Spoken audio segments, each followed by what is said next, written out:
Hello, good morning. Just a second. Let's see.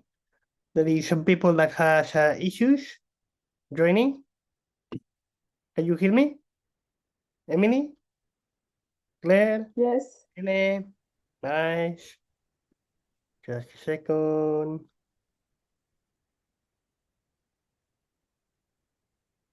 Using the password. Incorrect.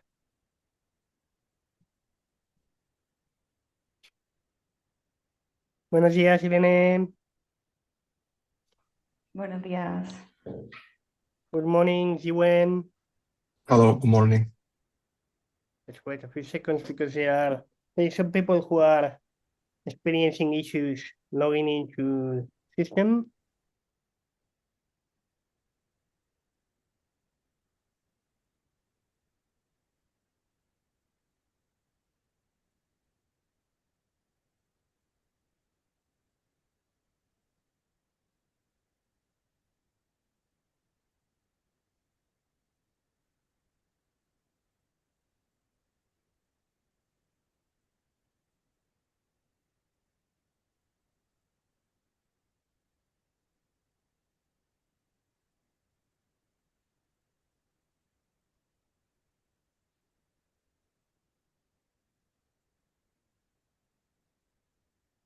Okay, Daniel.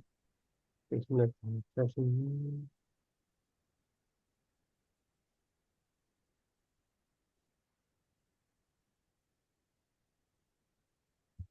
I'm going to check a couple of things here. My email, service people who is having issues.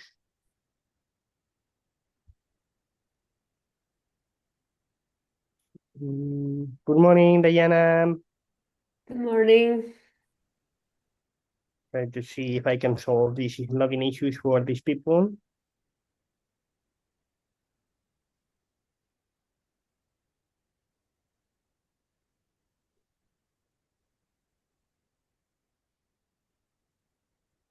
Alright,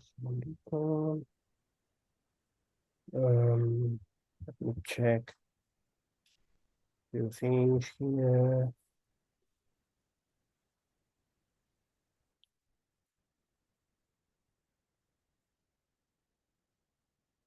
Did you have any issues during the login? Those of you who are here, of course, you were able to log in, but Okay, I think I made it. oh, great. Hi, everyone. I understood what you said, Ignacio. Thank you. And thanks to Winfred as well. So maybe I will take a screenshot. I will leave and take a screenshot to send to Iran and Zidane. Are they here already? They might be in the Slack channel. They are in the Slack channel.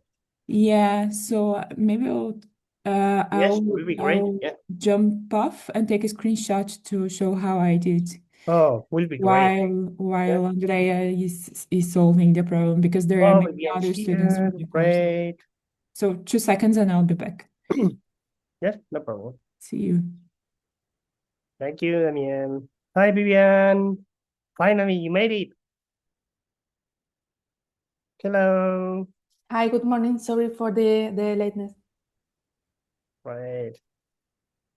Just a second. First, say there are always some mini issues for some people trying to join the link.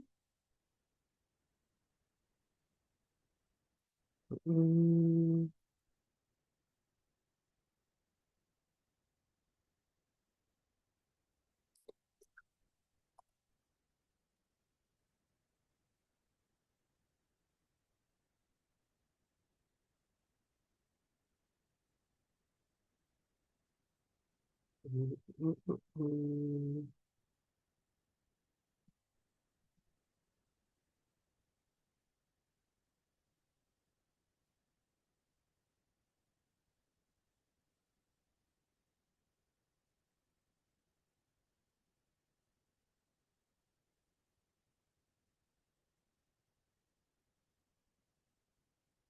Okay, let's wait a few seconds more.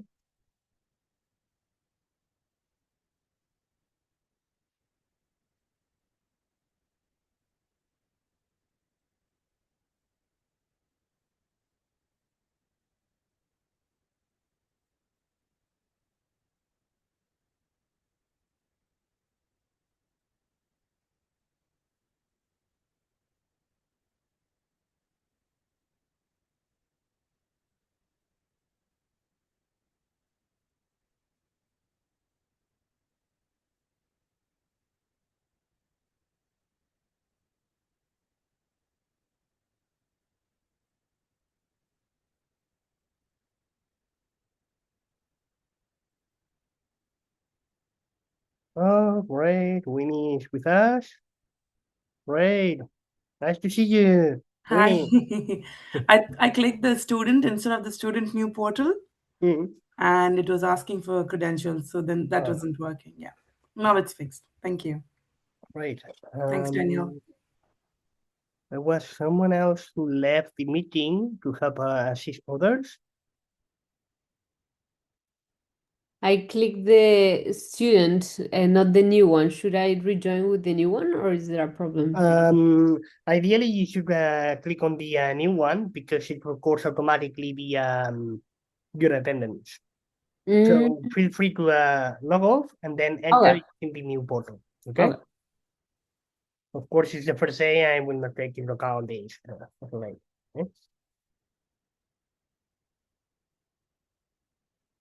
Hey, nice people. Let's give a few minutes more.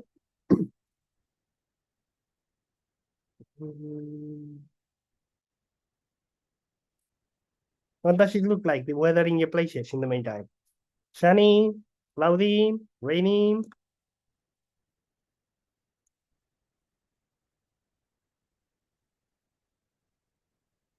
Vivian?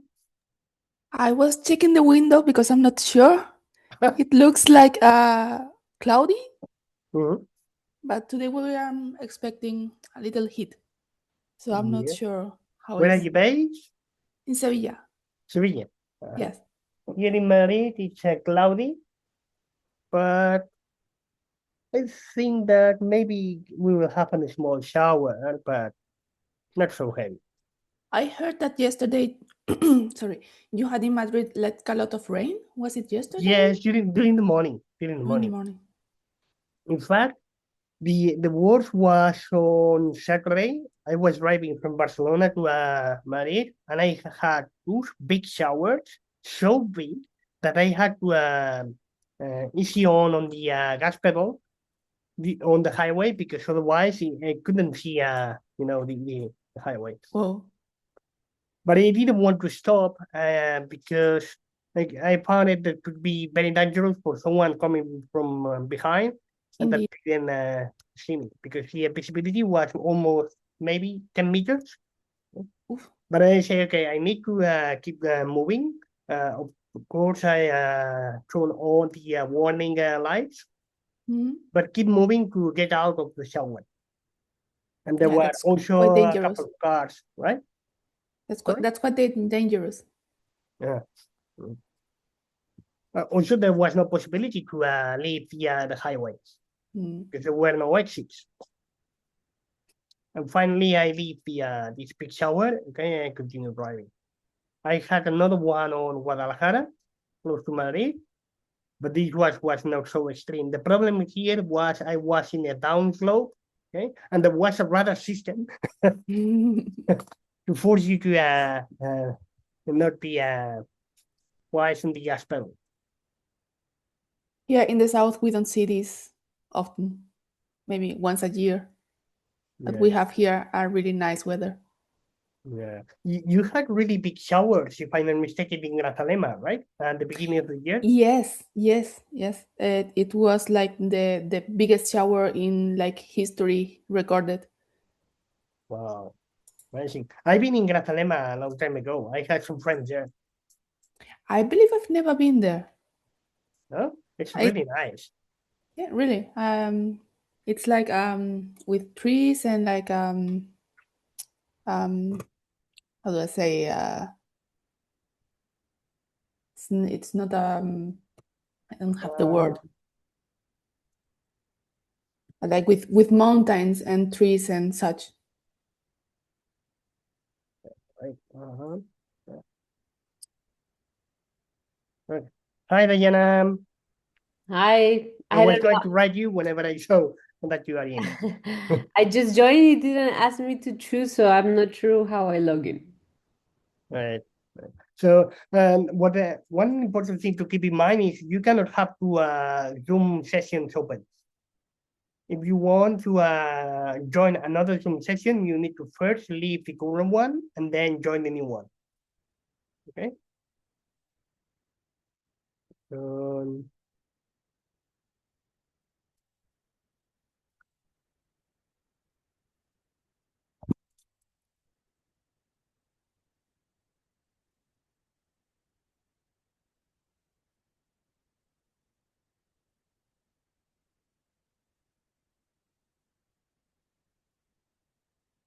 Yeah, let's wait for Daniel. Daniel was with us a few moments ago.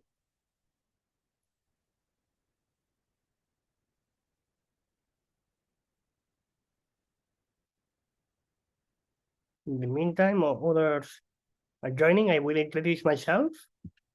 I'm Ignacio. I'm going to be your data analytics lead teacher for the first 9 weeks. I'm from Barcelona, but I'm dialing from Madrid, where I'm living. My background is in physics. I took a physics degree many years ago, and then I took a PhD in chemistry. Afterwards, I did several postdocs around the world, in Barcelona, in Madrid, in the United States, back in Barcelona. And finally, I got unemployed. And I decided, okay, I cannot continue unemployed because I'm going to exhaust my unemployment benefits. I need to do a transition, a career change. And then I started many years ago to look at the data analytics, was becoming a trending topic. And then I took an online course, was a really nice introduction with a really good teacher, who is really famous nowadays. But I found it was not enough. I wanted to improve my skills. Therefore, I took a bootcamp like you in another company. Hi, Danielle. Welcome back. Hi, Thank you. Nice to see you again. Okay. And then after this bootcamp, my performance was so good that I was hired as a teacher. And then I was moved to Amsterdam to teach in Amsterdam. However, I had to pay back because I had a serious issue with my ears. Then I was teaching in Barcelona. From Barcelona, I moved to Madrid because the company opened new offices here in Madrid. And then we had the pandemic and the lockdown, the company crashed. Then I became unemployed again, and then I joined Ironclad. Since 2020, I've been a teacher at Ironclad, data analytics. Okay, so that's about my life, a summary of my life. Okay. So welcome everyone. Good morning, bonjour, guten morgen, suprapat. And any other language here that I don't know? Maybe Ziwen, where are you from? Hello, my name is Zhiwen. I'm from China, so I'm a Chinese. China. So Yeah. how it was to say good morning in Chinese? I don't remember. 早上好. Somehow. Yeah. Yeah. Hi, That's right. Emily. Good morning. Finally. Hi. There's, you have a second device, Emily, or it's another one? Emily. Yes, I have a problem. Okay. All right, so welcome everyone. Let's start with a short presentation about the bootcamp, and then we will start covering the topics. Okay? I warn you that the first 3 weeks are going to be the most intense ones because you don't have any background. Some of you might have some background, but I need to start assuming that you don't have any background. And then we need to learn a lot of things, okay? The classes are going to be automatically recorded, okay? And they will be available on the student portal the day after, okay? Remember that if you need to leave the class because you have a doctor appointment, you have anything, okay? Just let me know beforehand, okay? Typically the day before. And then afterwards send me a proof. For example, maybe you have an interview, okay? No problem, send me an email where as a proof that you have the interview, or if you go to the doctor, send me a notice from the doctor, okay? To prove that your absence was justified. Attendance is automatically being tracked, okay? And remember, if you arrive late on the morning session or the afternoon session, they were taken into account separately. You will have 1 late. 3 late is equivalent to 1 missing day, and 3 missings will, if you have 3 missing, you will not be able to get the final certification.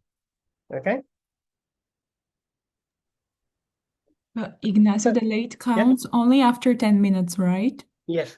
Okay. Yes. If you arrive 10 minutes late, okay, you will be late. Okay. Good. Also, it might happen that some days you might have issues connecting. Okay. Please, if that's the case, send us today a message through the Slack channel. Hey, I'm having issues. Okay.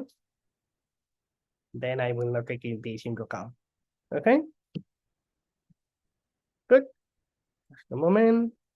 I'm going to start with a welcome presentation.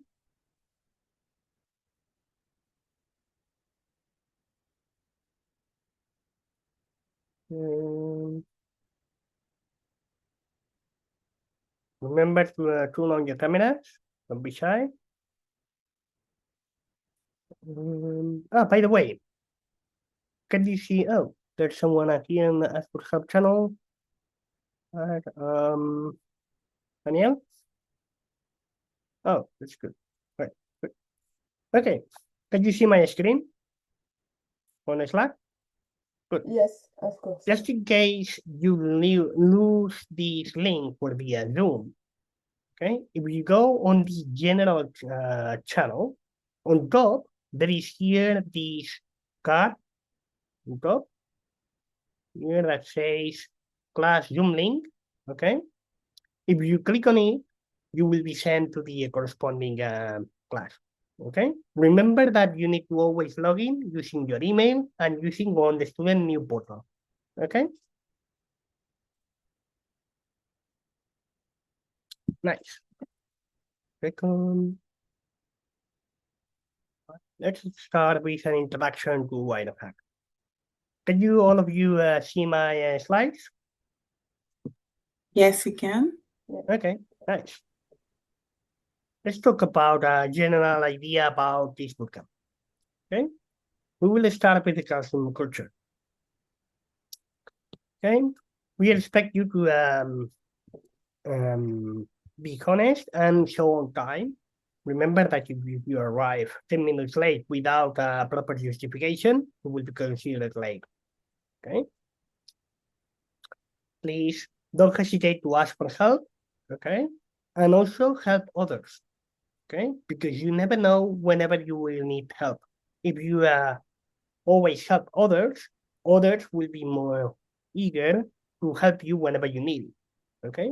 Not everyone has the same background, the same knowledge. Okay. One day you will need help, and other days you might need to help others. Okay. Okay. Also, take this into account. Each one comes from different backgrounds, have different stories. Nobody can know everything. Okay. And also, you will have lots of opportunities during the bootcamp to provide your feedback. Okay. Typically, every Friday, a banner will appear on your student portal asking you to provide feedback about your opinion on the past week. Okay? Be constructive and say, okay, I like it, or I don't like it because of this. I think that this could be improved in this way, and so on. Okay? Right. So everyone is unique, be respectful. You come from different countries, different cultures. Okay? And I don't care. What I care is being committed with this bootcamp. Okay?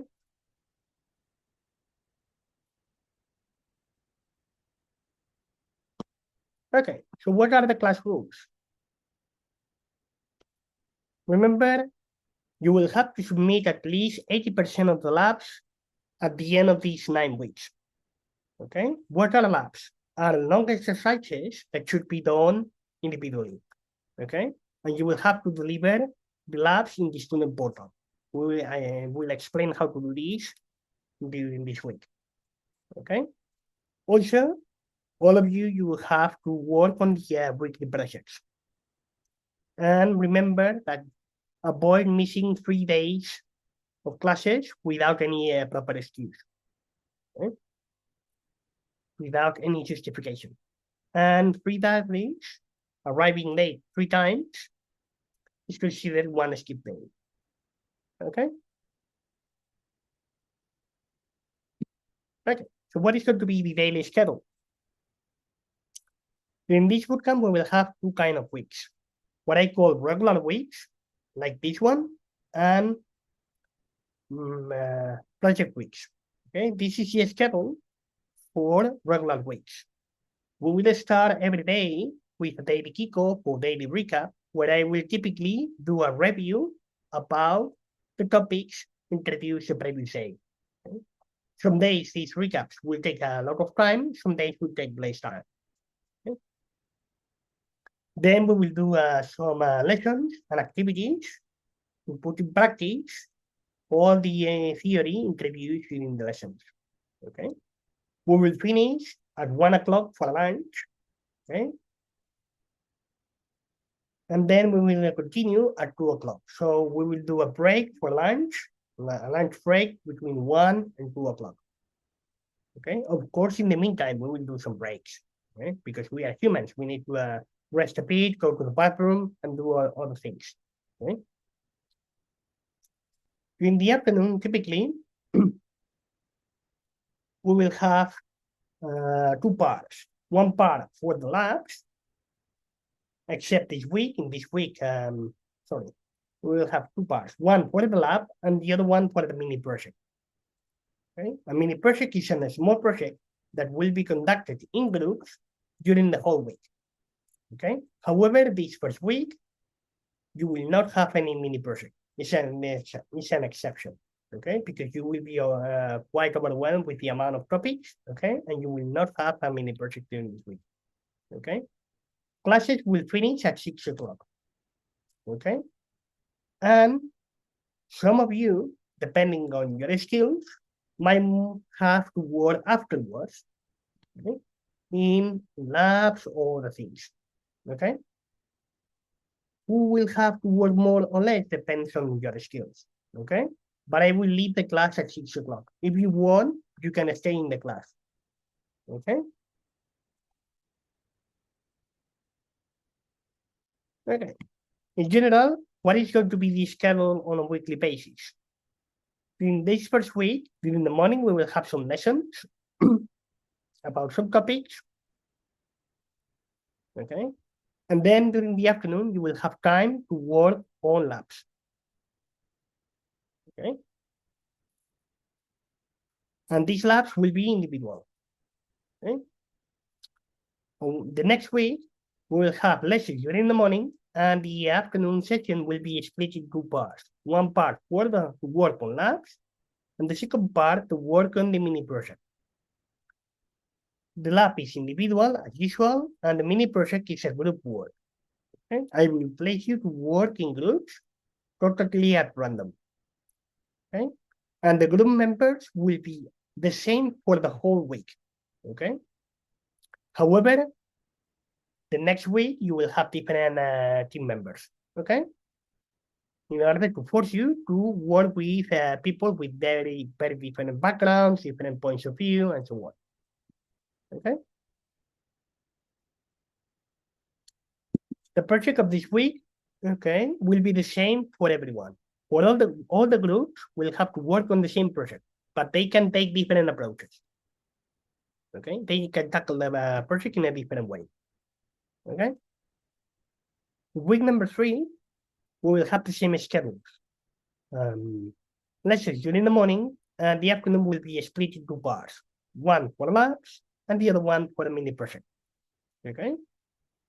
Again, this will be a group project, but the group members will be different than the group members in week number 2. Okay. But what happens with this mini project? Here, all the groups will have the freedom to choose in which project they want to work from a given list of potential projects. Okay. Right. Week number 4 will be a full project week. So we will not have lessons, we will not have labs, anything. You will be all the day working in a project, again in group. And each group will have the freedom to select the topic and the dataset among a list of potential projects. Okay. In week number 5, we will come back to the regular schedule, in which we will have lessons during the morning session, and the afternoon session will be split into parts. The one part for the labs and the other one for the project. However, this project will last 2 weeks. Okay, will be extended to week number 6. Okay, in this project will be exactly the same for all the groups. However, each group will have some freedom, okay, to customize how they do the things. You will be given a set of tasks to perform, but you will have some freedom for interpretation. Depending how you interpret some things, you will do different calculations, and therefore your results between the groups will not match. Okay. But in week number 6, at the beginning, we will have some lessons and the usual schedule, and towards the end of the week, you will have time to work on the project. Okay. In week number 7 will be again the regular schedule, lessons during the morning, and the afternoon session is split into parts. And finally, week number 8 and 9, you will start working on the final project. The final project is going to be individual. And then at the beginning of week number 8, I will typically go one by one, okay, to validate your ideas for the final project, because you will be free to select any topic of your choice or any data set of your choice. However, I will have to validate your ideas to make sure that your idea for the final project is feasible, and you have the needed skills to tackle the project. Okay?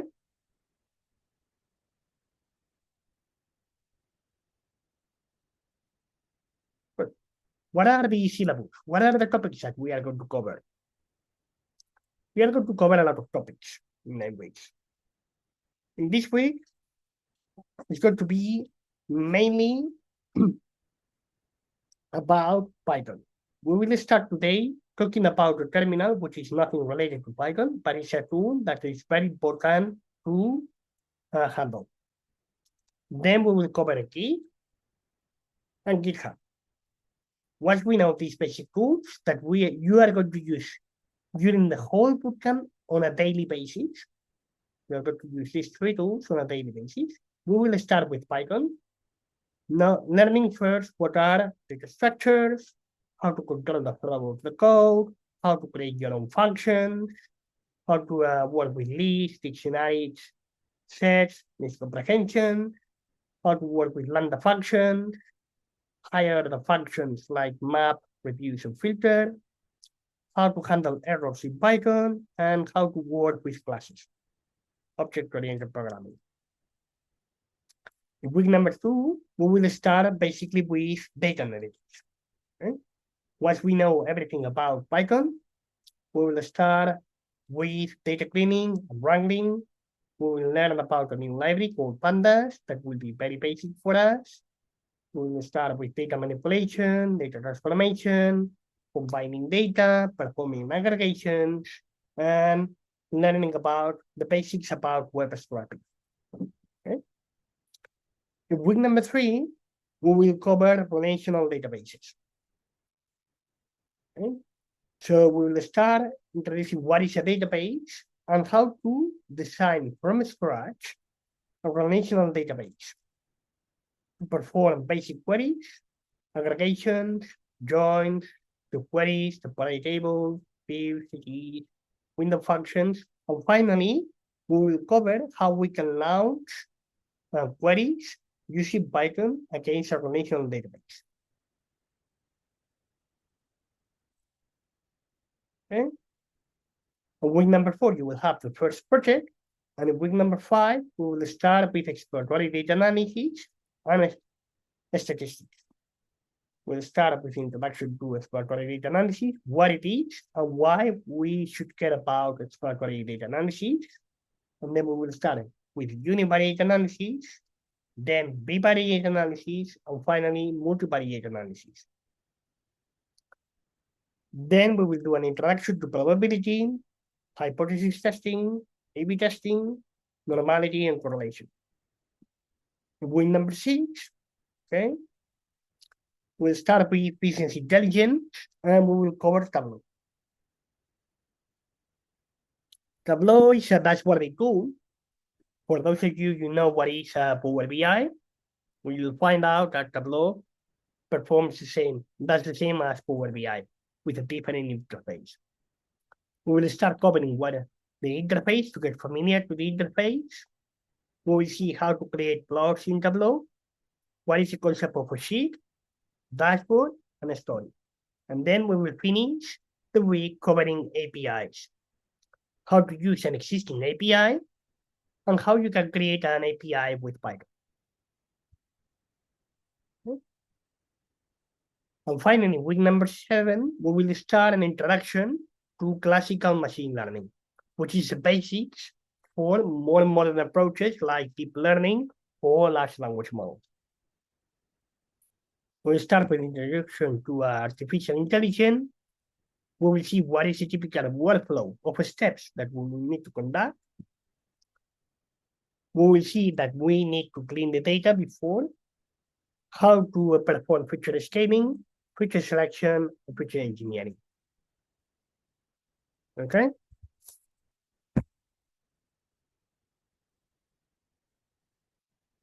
Nice. Okay. Any questions so far? Anyone? No? Nice. What is going to be the course calendar? We are going to start today, May the 4th, okay? And we will finish these 9 weeks on July the 3rd, okay?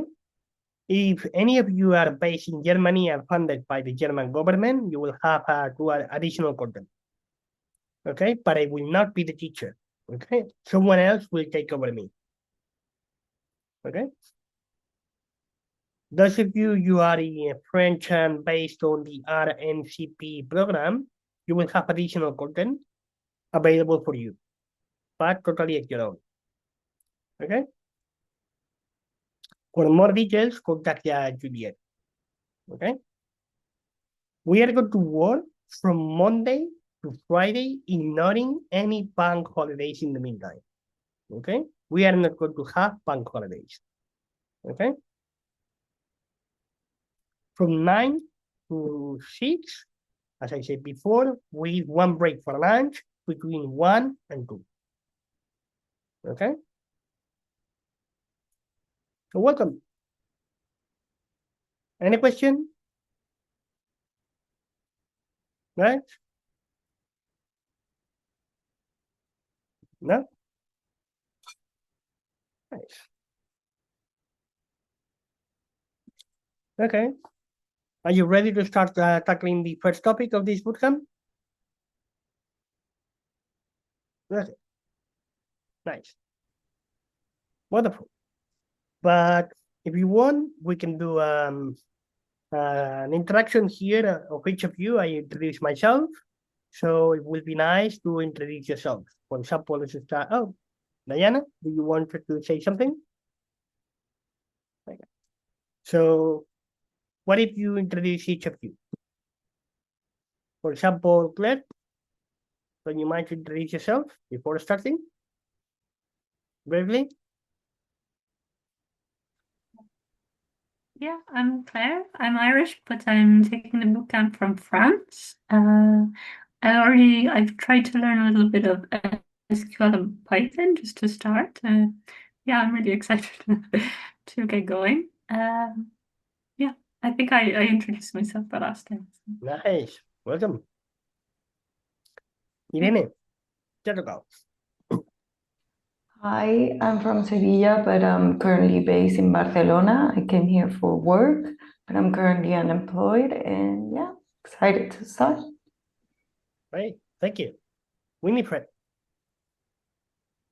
Hi, I'm Winifred. I'm based out of India, but now I live in the Netherlands.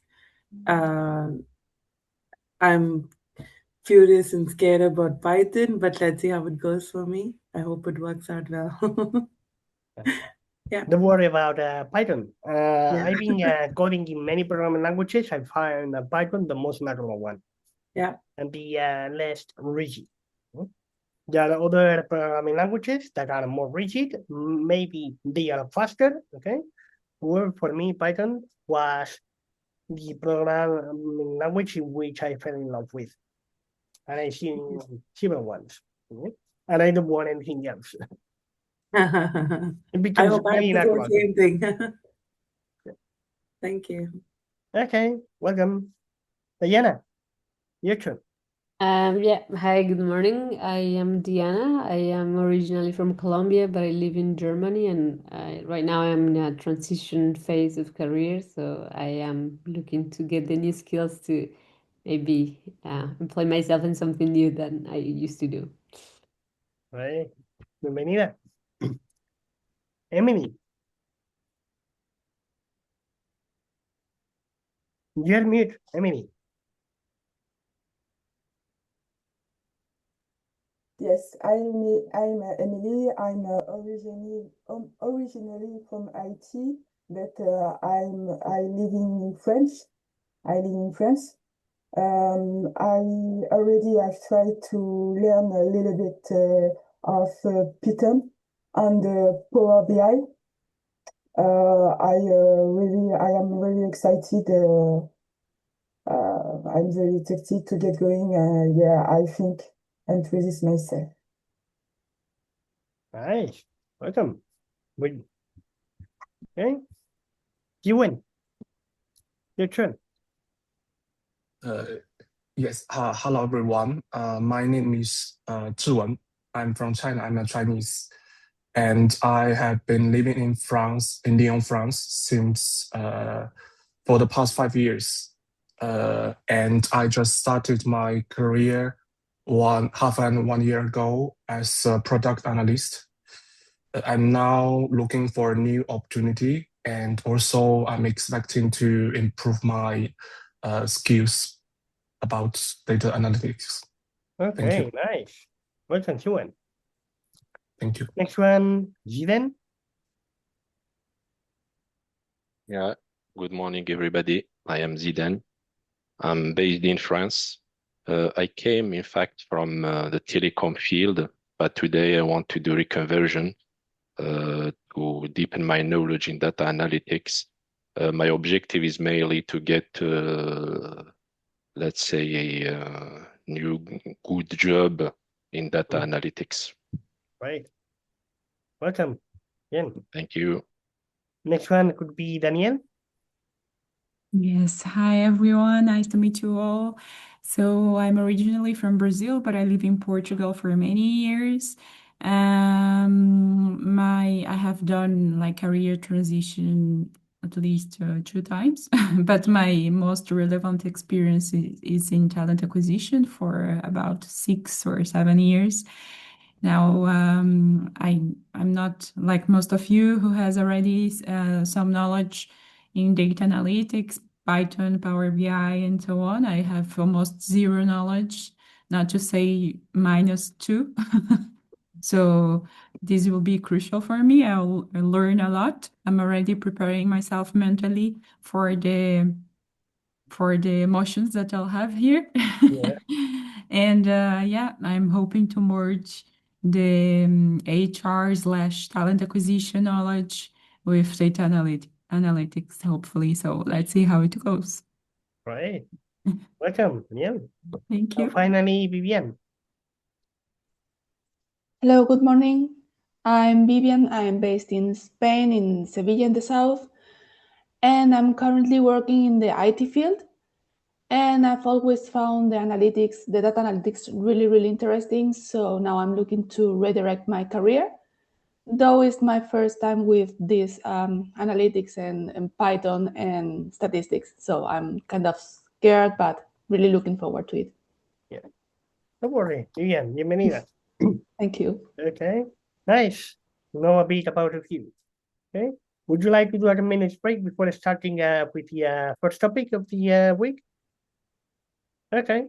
Let's do a minute break. Okay. See you. Sorry, how many minutes? 10. 10. Okay. Okay. See you. See you.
Here's an ADHD work strength that no one talks about, the holy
Hello, guys.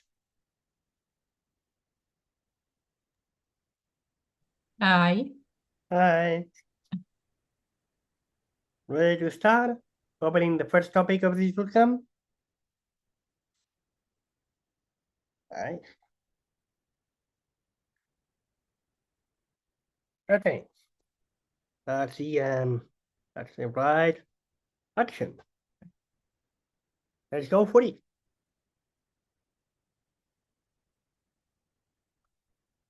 Second, I'm going to share the screen. Good. Can you see my slides? Right? Okay, nice. Okay. This is not related with Python. This is related with some tools that we are going to use on a daily basis. Okay? The terminal. Okay. First of all, you may wonder, what is a terminal? Okay. What is the basic concept of a terminal? It's simply a tool to interact with your computer without any graphical interface. What happens when you open your computer? Typically, you see the desktop, you see some icons. You might want to, for example, create a Word document. You open Word and you start writing. Okay? You have an interface. You have Word window that shows Word, some icons, and allows you to write documents. Okay? If you use Excel, it happens the same. If you use Adobe Acrobat, it happens the same. You have a window with everything. Okay? With a terminal, you don't have any graphical interface, only a black box. Okay? Which you can enter some commands. Okay? To tell the computer what do you want to do. Okay? Is it clear, Vivian? Nice.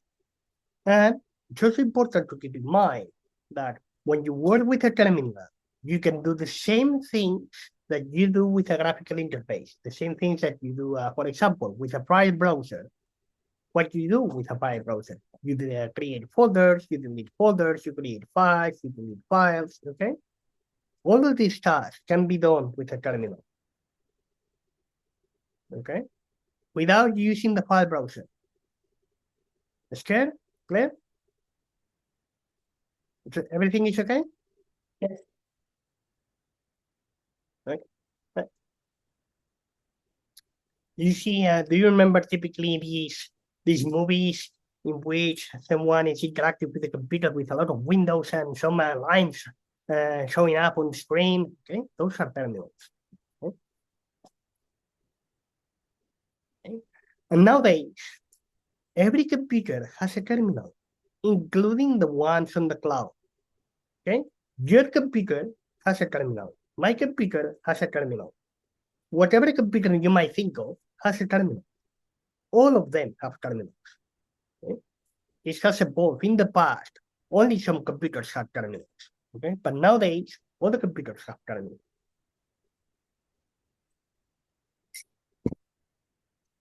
Okay. Ignacio, can I ask questions or Yes. should we Yes, leave this to go the ahead. end? Yes. Well, you can raise your hand and ask a question. Okay.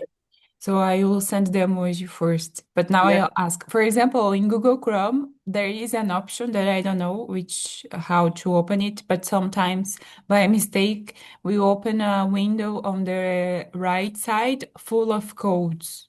Yeah. This is a terminal? This is something different that we will see during the bootcamp. It's called the Chrome Inspector. That shows you the HTML code of the website. Whenever in the website, the websites are written using a special language called HTML. Okay? And with the Chrome Inspector, shows you what is the HTML code of this website and what is the HTML code that corresponds to each element that you can see in the website. Maybe an image, or maybe an icon, maybe a button. Okay. Why? For us, this could be interesting because whenever we tackle web scraping the next week, typically what we would like to do is, okay, I would like to know what is the HTML code that corresponds to this image because I want to download this image. Okay? Then you would use the Chrome Inspector to see what is the HTML code. Then with Python, you will say, okay, go to this HTML code and collect the image. Okay. Yeah. I But see. it's not exactly the same. Okay. Any other question? No? No, Nice. I don't think so. Okay. So knowing how to use these to the terminal is essential. Right? Because not always you are going to have a graphical interface. Whenever you work on a cloud computer, and most of you will do this when you land in a job, okay? Because why? What happens? That startup companies, okay, doesn't have enough money to pay for computers to perform daily tasks, okay? Because if they want to perform some tasks, they typically will have to buy a storage room, buy some computers, pay for the refrigeration, pay for the maintenance, okay? And this is very expensive. Okay? Therefore, a lot of companies, what they do is to rent computers on the cloud to perform any task that they need to do. And therefore, how you can interact with this computer, telling this computer what the computer needs to do, using a terminal. Okay? So knowing how to navigate using a terminal is very important. Okay. However, there are, fortunately, many different types of terminals. Okay? And the ones available in your computer depends on your operating system. Okay? Example, in Linux system, anyone here has a Linux system?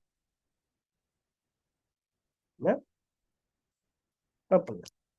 You have terminal. Mac OS systems have terminal or iTerm. Anyone here has a Mac OS system? Yes, Diana? Nice. Good. What if you have Windows? You will have CMD, Anaconda Prom, or Anaconda PowerShell Prom. There are many different ones, okay? Each of them is especially suited for special tasks.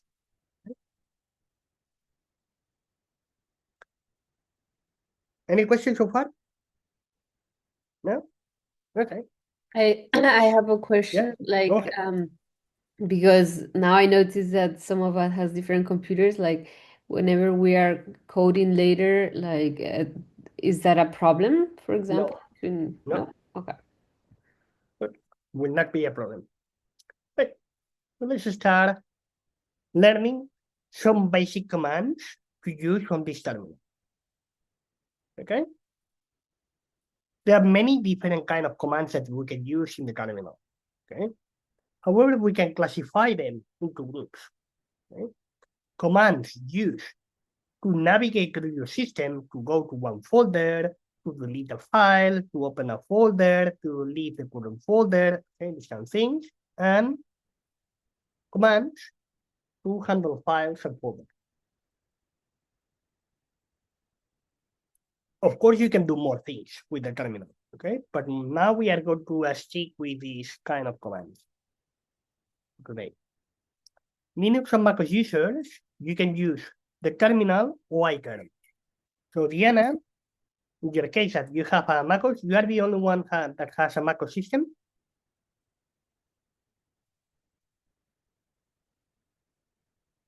Anyone else has a Mac OS system? Well, no problem. Oh, Irene, vale. Good. Okay, so for Mac OS users, I recommend you to go to a Finder. Okay, go to Finder. Okay, just a second. Can you see my screen? Vale. Then on Finder on the left panel, go for Aplicaciones. Okay. Then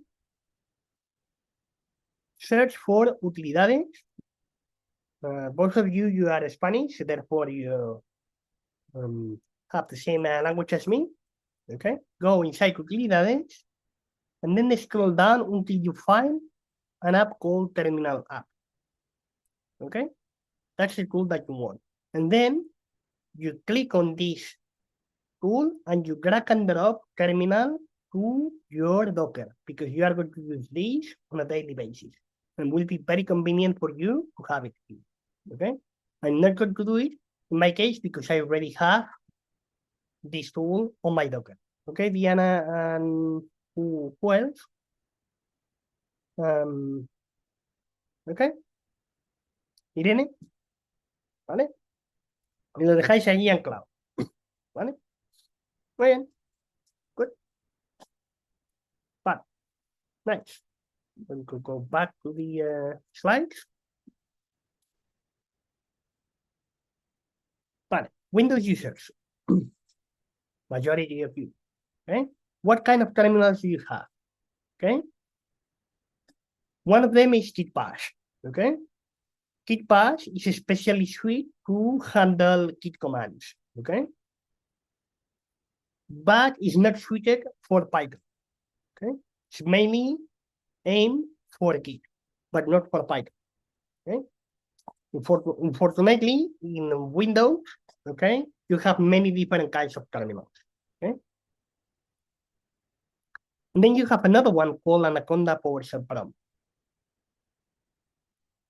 Or Anaconda Prom or Anaconda PowerShell. Whenever you want Windows users to use Python, I would recommend you to use this one, Anaconda PowerShell Prom. How you can find it? You go to the taskbar, okay, and you type Anaconda PowerShell Prom. Okay. If you want to use Git Bash, you go to the search bar, and then you type Git Bash. Okay. Both of them, the Git Bash and the Anaconda PowerShell, have a different look and feel, but don't worry about this. Okay. There are some small differences between Git Bash and Anaconda PowerShell Prom. Okay. Remember the golden rule. If you want to use Python, I would use Anaconda PowerShell. If you want to basically interact with Git, I would use Git Bash. Okay. Yes, Steven? I had a question about this prompt, for example, in Windows. Is it the same also to use CMD prompt? Not exactly the same because PowerShell? it's not exactly the same kind of terminal. Because CMD uses different commands than the ones that we are going to learn today. Okay, see then? It's also a terminal, okay? But this terminal, the CMD, uses different commands. Okay? Among these two, Anaconda Prom and Anaconda PowerShell Prom are almost identical. Okay? Any other question?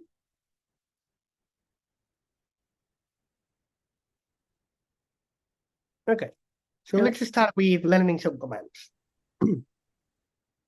But the most basic one, how we can know in which folder we are when we open a terminal. First important thing, every time that you open a terminal, the terminal will be open in the same folder. It has a default folder, okay? So if I go to my terminal, okay?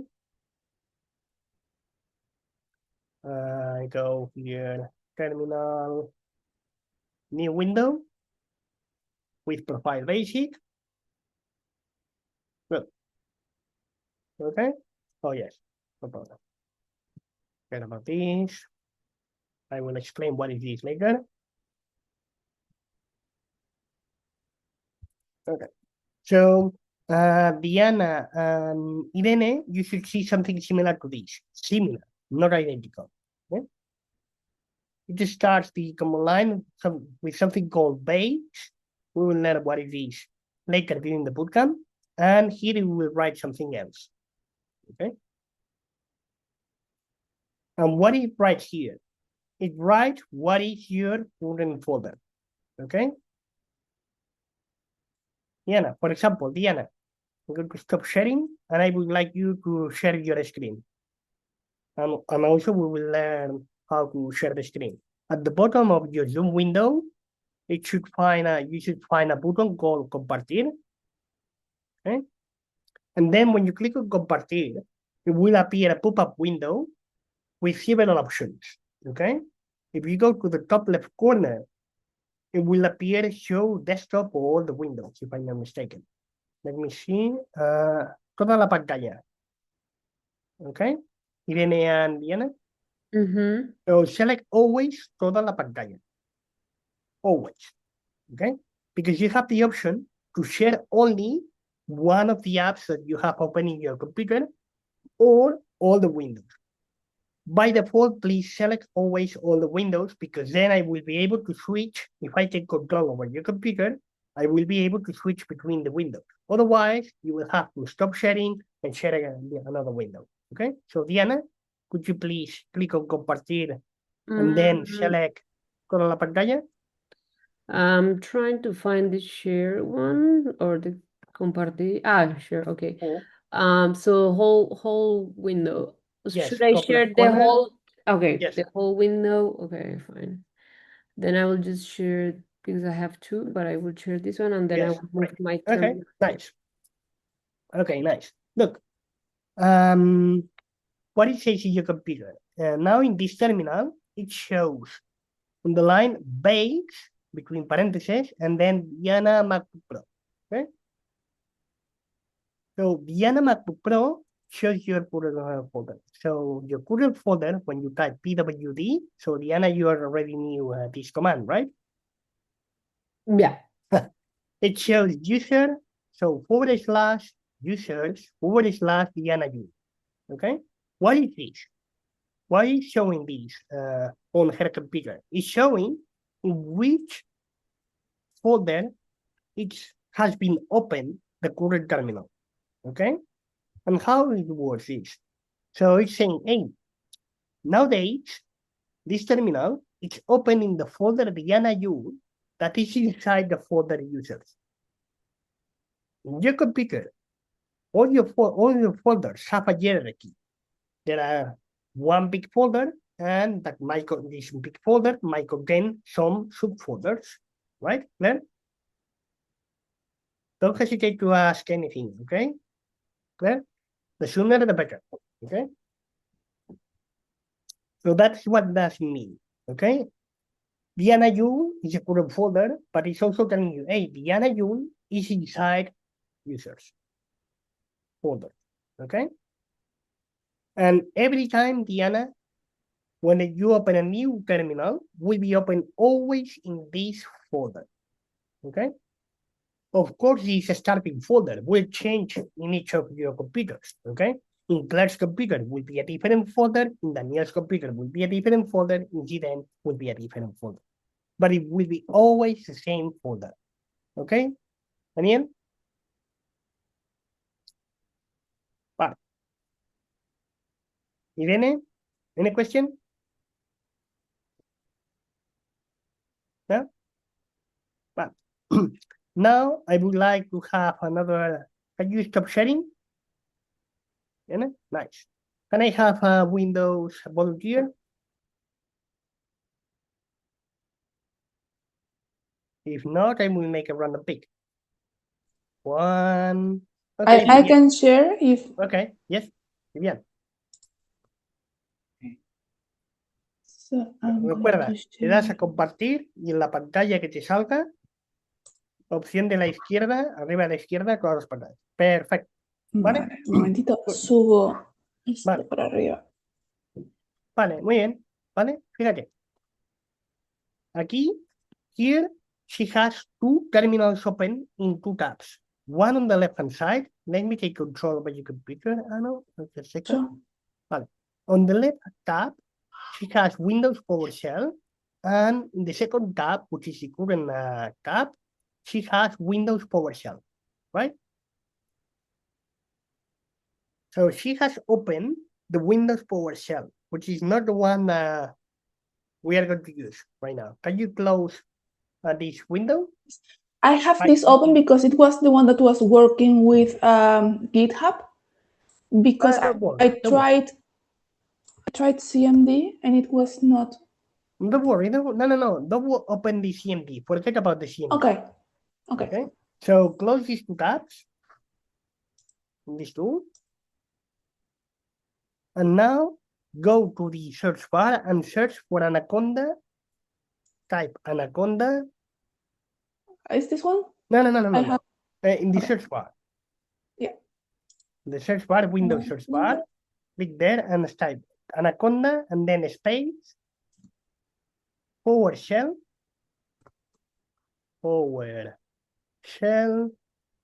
prompt space prompt. I don't think I have it. Yes. We have it. It's very strange.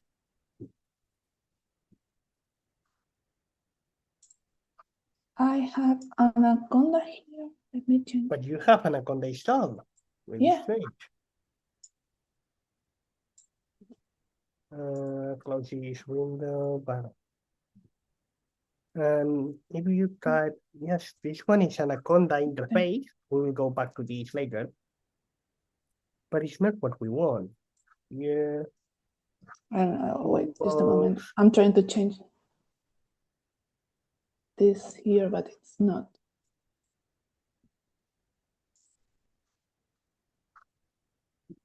Just a moment. I'm changing screens.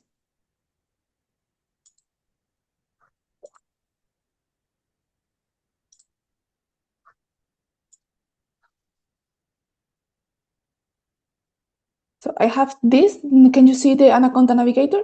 Yes. Vale. Yes. Well, that is what I have. If you want, what you can do is now click on this box that says Anaconda prompt. Yes, launch. This one. Perfect. If you want. Yes. Will take a few seconds. Okay. You see on the bottom progress bar, it's launching. Second. It's not the common way to launch the Anaconda PowerShell prompt. Okay. And also you can click on the other one on the left-hand side that says Anaconda PowerShell prompt. Look, okay, now open. You see? Look, what it shows in your terminal right now. On the left-hand side, aside from Microsoft, Windows, blah, blah, blah, it says base, then see users photos. Okay? So this is telling you, hey, this terminal is open in the folder photos, which is inside folder users. Okay? Vivian? Yes. Can I change the default folder that is opened when I open CMD? Yes, there is a way to do it. Okay? But we are not going to cover this at this moment. Okay? So by default, it will be open in your case in users photos. Okay? Now, can you go back to Anaconda Navigator? One moment. Yes, you can minimize this window.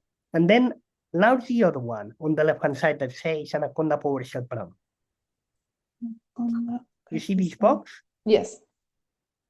Yes, wait a second. I would recommend you always to use this second one, the Anaconda PowerShell prompt. Okay.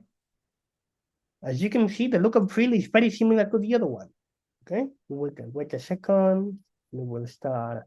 Okay, look, says base, PS, which stands for PowerShell, C, users, photos. Okay, the look and feel is very similar. Okay, it's a black screen. Okay, and tells you, hey, you are now in the folder photos, which is inside folder users. Clear? Is everything okay? I know that this is scary. I know. I was in your shoes. Okay.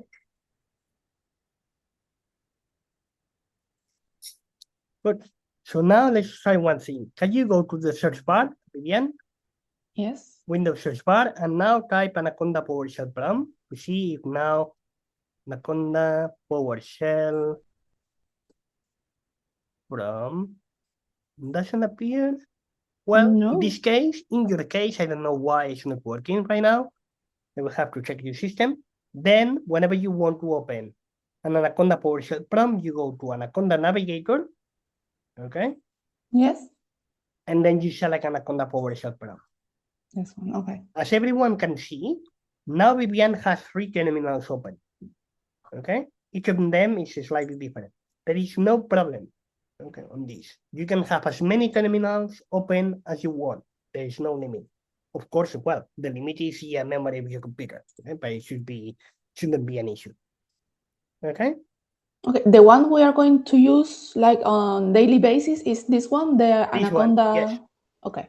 Anaconda PowerShell Prom. Or the other one is the Git Bash. If you go to the search bar and then type on the search bar, type Git Bash. This one, Git GUI, right? Git Bash. You see? You open this one. This is another kind of terminal that has a different look and feel. So as you can see, it's smaller. Okay, wait a few seconds. Okay, and this one has colors. Okay, the other one doesn't have colors. Okay, and shows something different. Okay, photos, PV. Okay, PV. Okay, does it use the same commands? Yes, mostly yes. Okay, so you can use both of them exchangeably. The main difference is if you want to use Python commands, use Anaconda PowerShell Prom, because this one cannot use Python commands. Okay. Okay. Okay. Can I have another volunteer? Maybe Siren? To share the screen? Yes. You need to stop sharing. And Vivian, could you please stop sharing? Done. Then Siren, share your screen. Remember, click on share, and then on the pop-up window that will appear, select the top left corner. Okay, yes. Right. Okay, nice. So you already have both terminals open, the Anaconda PowerShell Prom and the on the left-hand side, and the Git Bash on the right-hand side. Okay. Good. Okay. So in case of Zden, the Anaconda PowerShell Prom, the starting folder is Zden folder, which is inside users folder. Okay. On the right-hand side, on the Bash terminal, Git Bash terminal, the starting folder is the same, Zden on Zden. And the Git Bash, everything is colored. In the Anaconda PowerShell Prom, everything is in black and white. Okay, guys? Claire, everything good? Nice. Okay. Thank you, Zidane. Right. Let's start covering the basic commands. Okay? Even though that some of you already know these commands, okay? But not everyone knows these commands. Okay? So the first question might be, okay, how do I know in which folder I am? Because at the beginning, you know where you are. But sometimes you will start running some commands, okay? And then maybe later you will leave your computer, you will come back and you will, hey, where I am, okay? This is a command that you can use to know what is your current folder, okay? PWD, okay? The way to remember, the mnemonic to remember this command is P stands for present, W stands for working, and D stands for directory. Okay, so if you go to your terminal, Windows users, you can use Anaconda PowerShell Prom, or you can use Git Bash. Okay, you could do it on my terminal. Okay, and I type here PWD, I press enter, and it shows, in my case, Ignacio users. So that means that this terminal has been opened in folder Ignacio, which is inside folder users. Okay? Of course, your computer will have a different because you don't have the same folders as me. Okay? There?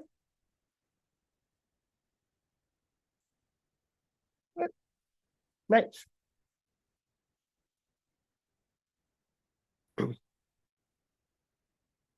Okay, let's go over the next command. How to know which are the files present in the current folder. LS is not an I, it's an L. Okay, this is the acronym for list. Okay, the way to remember this command is list. Okay, if you go to your terminal, Windows users, you can use also this command in the Anaconda PowerShell Prom and the Git Bash.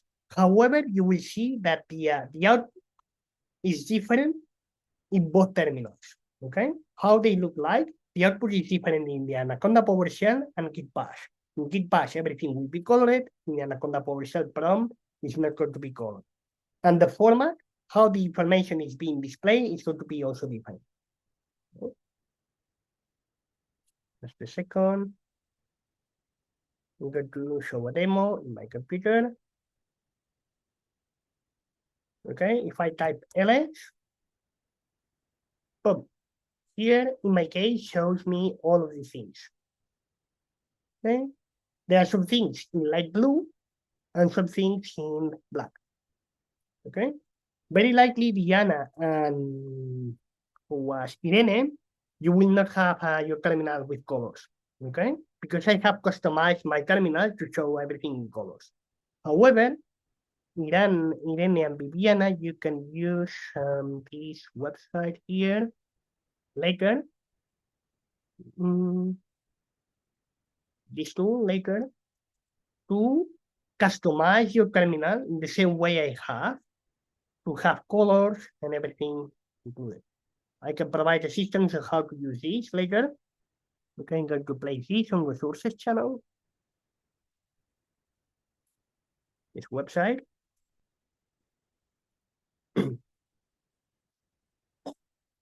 It only works for macro systems. Okay?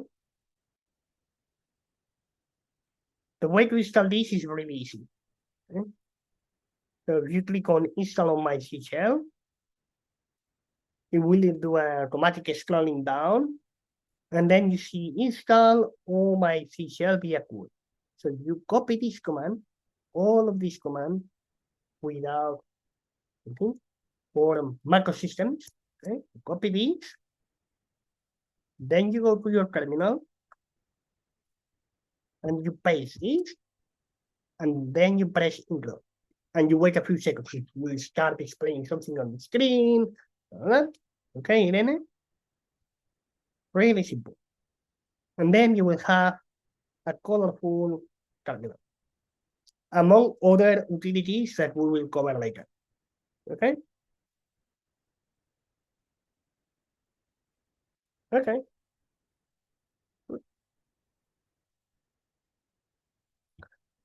Any question? Nice. So we saw how to know what is the current folder, how to know what are the files or folders in the current folder. Those of you who are Windows users, if you use the Anaconda PowerShell prompt, anything which is a folder will have in front something like this. Dir and the folder name. Okay. If you use a Git Bash, this is in Anaconda PowerShell prompt, Anaconda PowerShell prompt. Okay. Whoops. Because if you use Git Bash, the folders will be displayed in blue. Okay? Will be shown in blue. Okay? This way, you can automatically know what is a folder and what is a file. Okay?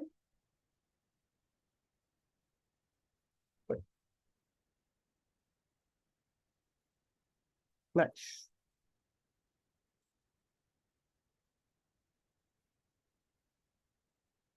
Okay, what else?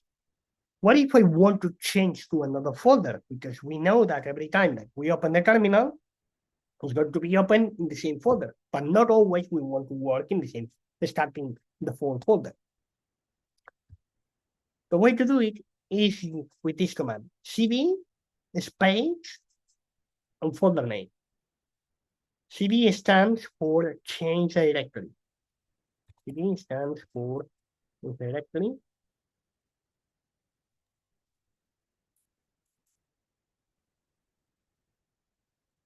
Okay. However, if we do this, the system is going to expect to find this folder inside the current folder. If this folder is not inside the current folder, we are going to get an error. The terminal will report error. This folder doesn't exist or something similar. Okay? Look. If I go here and I say, I want to go to CD, let's say, my data, folder, my data. I try to do it and I say, no such file or directory. Why is? Because in my current folder, there is no folder with this name. For example, I can go here maybe to, I don't know, maybe test, CD, test, and now I'm inside test. Okay? Folder test. Go and check this, and go to type pwd, and then say, hey, you are inside folder test, which is inside your folder Ignacio, which is inside user. Okay? Also, choose this, but we are going to cover this later. Okay? Don't worry about this. Irene and BBM, who else that has Diana, if you install all my C shell, this tool, you will see, you might see something like this. Okay? Not in this case. Okay? This is going to be quite useful later for reasons that we will see later. Okay? And adding this tool, this OMIC shell, automatically customizes your terminal to show you this in some scenarios. Okay? If you don't install this tool, you will never see this. Okay? Remember, CD to and the name of a folder to enter inside of a folder in the current folder. However, this folder must be present in the current folder, otherwise you are going to get this error. Okay? If I type ls, I can see what I have in this folder. And my computer reports, hey, you have this file and this other folder. Okay? Nice. But so cd is a basic command to change the current folder. Okay? Another thing I can do is cd space and type the dot or the period. Okay? At this moment, you will not understand why it could be interesting. The dot represents the current folder. So if I type this, it will say, hey, change to the current folder, which is really stupid. If I am in the current folder, why I want to change in the current folder? Okay?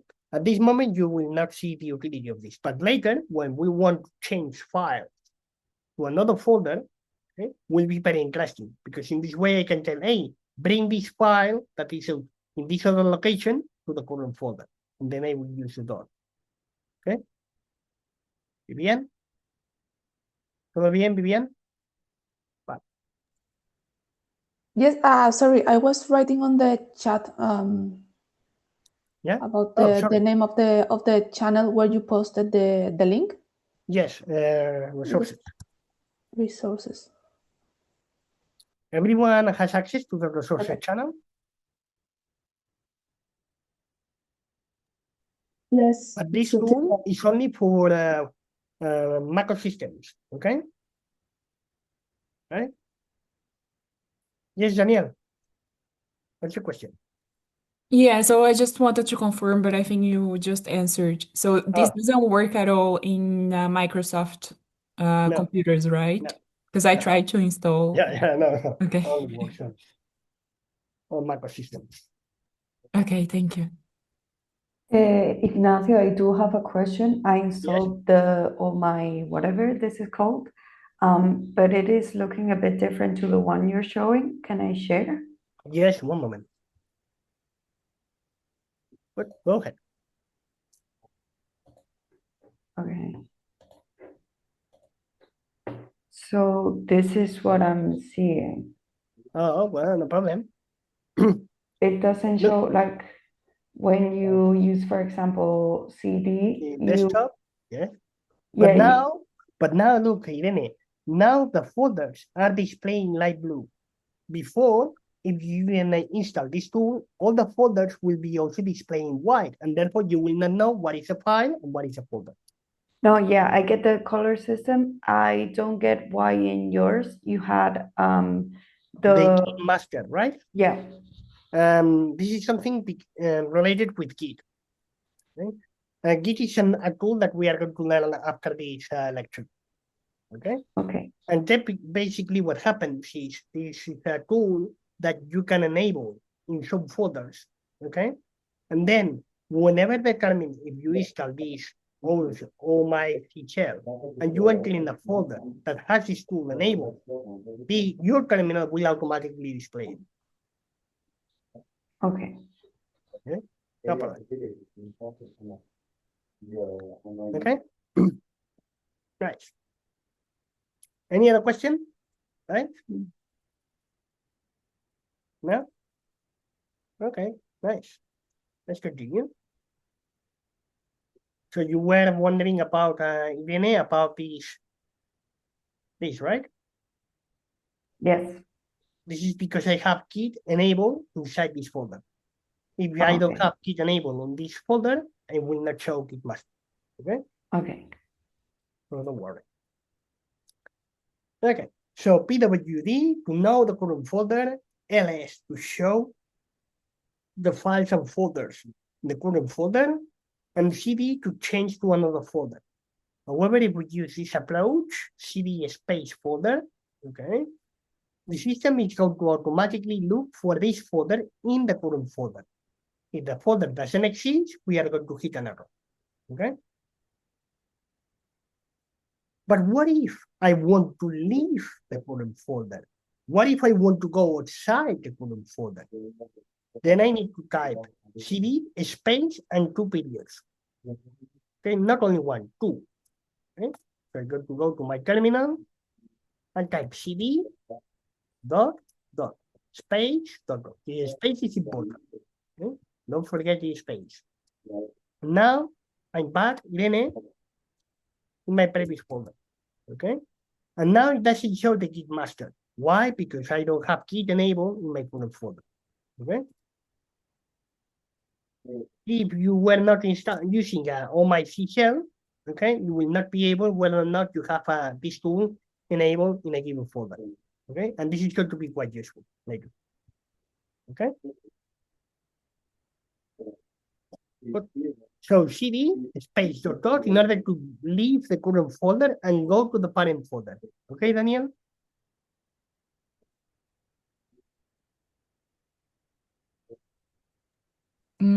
Yes, okay. I was trying to find the equivalent of all my sesh to Windows. I think I found it, maybe. Well, right. In Windows, if you want to have a colorful terminal, I would use Bash. Okay.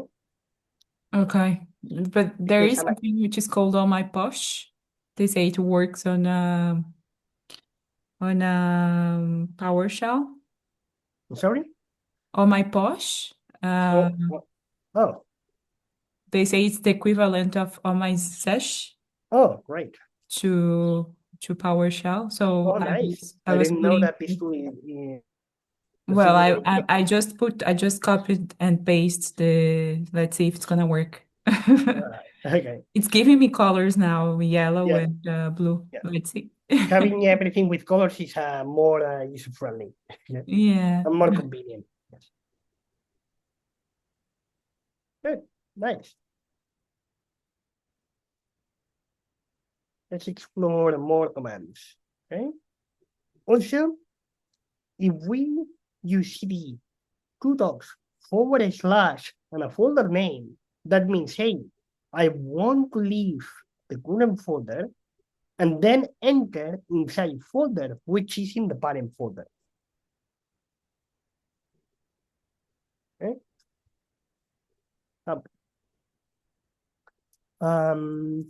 Where I am here. Let me enter again on test. Okay. And then imagine that I want to enter inside folder software. Okay, so the folder software is inside Ignacio users. Okay, but now I'm inside the desk. Okay, I'm inside the desk, which is inside Ignacio, which is inside user. I would like to leave the folder test and then enter in folder software. So I could do then first leave the current folder and then enter in folder software into steps, or what I can do is from test go directly to software. Then I will have to say, hey, first leave the current folder / software. And then I enter directly in software from test. ¿Viene? ¿Bien? ¿Todo bien? Just one question, please, Yeah, go ahead. Ignacio. This is one step back. We cannot use it more than one step for Yes, the sure. CD. You can use it 2 steps. Yes, you can do 2 steps. The only thing that you will have to do if you want to do a level up is to add here 2 dots. Okay. Of course, this is not going to work in this moment because if I do this, the system will leave first the current folder. Once it's in the parent folder, will leave the parent folder. Okay, and then it will try to enter in folder software. Okay, see then? And if you want to go to the parent folder of the parent folder of the parent folder, you can add here 3. For each parent folder, you add 2 dots and a /.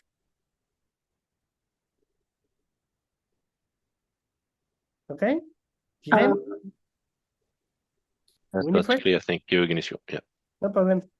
Winifred, what's up? I have a question. Can I share my screen? Yes, 1 second. Let me stop sharing and go ahead.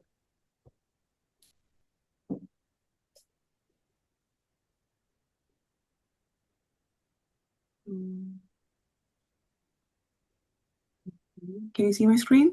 Yes. Vale. Okay. Terminal, it was showing an error. Yes. So this is the format of my folder. So this says that I'm in the user folder, right? I cannot see your terminal. You hide your terminal. Then you might to bring. Do you have 2 screens? Yeah, I have 2 screens. Could you bring the terminal nice to the first screen? Yeah, does it work? Yes. Okay. So this is how my layout is. So first you said do CD. So it went to the previous folder, right? So it was in the yeah, it's here, Winifred, and then it was in desktop right here. And then it went to the user page, the user folder.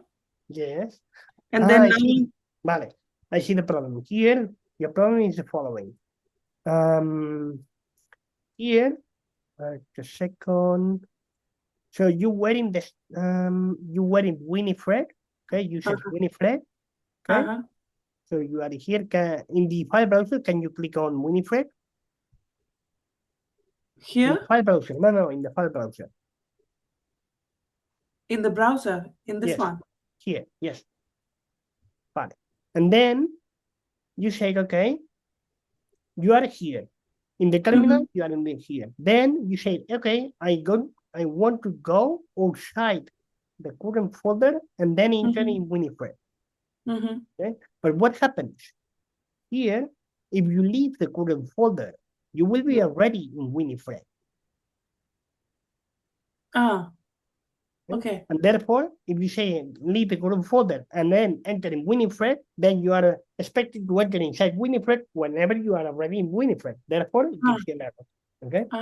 Okay. So the main downside of using the terminal is that you need to keep in mind what is the folder structure in your computer. Okay, understood. So now if I want to go, say for example, I want to go to this particular folder. What should I type in? CD? CD Winifred. The space or no dots or The anything? space always. And the space Winifred. Yeah. Okay, got it. So there's no need of CD. Okay, there's no need of the 2 dots and the front slash. Yeah. Okay, I understand now. Thank you. No problem. Yeah.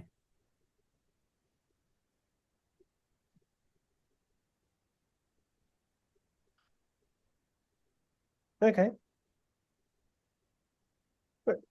So remember that your computers have your folders. Your computer has a hierarchical structure. Okay? And you need to keep in mind always this. Okay?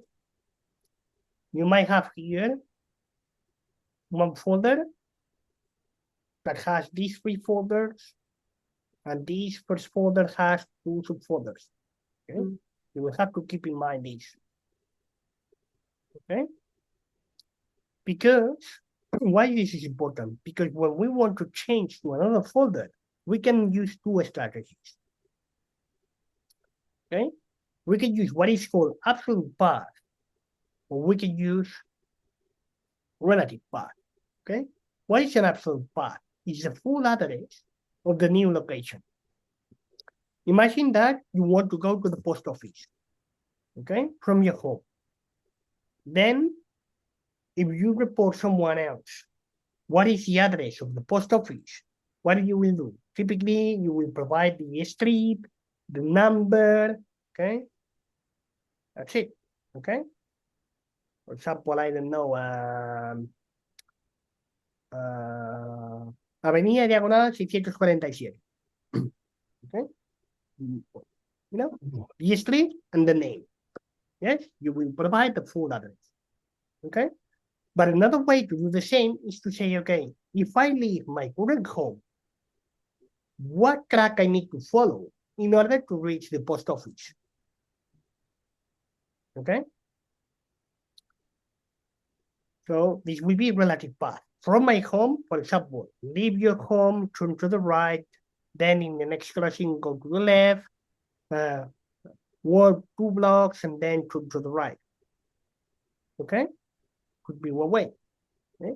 The first strategy is to provide the full address. For example, whenever you write a letter, okay, to someone else, nowadays it's not so common because everyone uses email. Okay? But if you want to write a letter, okay, you will typically write the full address, okay, on the letter. And another thing is how to reach this location from your home. Okay. Examples of absolute path. I provide here and say, okay, I want to go to this folder, material 10, hypothetical folder, which is inside folder Ironhack, which is inside folder desktop, which is inside Ignacio desktop, which is inside material users. Okay. Or I could say, hey, no, go directly to material 10, assuming that I am inside, let's say, another folder, and I can reach material 10. Yes? I have a question. Yes. Now, say for example, I know if the path is long, is it possible that sometimes we get the hyperlink on the folder, right? Can we just post the link of the hyperlink on the folder into the command terminal? Yes. Okay. Yes. Can you share again your screen? Yeah, I can do that.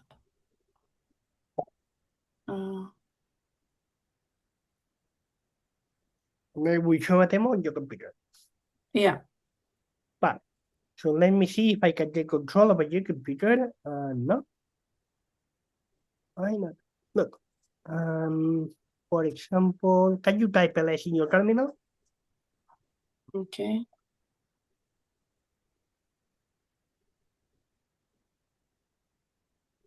Vale.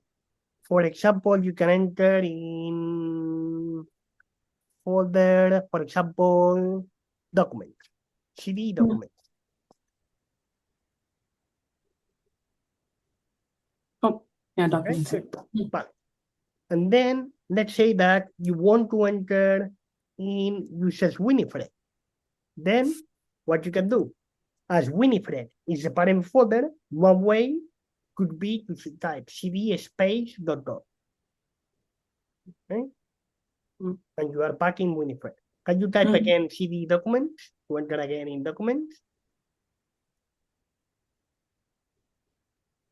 But then another thing that you can do in order to go to Winifred is to type cd space,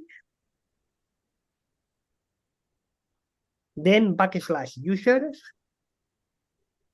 Oh, you need to put a backslash user? Yes, this one, exactly. Users, / Winifred, / okay? Winifred. Okay, boom. Yes? Yeah. So my question was here. So sometimes we have this, right? This hyperlink. Yes. Can I use this? Oh, yes, absolutely. Yes. Yeah. Do right click at this moment. Right? Yeah. On this part, do right click, copy. Then go to the terminal. Okay. cd space and do right click. Boom. So Press you enter. don't have to just. No. Okay. This is a very good trick. Okay. Yeah, I mean, I did this a couple of times in JitBash, but every time there was an error. So I thought maybe we had to change the front slash to the backslash or something. So I just stopped doing it then. What happens in this case, Winifred? You mentioned something important. Anaconda PowerShell prompt uses packet slashes, while Git bash uses forward slashes. Okay. But the format is different, but the information is the same. It's a different way to display the same thing. Okay. Yeah, that's helpful. Yeah. Okay? Thank you. For example, you can go outside dress in one way, and you can go outside dress in a different way, but you are the same person. Yeah. That's right. Nothing changes. Okay? Yeah. Okay. Okay, Daniel? Winfred? Thank you. Pleasure. Right.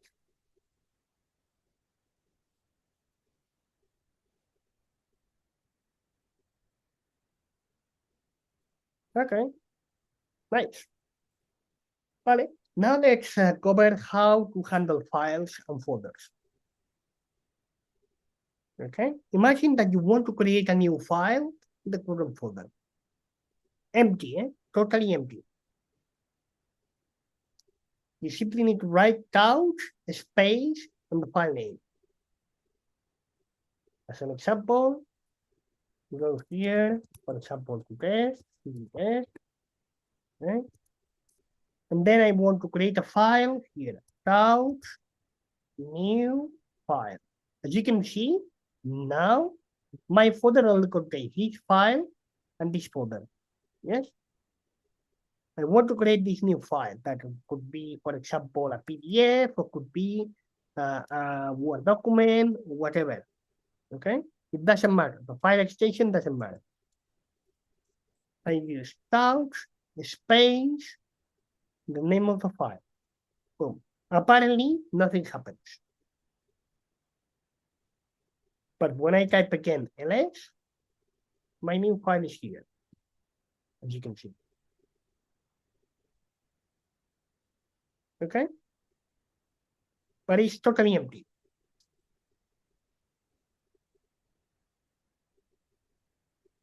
Okay? And if you open on the side Winifred, you look at the file browser, you will see that this new file appears in your file browser. Or those of you have MacOS, Irene and who was the other person, Diana, you will see the same. Okay, if you open the file finder on the side and you create a new folder using the terminal, the new folder or file will appear in your file browser in Finder. Okay, whatever you do on the terminal will appear on the Finder or the file browser. Okay, nice. What if you want to create a new folder, not a file, a folder? Okay, the command is slightly different. It's mkdir, which stands for make directory. mkdir stands for make directory. Okay? You only need to provide this command and then the shared name for the new folder. And this new folder will be created in the same folder. Okay? See a demo. Okay, I have this new folder. I want to create a folder in here. Super. Oh, nice. Call it as you want. Nice folder. I recommend you to don't use white spaces in the folder names or file names, because if you add white spaces, the system will think that you want to create two folders. If you do this, the system will create this folder and then this folder. Okay? So please never add white spaces in the folder names or file names. Okay? Once I have done this, look, I have this new folder, my curriculum folder.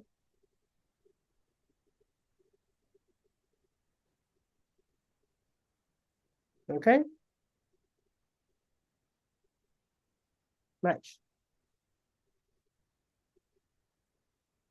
Now, what if you want to delete a file? This is extremely dangerous to do it on the terminal. Really, really dangerous, because what happens is this file will not go to the crash bin. So if you incidentally delete a file, critical file, using the terminal, you won't be able to recover this file anymore. In contrast, if you delete the same file using the file browser or Finder, it will go to the cache, and therefore you will be able to recover it. Okay? But how to do it? RM, which stands for remove, and the name of the file. So if I want to delete this file I created here, RM new file. You stop sharing screen. Oh, I'm not sharing the screen. Sorry? For me, it's showing up, I think. Yeah, I cannot see it. No. Oh, well, I can see a screen. Okay. Oh, no. Let me share a screen again. But can you see my screen and my terminal again? Now I can, yeah. Okay. So if I want to delete this file, I write rm space new file.txt. Okay, apparently nothing happened, but now when I type ls, my file is gone. Okay? But be careful to make sure that you are deleting the right file. Okay? Because otherwise, if you delete the wrong file, you won't be able to recover this file. When Okay? I'm trying to use the touch command, it doesn't work. It says the term touch is not recognized as a name. If you use the Anaconda PowerShell, it might happen. But if you use the Equipash, it will work. Oh, okay. So yeah, I'm working on the Anaconda PowerShell prompt. Yeah. So then in case I'm using the Anaconda PowerShell prompt, then what's the command? To create a new file, I think it's type. If I'm not mistaken. Okay. Okay. Okay, nice.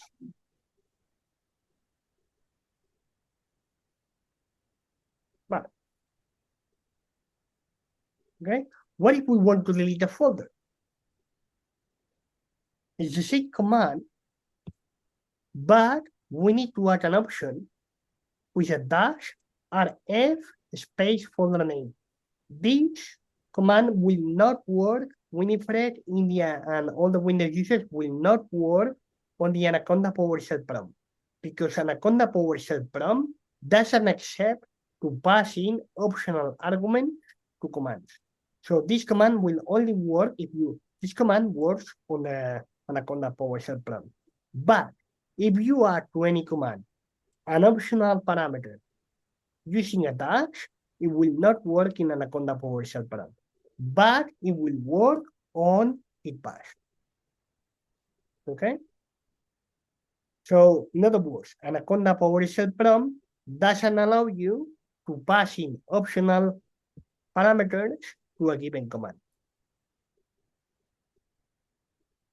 So if I want to delete this folder, I need to write rm minus rf, the name of the folder. Okay. So, and now the folder is gone.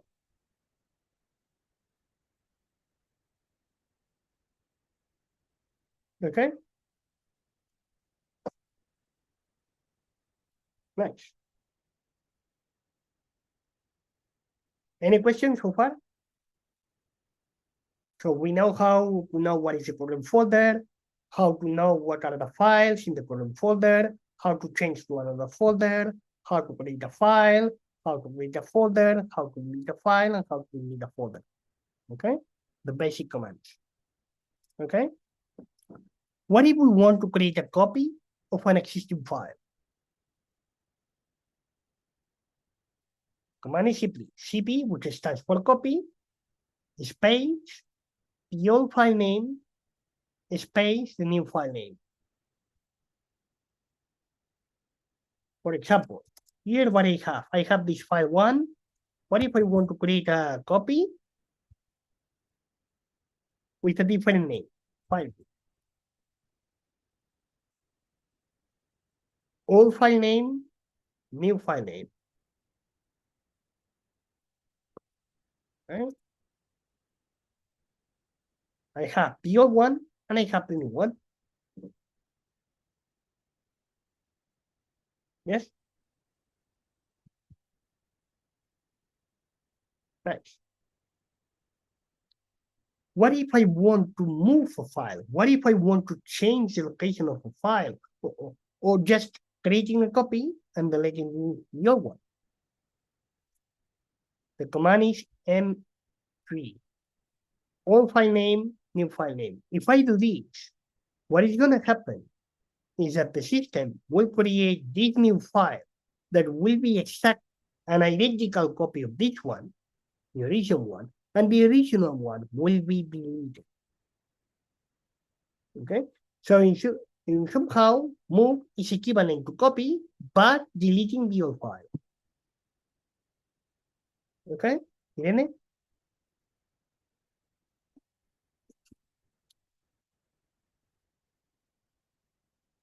So, for example, now I have this. Imagine that I want to rename this file. I could do file 2 with file 3. If I do this, a copy of file 2 will be created with this file name, and the original one will be deleted. No, apparently nothing happened, but now when I type ls, I have file 3. Okay?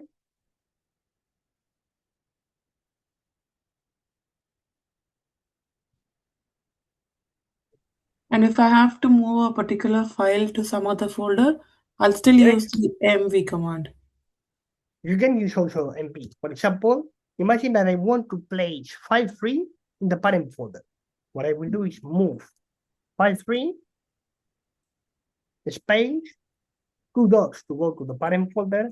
Okay? And now file 3 is not here anymore. But if I say, hey, show me what is in the parent folder,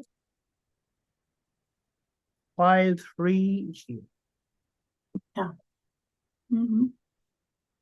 Okay. Okay. So now this command that you learned during the copy becomes really useful and really handy. What if I want to bring back this file 3 to the parent folder? I can say move, go to the parent folder, grab file 3, and place it here, the current folder. Now is when the dot makes sense. My file is back.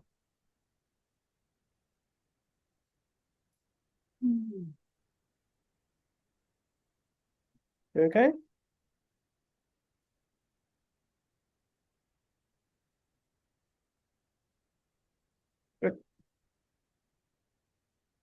Very good question, Winifred. And just forward. Okay. Nice. You had the question. Yes, go ahead. Ignacio, with this command mv file 1 to file 2, this is equivalent to renaming the file. Exactly. I wonder if yes, this one move. Yes, I wonder if the content of file 3 will be conserved or not. Yes, exactly. Move the file content 1, of file 3 will be exactly the same as file 2. Okay. It's not in fact moving, it's renaming. Exactly, yes. Okay, all right, thanks. The only thing I'm doing is, and somehow the way to see it is moving the file with a different name.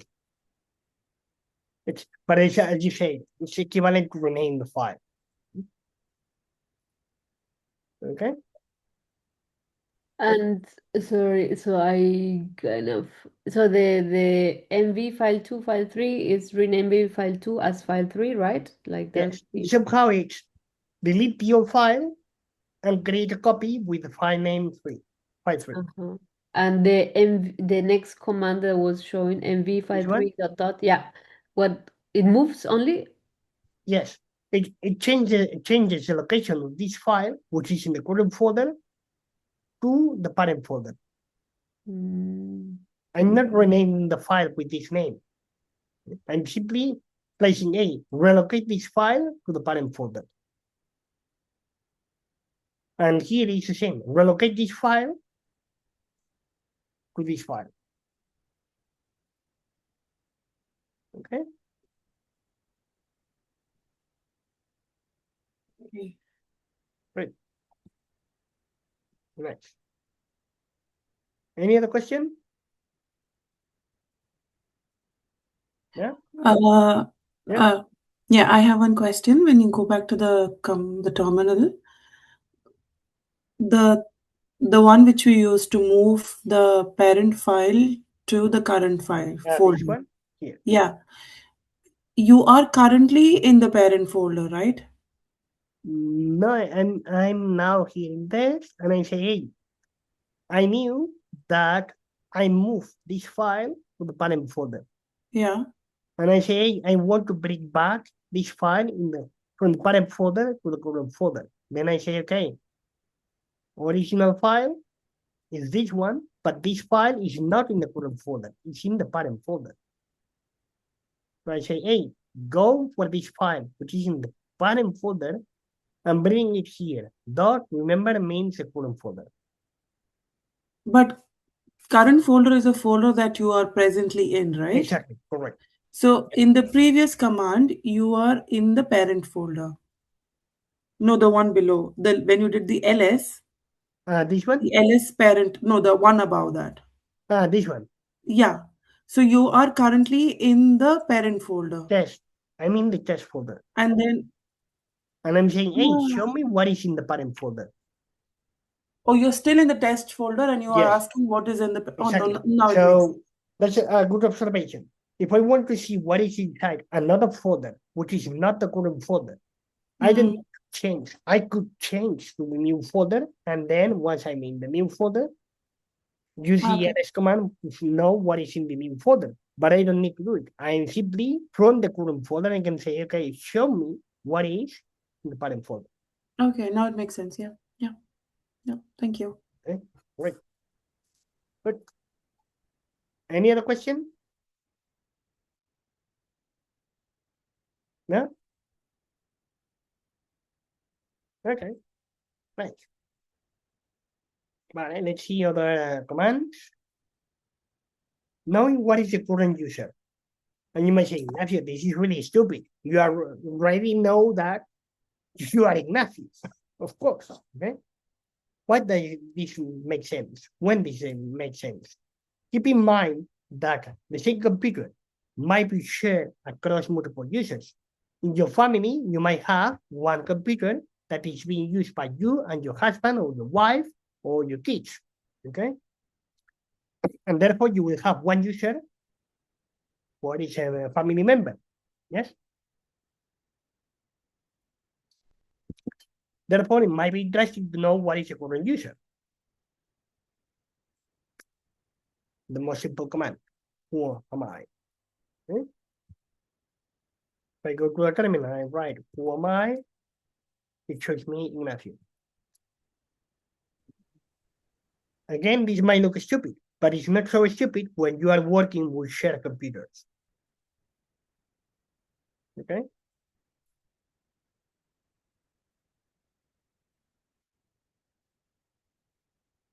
Right. How to clear the screen? Very useful.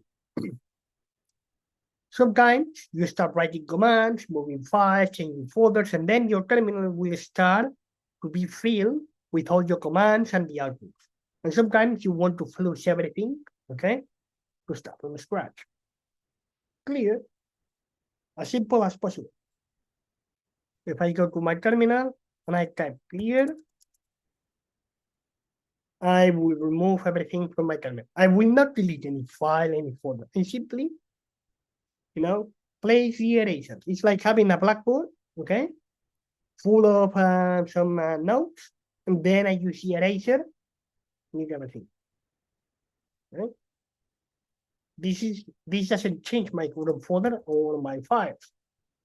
Okay, I'm in the same folder. My files and folders are preserved. I'm simply clear the screen somehow. Okay. Yes. Nice. How to reuse previous commands? Really, really useful. Imagine that you want to repeat a previous command and it's a very long command. Okay, and you want to run it again, but you are a bit lazy and you don't want to write again. You can use the up and down arrow keys. Look, if I go to the terminal and I press the up arrow key in your keyboard, I will be able to, it will show me what has been the last command that I have used. If I press it again, the up arrow key, I will see the previous command of my previous command. If I press it again, I will see the previous command, the previous command, the previous command, previous command, the previous command, and so on. And if I press the down arrow key, it will go forward in time. If I press the up arrow key, the previous command, next command. Okay? Until I run out of commands. Okay? This is quite useful. Okay? Any question? Can you do the same and see your previous commands? No. Wait, Emily? No. Okay, nice. Vale. Other useful things. We are going to skip this at this moment. This is a bit advanced. Okay. One command that is interesting is the cat. Cat only works on Git Bash terminal, for those of you who are Windows users. Cat, what it does is to show me the content of a file. Cat, file 1, I press it, it shows me, look, the content of this file is pi, hello, and hello. If you use it with a file that is a PDF file or Word document, you will start seeing a bunch of crazy symbols. Okay?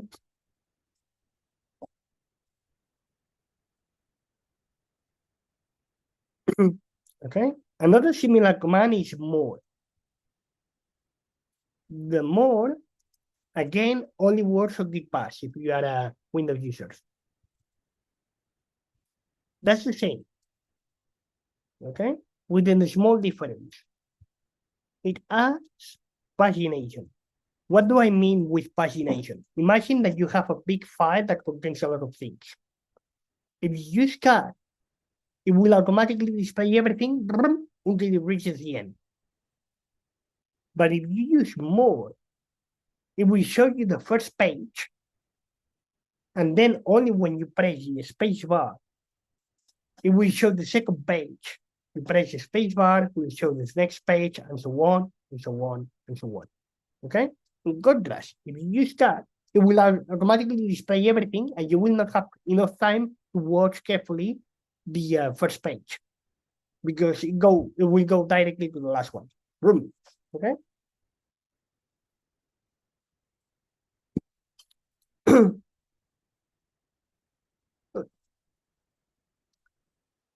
Another useful command is the arrow. It's called the redirection command. This one, what it does is to send the output of one command as the input to the next one. Look, I have this file 1, and imagine that I would like to add a thread at the end of this file. I can say echo, and within double quotes, I can say range. What it does, echo, is to display on the screen whatever I place within double quotes. Echo orange displays orange. Okay? Oh, sorry. There's a question on the chat or comment on the chat. I need to press the browser. Okay. Yeah. Good. So echo command followed by something within double quotes display whatever you place within double quotes in your terminal. What if I want to store the word orange in this file, in file 3? Okay, file 3 is empty. Oh, sorry, it was a copy. That's this. What if I want to replace the content of file 3 with the word orange? I will use echo orange, and then I will use send this output to file 3.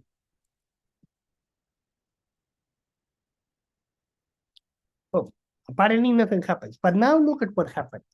If I display what is inside file 3, now the old content of my file is gone and only has orange.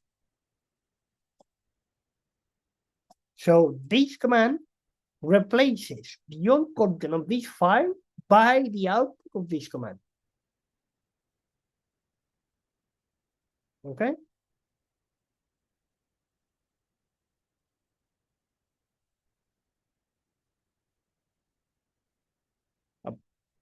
But what if I add 2 arrows? Then, instead of replacing the old content, it adds the new content. For example, if I say echo here, echo apple, and I add 2 arrows, file 3.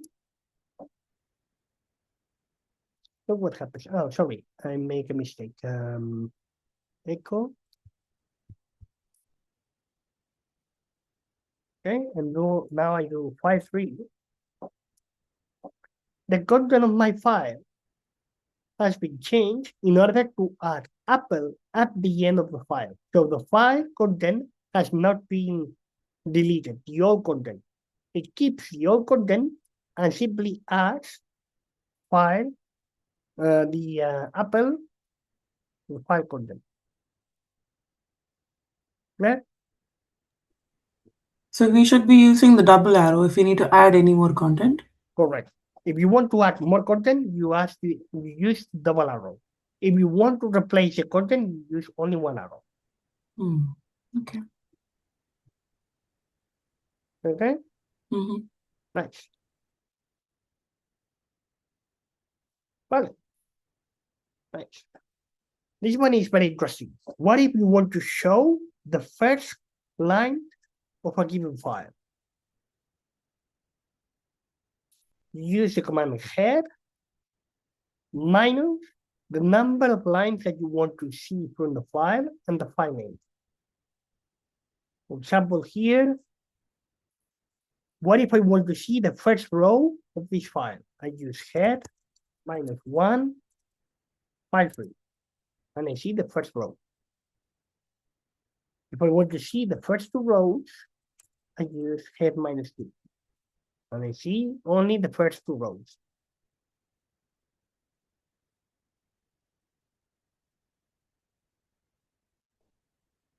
Okay.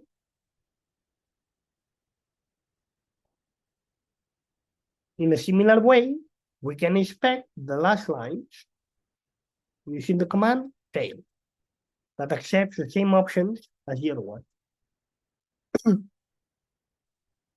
What if I want to see the last line of 5-3? Well, what if I want to see the last 2 rows?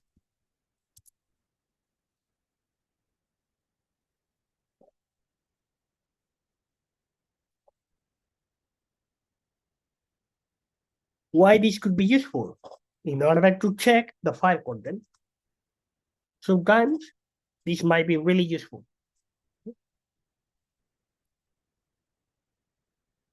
I'm sorry, there is a comment in the chat. Yeah, again, I don't know what's happening. I cannot see your screen and I feel it's only me. Let me stop sharing and share again.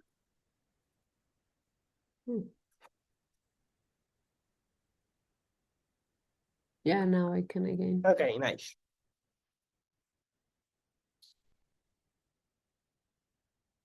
Okay. What if we want to search for something inside a file? We can use the grep command. For example, grep within double quotes, which string I want to search for, and the file name. Here, I use grep, and I use, for example, banana inside of file3. Doesn't show anything because banana is not present in my file. But if I use grep orange,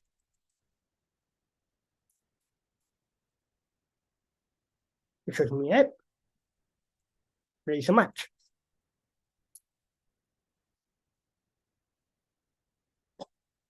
Okay.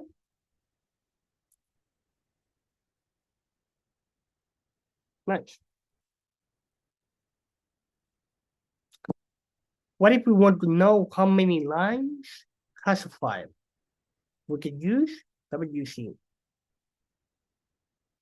Look, word count, and I use -L file3. It shows me that this file has 2 lines. Okay, this one and this one.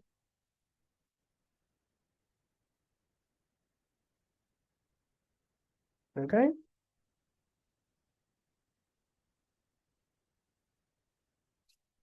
Any question?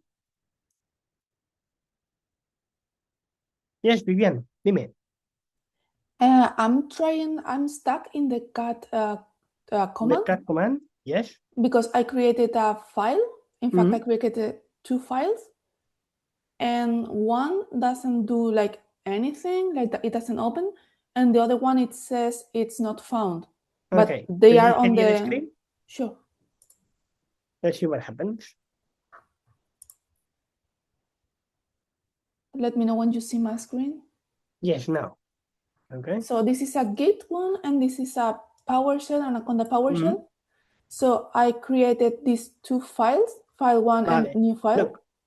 Look, one thing on the right-hand side, on the right terminal, okay? Yes. Whenever you display the content of your folder, it shows you that you have these 2 files, file 1 and file 2. Sorry, a new file.txt, yes? Yes. But then, if you look at the column length, you will see that both files doesn't have anything.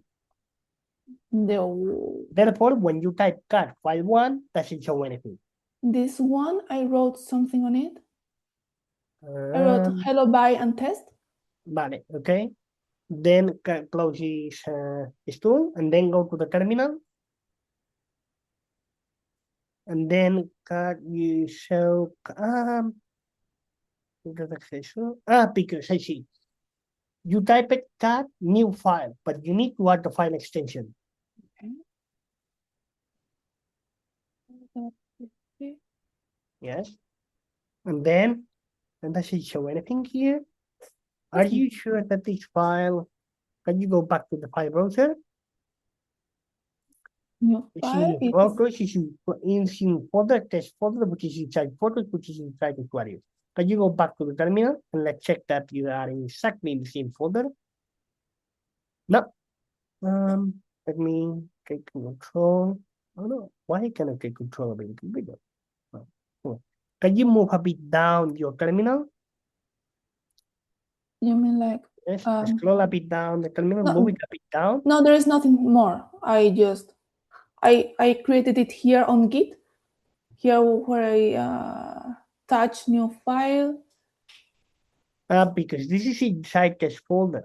Okay? Yes, I'm inside of test folder.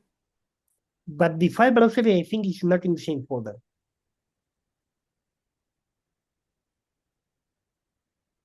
Can you go to the file browser? Yes. So look, it's test folder. This is test folder. If you look at the search bar, it's test folder inside photos, inside Aquarius. Right? It's test folder.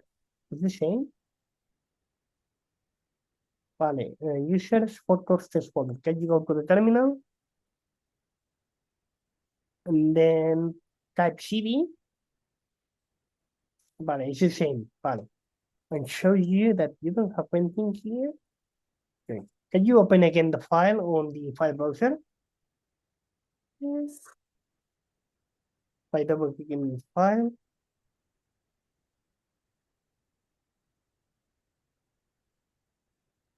Really strange. This one. Can you save this file archivo, guardar? Vale, then go to the terminal.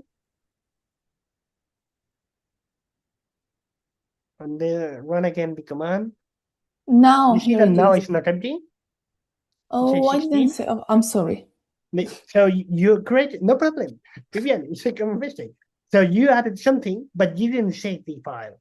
And therefore, the content that you were writing was not saved. Now type a cat file, .txt. New file, .txt. Now it is. Okay, I'm sorry. Yeah. So you started to write, but you didn't save the file. Okay? Okay. No okay. Thank you. Sorry. Any question? No? Okay.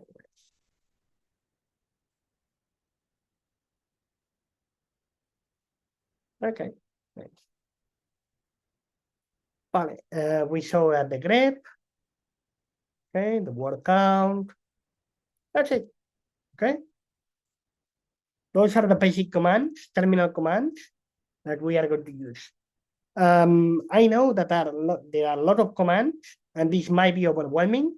That's the reason why if you go to the student portal and you click on the card, you scroll at the bottom, you will see a cheat sheet. You might want to click on this link and print this cheat sheet and have it handy in your table, okay? And at least the first days, okay? Because it might be a bit difficult to remember all these commands. And later, you will get so used to use them that you will not need any more of this cheat sheet, okay? Good. Any question? Where can we get the document you said?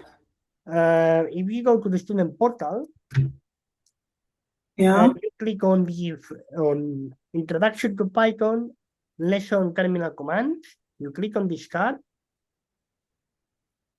You scroll at the bottom, you will see a section called Additional Resources. So let me share the screen, and I will show it to you.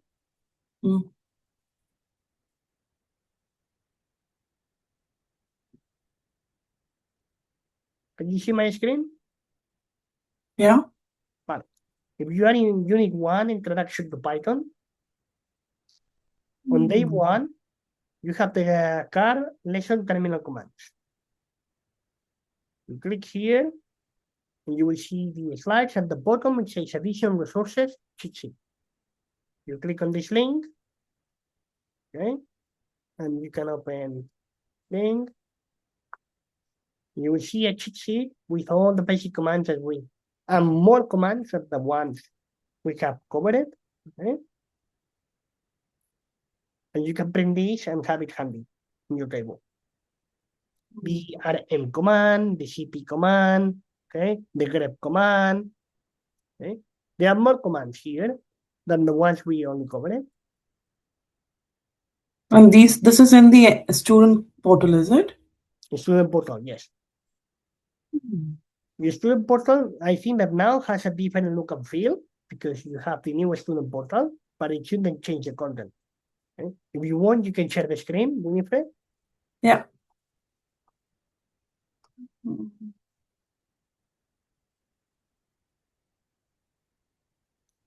Can you see my screen? Yes. This is analytics pre-work. At some point, if you click on courses, that analytics, can you scroll a bit up? This is all I have. Oh, that's great. It's the same for me. I have the same. It's in the data analytics at the middle of the page. Yeah. Just scroll down a little bit. You see, continue course. And you will find the program. Okay. Go to the left, day one, terminal, click on terminal commands, scroll at the bottom, okay, the bottom, more. And then you see additional resources, cheat sheet. Okay, got it. Good. Yeah, thank you. Nice. Good. So first topic covered. Let's do a 10 minutes break, okay, and we will start introducing the next concept. Okay? Yeah. 10 minutes break, guys. See you. Okay, bye-bye. Thank you, bye.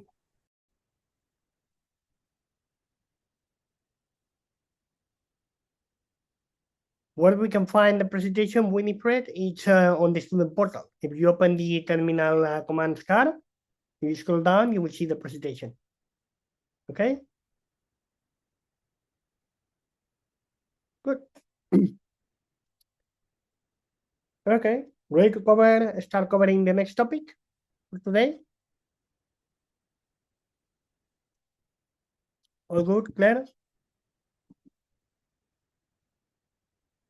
Nice.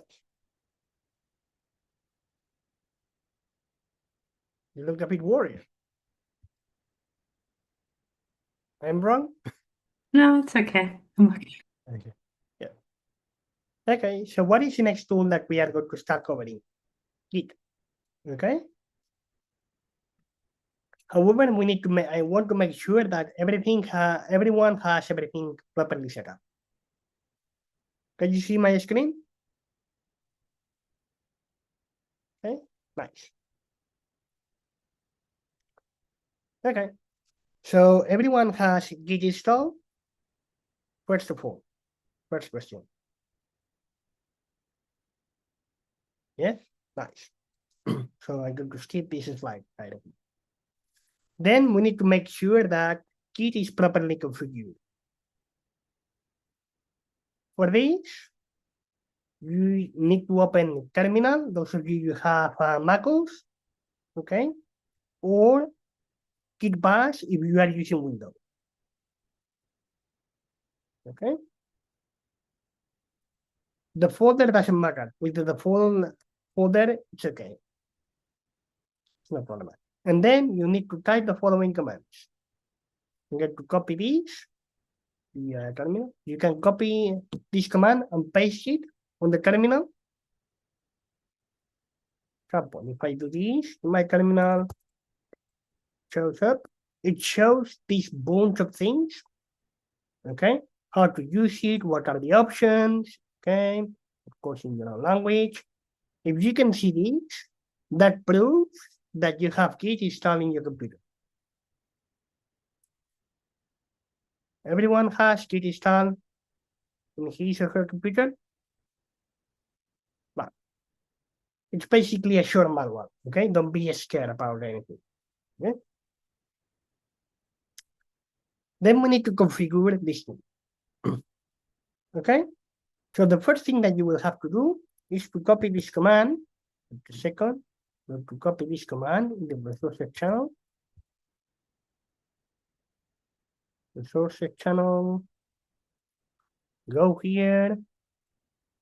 Then But you will have to remove this and place your name, replace this screen with your name, okay? So you can copy this, paste it in your terminal, and replace this by your name. And once you have done this, press enter. And then raise your hand to let me know that you are done.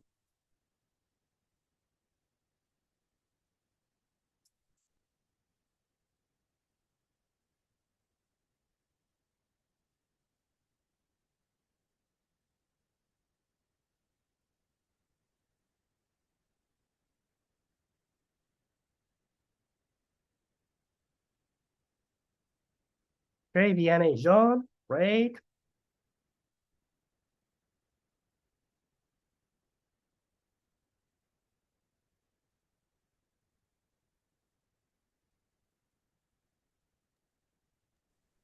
Sorry again, Ignacio. Let me share my screen real quick because I'm not finding the resources channel, and I don't know if I'm writing it something wrong or I don't know. Let me know when you see my screen. Yes, I can see your screen. So you cannot see the resources channel. No problem. I can copy this on the Zoom chat. Resources, and if you see, I don't see the one you showed us. Strange. I will contact Juliet. Okay, maybe if she can send me an invite or something. Yes. Let me see if I can send you an invite if I have permission to do it. Okay. Let me see resources. Vale, so you are Vivian.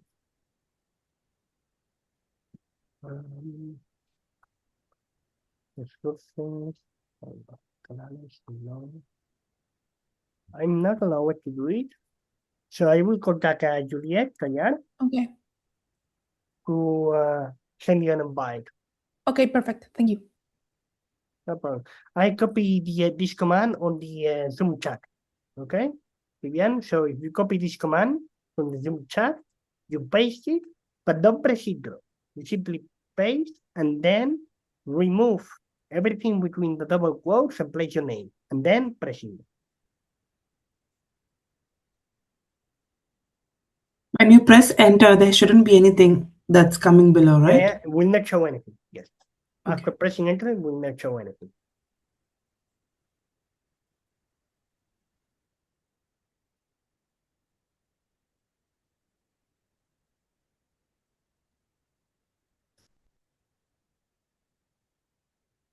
We are doing the boring stuff, okay? But it needs to be done.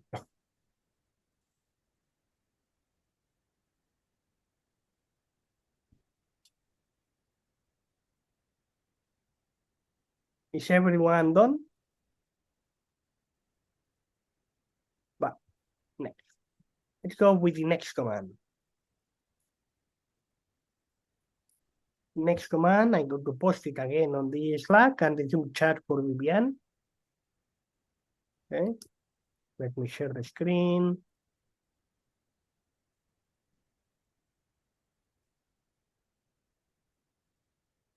Okay, is this one? Again, you will have to remove this and place your email. So I'm going to post this command also on the Zoom chat for Vivian. ¿Vale?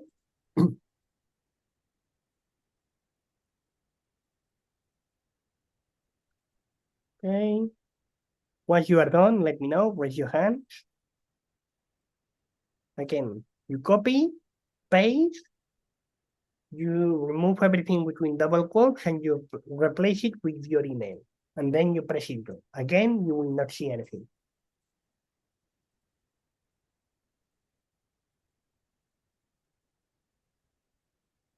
Hi, Shirene.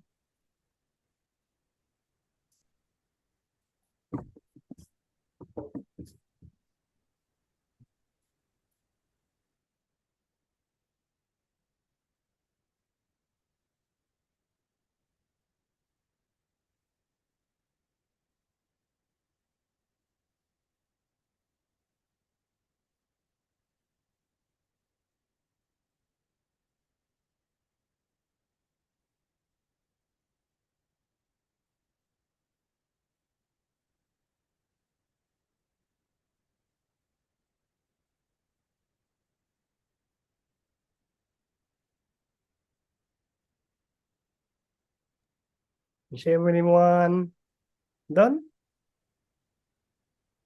Yes? Nice. Then one last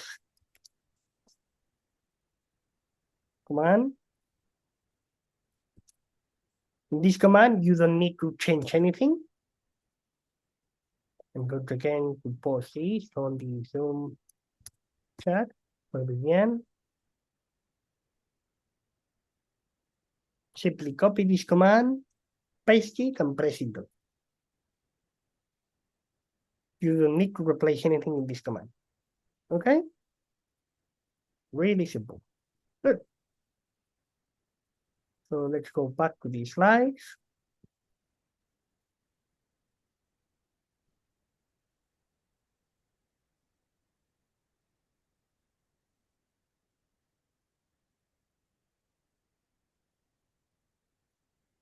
Okay, can you see my slides?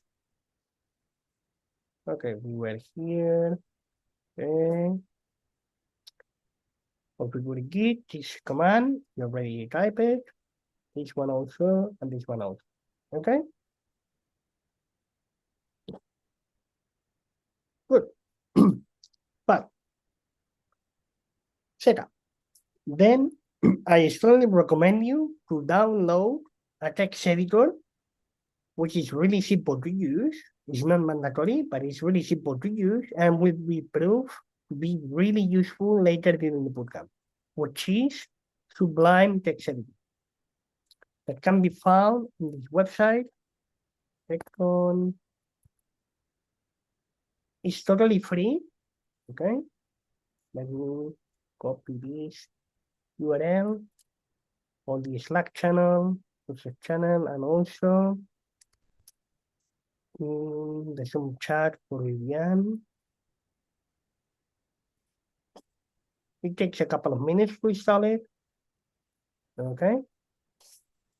This is a text editor that allows you to recognize many different programming languages, Python, Markdown, and many other things. It's totally free, even though that from time to time will ask you to pay, but you can skip it and say, no, I don't want to pay. Okay. And it's able to recognize many, many things. Okay.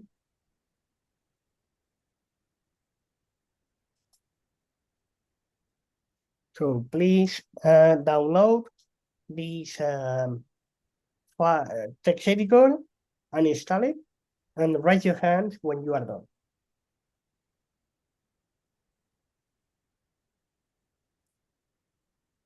Okay, Zidane is ready. Typically, we would use this editor for things that are really quick and dirty, or to solve Git conflicts. It will prove very useful. Let's wait for Claire, Vivian.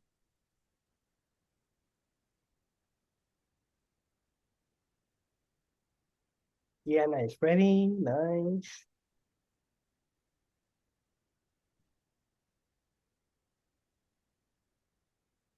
Irene is ready.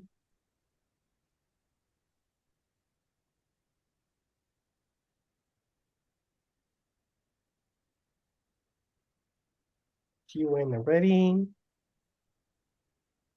Let's wait for Emil. Emil is ready. Daniel. All good? Nice. Really good. Okay. Done with the installation. Okay. Nice. Let's go to the next topic, which is actually this tool, Git. Okay. And now, Irene, you will start noticing why using all my CTL is so useful, and why my terminal was displaying Git master, while your terminal was not showing this. Okay. Okay. Just a second. Let's go with this tool. So we learned a bit of the terminal. Okay. What it's used for is basically we can do everything that we can do with a file browser with a screen. Okay. And this screen is available in all the computers. Let's go with this new tool, which is something different. Okay? Can you see my slides, guys? Okay. Let's go. First of all, what is this? Okay? The big concept. Basically, it's a control versus system. It's for auditing. Okay?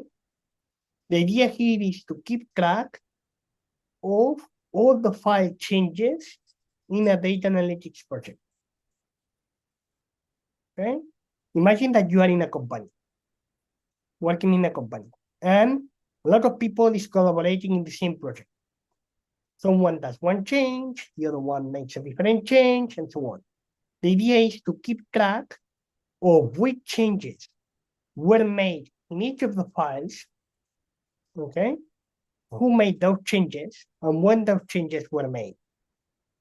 It's for accounting, okay? What happens when you go to the supermarket? Think it in this way. You go to the supermarket, you place some items in the trolley, and then you go to the cashier. What does a cashier?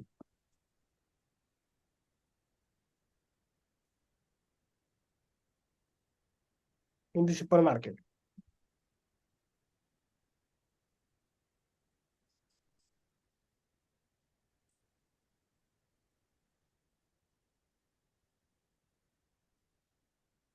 Nobody knows?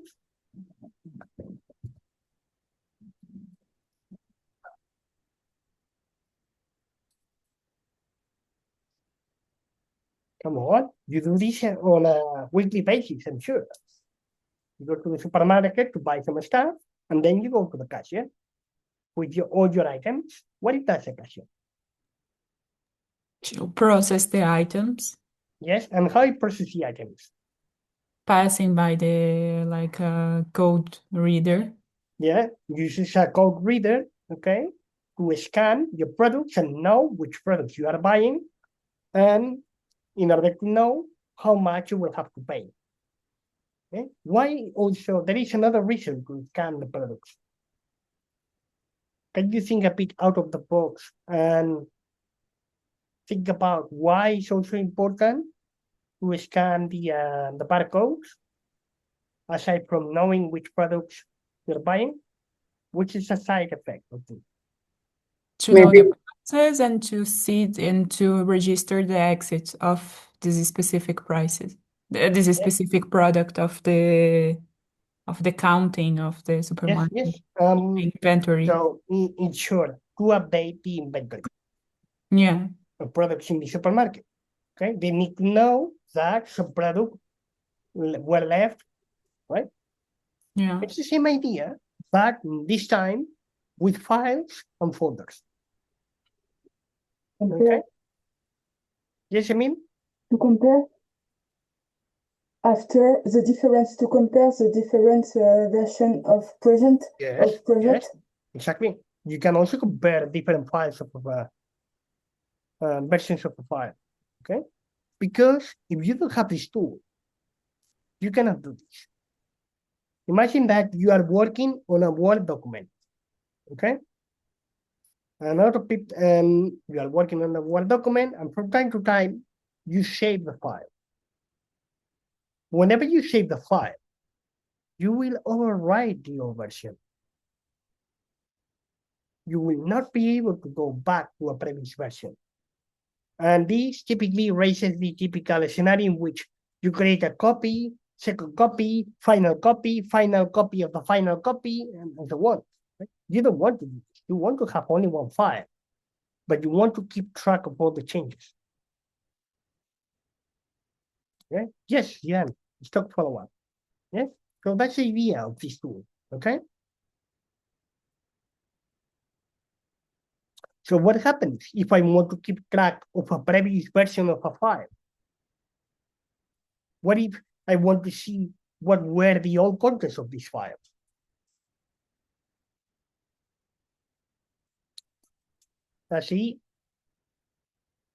That's where Git comes to help, okay? To keep track of all the different versions of all the files in your data analytics project. Okay? That's the idea. Okay? So basically, it allows you to register all the changes in a given file during the lifetime. Who made which change was made, who made this change, and when this change was made. Okay? So now you cannot say like Bart Simpson, yo no he sido. Okay? Okay, Viviana and Irene? Yo no he sido. No. Okay? Okay. Good. How this is done? Vale, it's done manually. Okay? You will have to register the changes. But in order to do this, we need to understand some concepts that Git uses. Okay? The first concept is what is called repository. Okay? If you want to start keeping track of all the file changes, the first thing that you will have to do is to create a repository. Okay? What is a repository?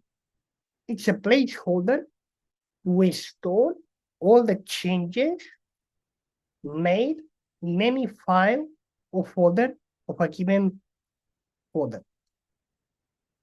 So whenever you work on a project, you will typically create a folder to work on a given project.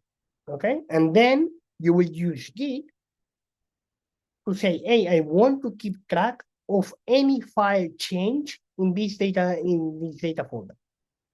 Okay, Daniel? And then Irene, if you do this, is whenever you will see Git master in your terminal. Okay?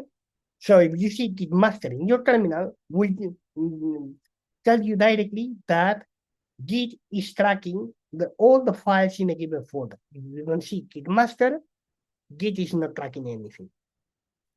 Okay? And you might be tracking the files in one folder and not the files in another folder. This is folder specific. Okay? Also, a good important rule. Each data analytics project must have its own project folder. Be organized. It will save you a lot of headaches in the future. And also, it's a good practice that you will track independently each project folder. Not track all the files in your computer. No. Every folder with its own repository. Okay? Remember, each Git repository, it's independent of each other. Has nothing to do with another one. Okay? So here I show you these icons that represents folders. Imagine that you might have 4 folders in your computer, each of them associated to one different data analytics project. 2 of them, this one, and the last one, are being tracked by Git. You are tracking the 5 changes in the first folder and the second one, but not in this one. This Git repository is not the same as this one. They are different things. Okay? Okay? Good. Any questions so far? Nice.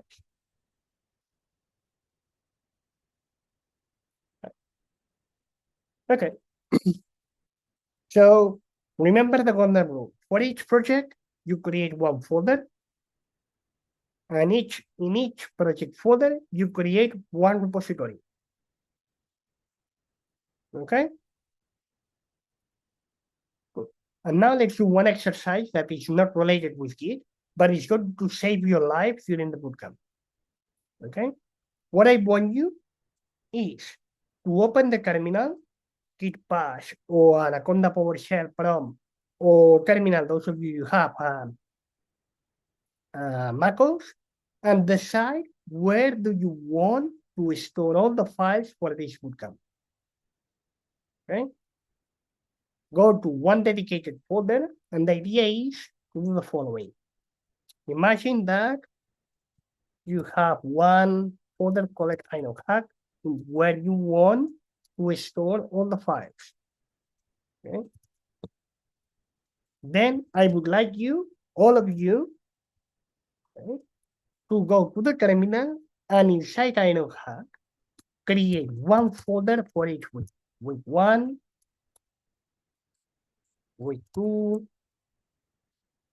week 3, week 4, week 5, week 6. Please don't do it in the downloads folder. Okay? Really bad idea, okay? Not inside the download folder, okay?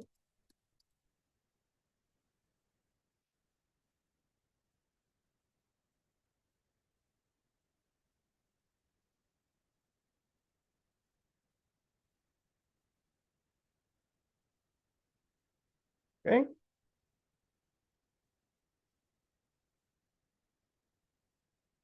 And then inside each of them, I'm going to write it only for week 1 to avoid filling the screen. But it should be done in each of them. You should have here, for example, week 1, day 1, day 2, day 3, day 4, day 5. And this for every week. So one folder for each week 1, 2, 3, 4, 5, 6, 7, 8, 9. And inside each folder of each week, create one folder for each day of the week.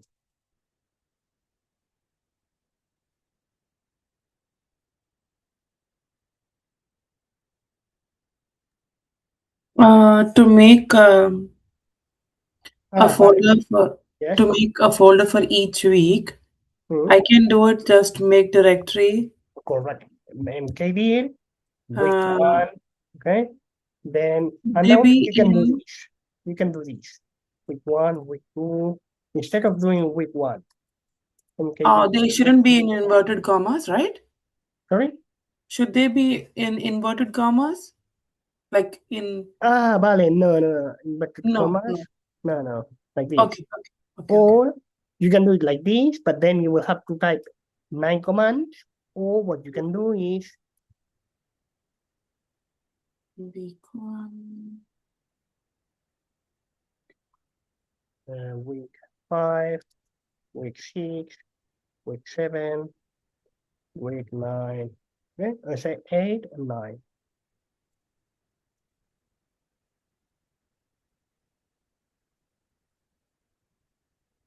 Then you will do CD week 1, and then MKD day 1, day 2, day 3, day 4,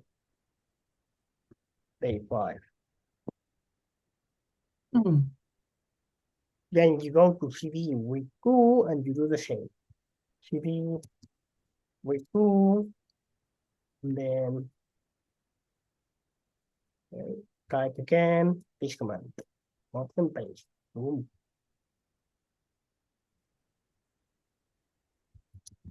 This way you will have everything properly organized. Okay? And this will save you a lot of headaches.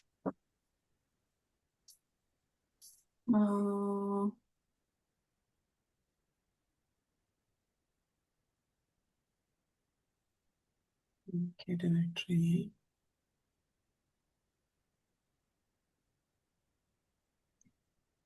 So when I'm trying the make directory for week 1 and all, it says that the positional parameter cannot be found that accepts argument. Can I share? You like to share the screen? Yeah.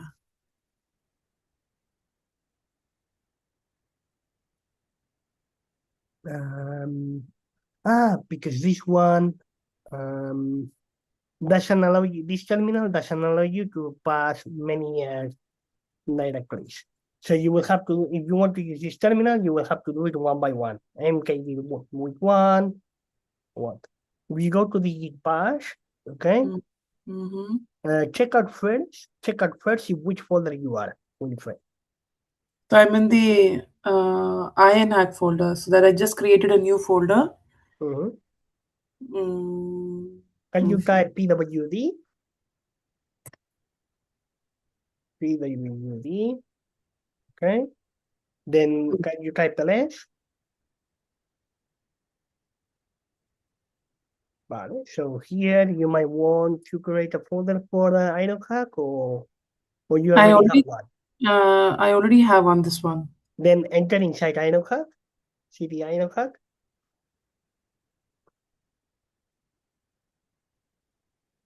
Okay, type the length. Oh, okay. Double check what we have. Okay, then I will start writing mkdir.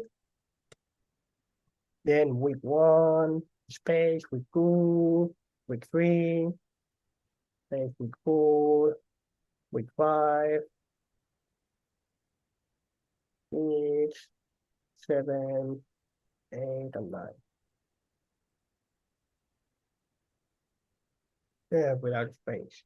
Vale, procedural, type a length. Boom. All the folders created in once. Okay? Okay. Yeah. Then what you can do is cd week 1. Now what should I do now? cd, enter inside folder week 1. Okay. Okay, and now type mkdir space day 1 space day 2, day 3, day 4, day 5.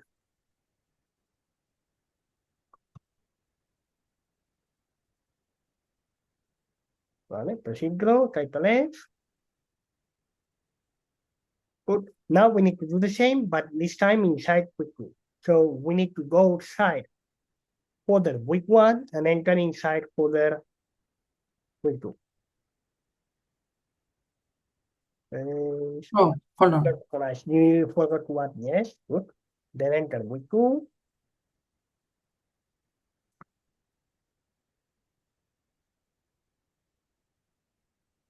Enter. And now 1 second. Instead of writing again everything, what you can do is to press the up arrow key, then press enter. You see how useful it is? Boom. Now you go outside, enter week 3, and then you press the arrow key, bam, press enter, and so on. Okay, yeah. Okay, got it. Thank you. Pleasure. Okay. Anyone needs help with this setup? Okay. This is going to be really useful for you later. Really, really, really useful. Okay.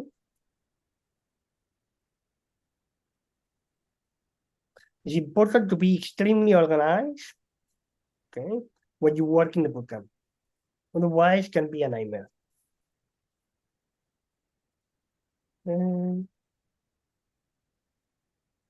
Fine. So now let's see how we can create a repository. Okay, Irene? It's really simple. Okay, can you see my screen? My slides? Okay. If you want to create a repository inside a folder, you enter first in the folder, and then you type git in it. Look. For example, here, look, Irene, in my case, I am ready. This folder has been tracked by git. So I'm going to go outside this folder and go inside another folder. Oh, sorry. Vale. Vale, CD desktop. Inside desktop, enter into INOFAT. Then, vale.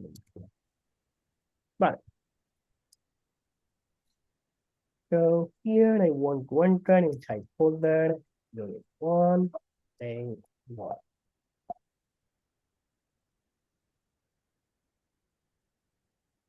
Okay, good. Vale.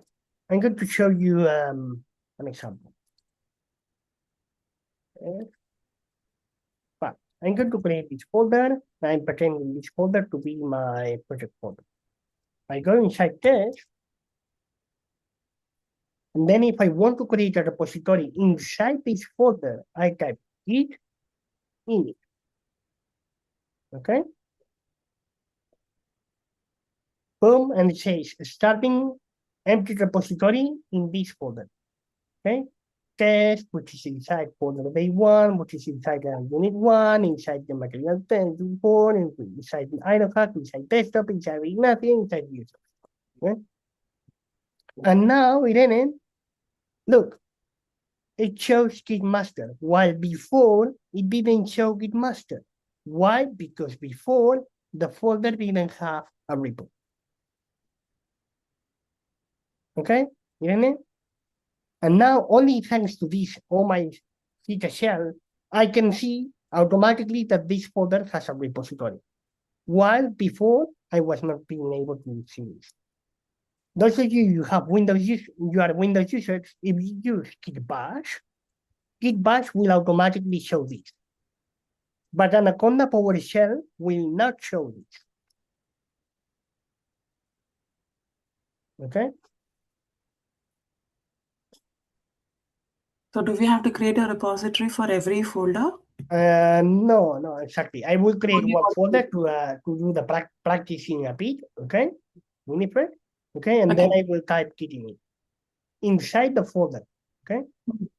So create a folder for playing a bit, enter inside the folder, and then type git init.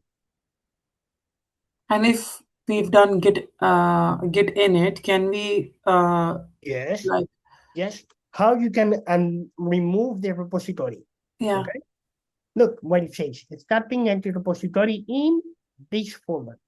So if I want to delete the repository, the only thing I need to do is to rm delete this folder -rf dot. And now the repository is gone. Okay, Winifred? So if you made a mistake, the only thing that you need to do is to delete this folder. Okay. I got it, yeah. I got it. Okay.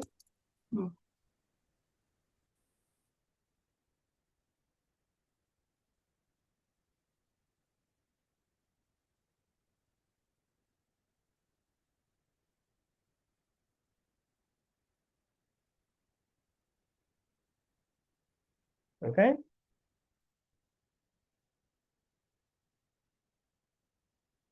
Simple, right? One thing, once you have created a repository in a given folder, you don't need to type this command again. It's done forever unless you delete this folder. Okay, Winifred? If I type this git init, Git will automatically track any file or folder I create inside this folder. Okay?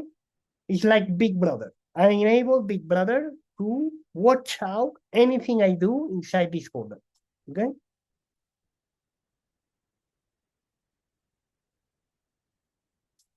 Okay? Some folders might have Git, others will not have Git repository. Okay? For example, before, my test folder didn't have a repository. Day one folder doesn't have Git, a repository. Only the test folder inside day one, if I leave my current folder test, look, now it doesn't show Git master. Why? Because Git is not tracking the files here in day one. It's only tracking the files inside test. Okay?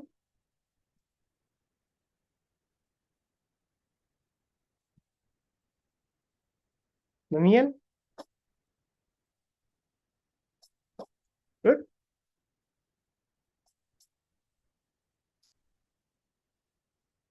Okay. Now you learn how to create your first repository. But next concept, the abstract, okay? But it's important to keep always this in mind. Git always works with these three main concepts. okay, under the hood. The first one is a working directory. It's the files that you have in the current folder tracked by Git. Okay, this is called working directory. What you can see in your folder. Okay, this is visible all the time. You type ls and you see what do you have in your folder. This is what Git calls the working directory. Okay. The next one is called the staging area, which cannot be seen directly. Okay. It's a Git area that Git has, but you cannot see directly. And finally, we have what is called the repository. Okay, so Git works with these three elements: working directory, the staging area, and the repository. Okay, to give you an analogy of this, to better understand what the hell is this, the following. Imagine that you are going to make a trip. You are on holidays and you are going to make a trip to a very far country. Well, after buying the tickets and scheduling everything, what do you do?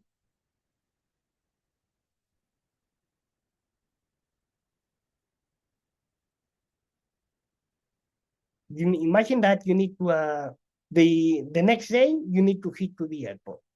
Okay? What is the thing that you are going to do aside from picking your passport? Okay?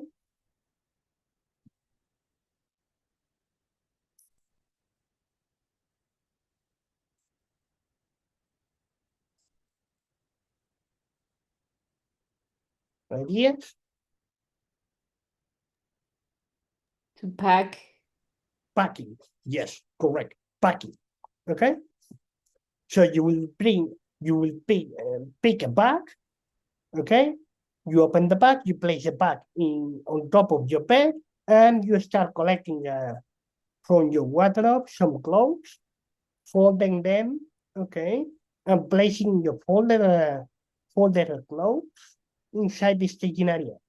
So you can think the staging area as your bag. Okay? Right? Yes? Once your staging area is filled, you close your bag and you have your bag ready in the repository. Okay? Right? And you can have as many bags as needed. You might need only one bag, or two bags, or three bags.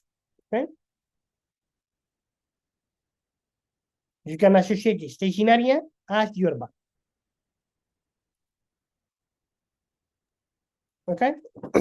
So, how do you add files to the staging area, to your bag? How do you put clothes in your bag?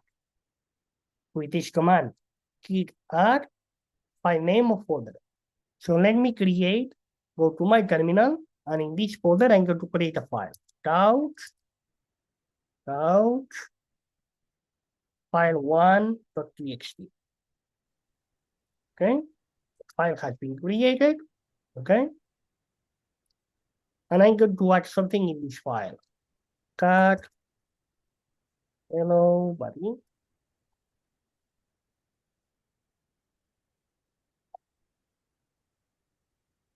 Okay, no, como que no?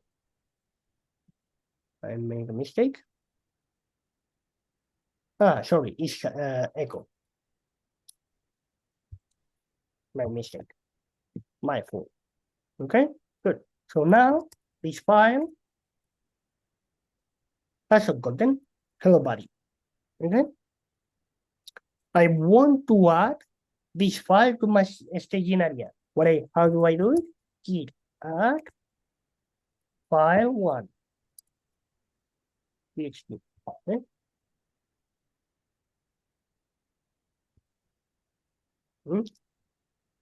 Because I have made a mistake here.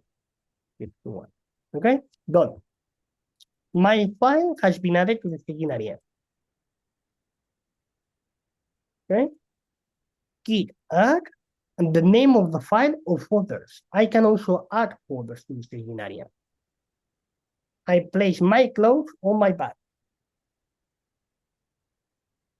Okay, good so far. One important concept here is what you add to the staging area is not the file forever. It's the current version of the file. If later I make a change on the file, okay, example, if I say, okay, if I do, for example, and I add something else, my file,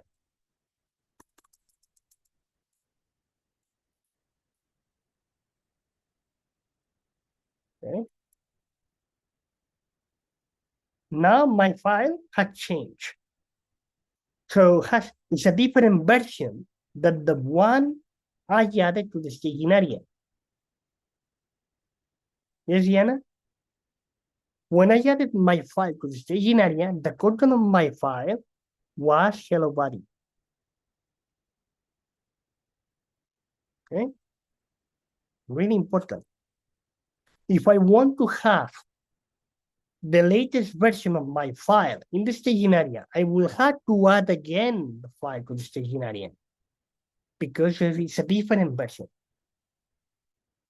Okay? So now I have the old version of my file in the staging area. Okay? Is clear this concept? How I can close my bag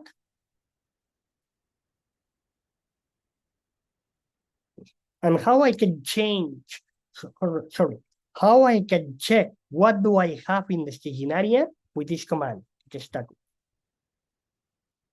If I type git status, look, it says you are on branch master, no comments yet, and says, okay, you have a new file. Okay, this in green shows me what do I have in my staging area. In green is shown what do I have in my staging area. But then at the bottom says, hey, this file has been modified. Of course has been modified because I added the file to the staging area. And later, while the file was in the staging area, I added some content. And says, okay, the file is in the staging area, but it's the first version of the file. The second version of the file is not in the staging area.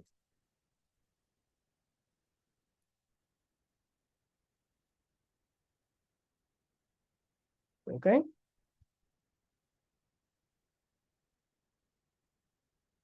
Everyone is okay with this? But how I can transfer whatever is in my staging area to the repository? How I can close my bag? Doing what is called a commit. Git commit -m and within double quotes a comment message. But look. Also look at the picture. What happens with the staging area when I create my commit?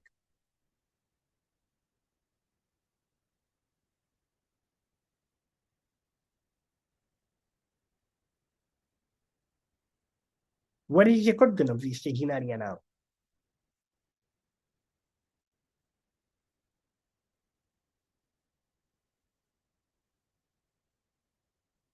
It's empty. You move that. Empty. Empty. Correct. Empty. Diana. Let's do this. And go to the terminal and I type git commit with -m. It's important to don't forget this -m.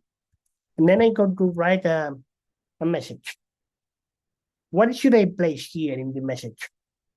The idea of this message is to report others shortly which changes I made in the past. For example, in this case, is the first comment. For example, first comment.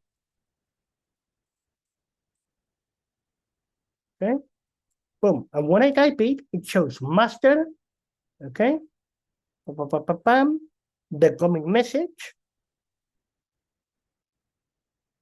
How many files has been changed in this commit? Only one, because there was only one file in the staging area and has been added. Create mode, okay? Now let's see what happens with the staging area. Before doing the commit, my staging area had something, which was the first version of the file. I'm going to type again, git status. And now look what happens. Now, this file doesn't appear in green. It appears this. Why? Because as you correctly say, Diana, when I create a commit, the content of the staging area is blue.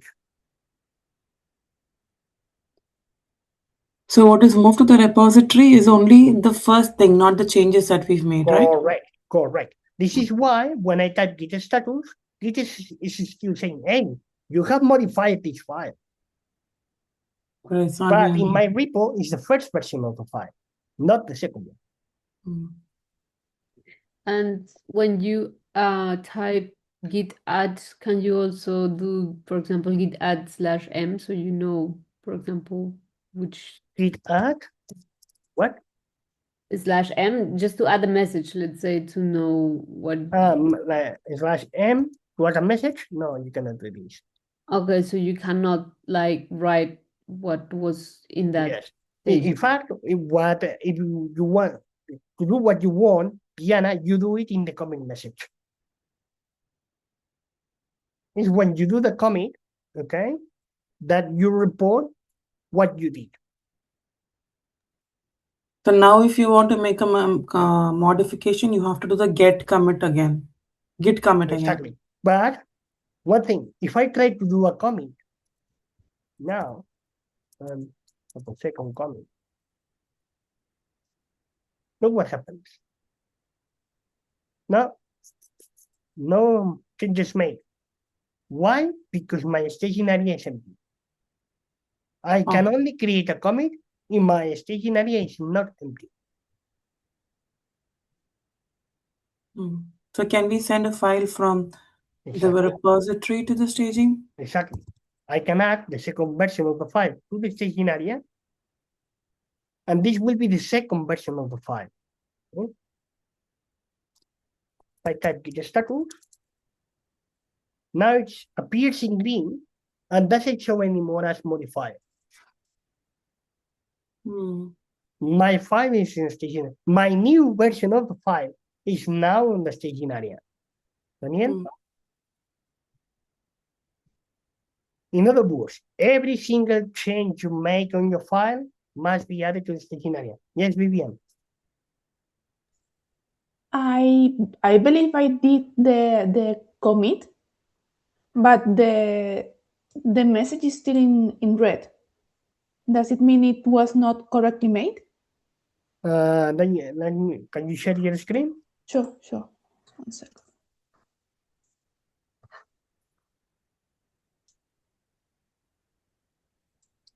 Let me know when you see it. No, a ver, you added a new file 1. I see. Look, your system is saying you have this new file 1, in the staging area. Here, in the right? meantime, you modified the file, therefore it shows up as file1.txt modified. And also, you have another file that you created, which is file 1, without file extension. Okay. Then you created your first commit, okay? Yes. And then it shows, hey, you still have the second version of the file, but this second version of the file is not in the staging area. Okay, Vivian? If you go to the next line, when you type git status, after doing the commit, you type git status, and it shows modified file1.txt. Why?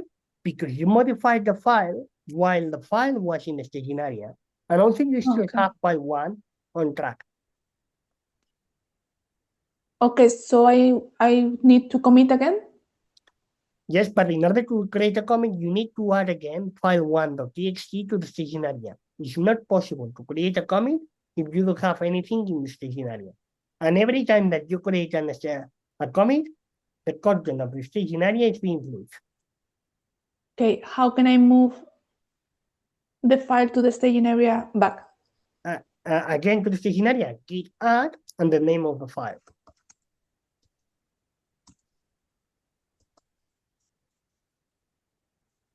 Yes. Now type git status.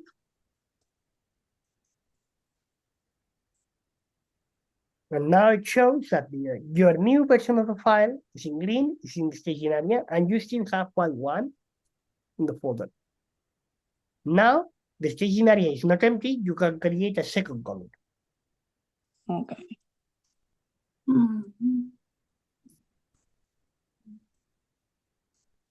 You need to add a -m flag. Yeah. In the beginning, after that. Don't forget this. -m, and then within double space, within double quotes, the comment message. Okay. For example, here, you can add, for example, a second commit, or more ideally, updated file 1.txt.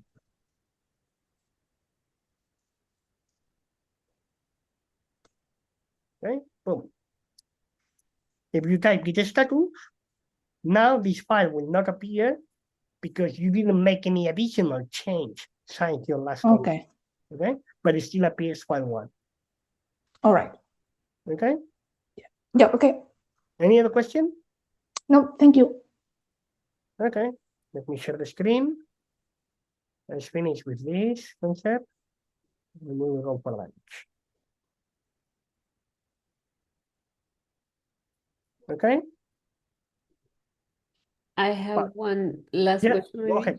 Like, for example, if you have different branches and you have different, let's say, staging areas, how can you see what is in X stage? But if you have different branches, you will have to, this is something that we will cover during the bootcamp, but later, okay? You will have to switch to each branch you want to check and then do the git status in each branch. It's not But for example, possible. like, okay, let's not talk about branches, but like right now, for example, I just put something in the staging area and then I just leave my computer and go. So when I come back, how do I remember? I probably don't remember what I staged, like what was already in the file 1 when I staged it. Can I see it somehow or not? Yes. You can check out if you didn't modify the file. In the meantime, you can simply type the content of the file, cut file content, and that's it. But if you modify the file in the meantime, while the file was in the staging area, okay? If you type cut the file, you will see the last content of the file, not the content that was present in the staging area. So there is not really like a what you will have to do is to remove the file from the staging area, and then you will overwrite the file, the version of your file, in your folder with the version that was present in the staging area, and then you can type what was in the staging area.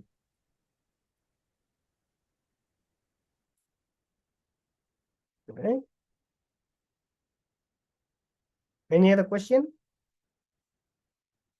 So in summary, also in terms of branches, you cannot see at the same time the content of all the branches. You can only see the content of one branch.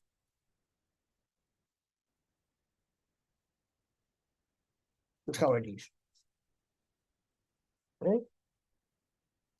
And finally, one last command is git log to see all your commits. Okay. If we go to the terminal and you type git log, you see here a list of commits. Okay. Git log. In my case, I have only one commit. Okay. And then what it shows up here? It shows a unique identifier for each commit. This is a unique identifier that Git automatically generates for you. Okay. Then Diana shows you in which branch you are working, who made this commit, what is the email of this person, when the commit was made, and what was the commit message. Okay. So if I create a second commit here, second commit, Okay. And I type git log. I see 2 commits now in reverse chronological order, from the newest one to the oldest one. Second commit, first commit. Okay.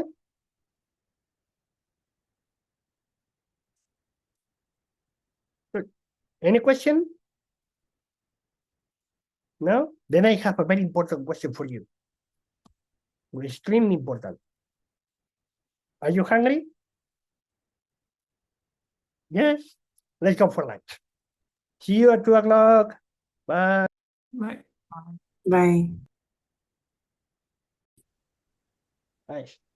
Diana, regarding your question about Git, I think that I misunderstood you this morning. You were asking if it's possible to see differences between different commits? Not commits, stages. Stages. I think so. Stages, not. Between commits, yes. And also you can check what is the difference between the current file in your folder and the file in the staging area, or the file in your working directory and the last commit. Okay, with the command git give, it's possible to do it. Okay, Okay.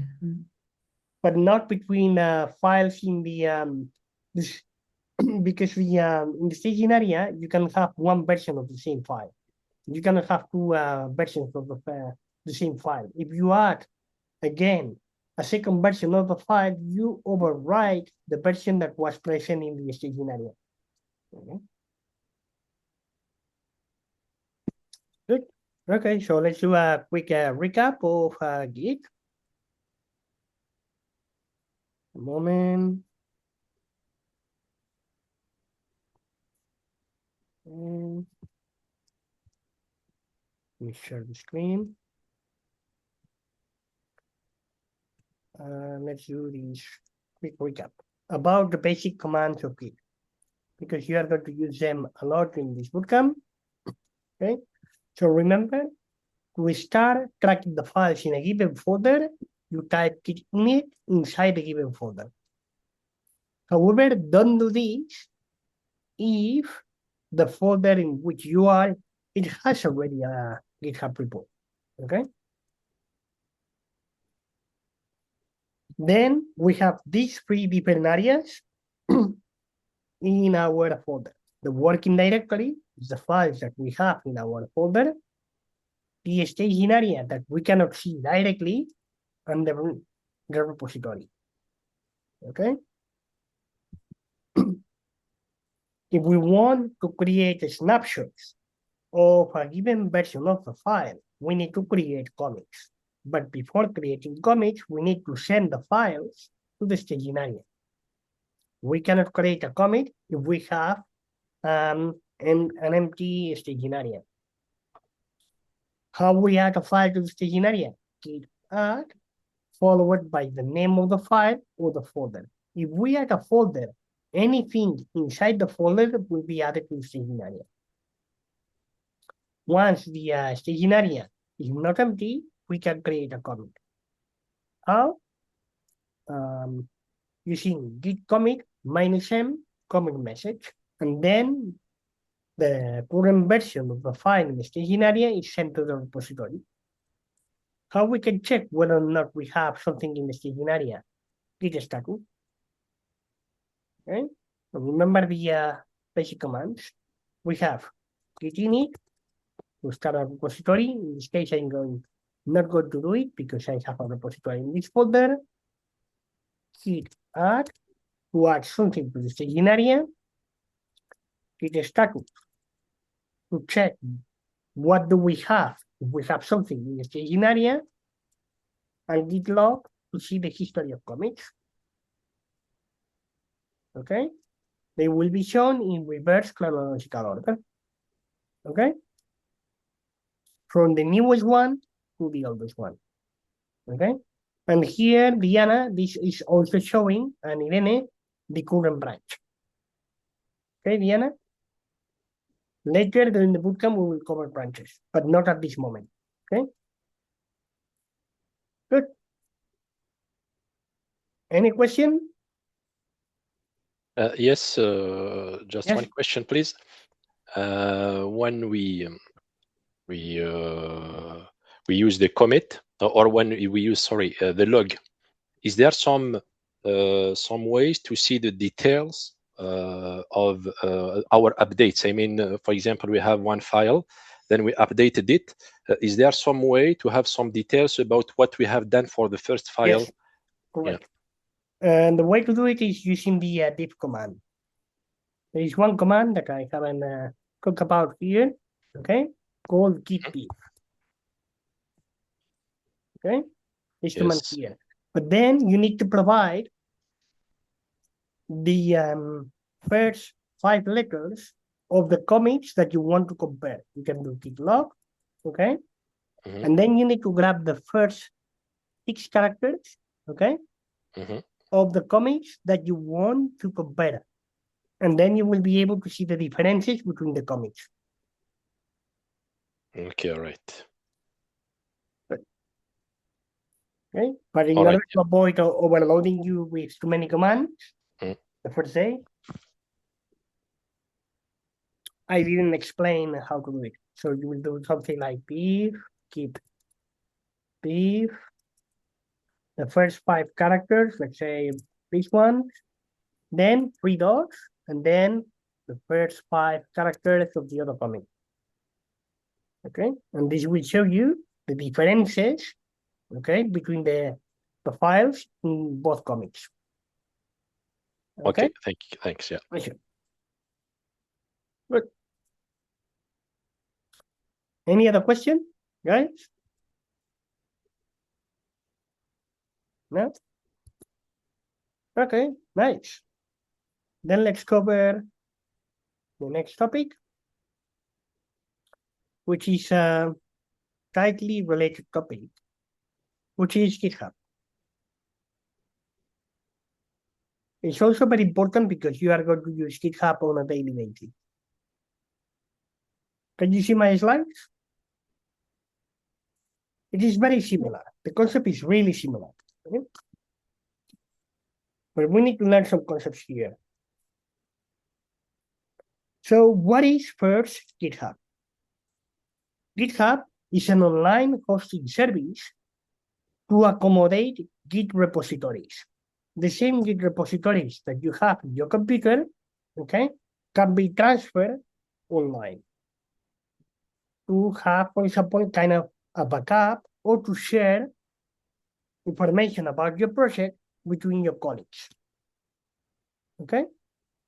It's like Google Drive or OneDrive or Dropbox. Okay? Okay? Anyone here uses, for example, Dropbox? It's the same idea. Okay? But only for Git repositories. Okay? But in the same way that we can have Git repositories in your local computer, in GitHub, you can have repositories. Okay? These repositories can be public. By default, they will be public, or they can be private. Okay? If you are working on a personal project, it's okay to have it public. However, if you are working with your company data, typically you would like your GitHub repositories to be private. Okay? Because if a repository is public, anyone on internet can see the content of your repository. Okay? Okay? Good. But so why we might be interested in using GitHub? Obvious reason, back up your repositories. I still remember one of my first students when I was working for another company that was working on a project, okay? And I told him from the very beginning, please create a backup of your Git repository in GitHub. And he was giving excuses. No, I will do it. Yes, but I will do it, and so on. And then you know what happened?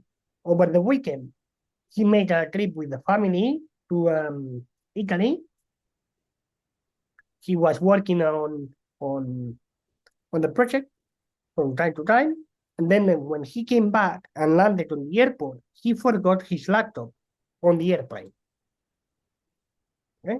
And then when he realized, he ran back quickly to the plane and asked for permission and to enter in the plane. Was denied the permission, and he explained the reason, say, I forgot my laptop, could you please check out if my laptop is there? And the laptop was not there. And he lost all his job. Okay? Or imagine the other scenario. Your computer dies for any reason. Maybe you split some water in your keyboard, okay? Your laptop is totally off. If you don't save your Git repositories in your GitHub account, then you are totally lost. Okay? In contrast, if this happens and you get a new computer, you can download everything from your GitHub account. Okay? By the way, everyone has a GitHub account? Nice. Okay, so one thing is to back up your repositories. Another one, and the most important one, is to collaborate with other developers. When you will be collaborating in this bootcamp, since from week 4 onwards, you will be using GitHub to collaborate with other teammates. And you will use branches, okay, Irene?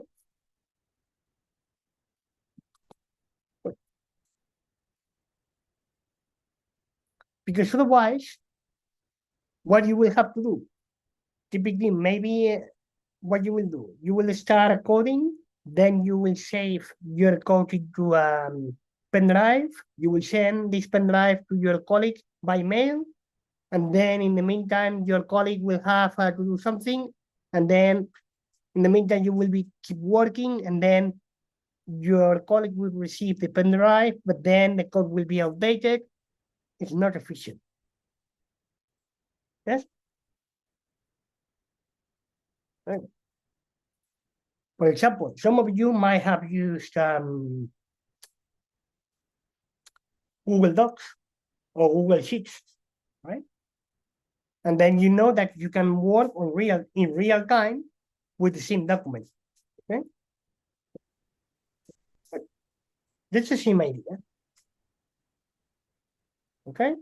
Also, you can create your own open source project. Imagine that you have an idea, okay? You start developing, but at some point, you get stuck and you ask for help. You can ask for help online, and then others can take over your work and then add the changes. And also, very important one, some people here are from HR departments, right? So you can expose your coding capability to hiring managers. You can tell hiring managers, hey, I have some projects here. You can have a look at them to see how I code, how I structure things, and so on. Okay? Okay. So everyone has an account, right? Good.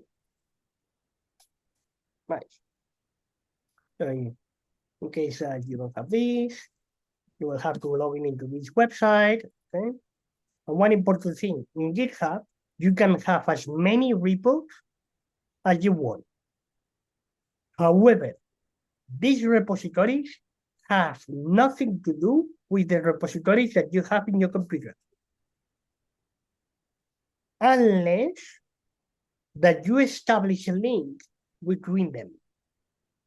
Okay? But one thing is the repos that you have in your computer, and another thing is the repos that you have in GitHub. Okay? Unless you link them, there is no relationship between them. Okay? So how we can establish a link between repositories, one on your computer and another in GitHub? But here in this diagram, this represents your local computer, and this represents GitHub repository. Okay. First of all, in order to do this, you need to know what is the URL associated to the GitHub repository. Each GitHub repository has a URL. Okay.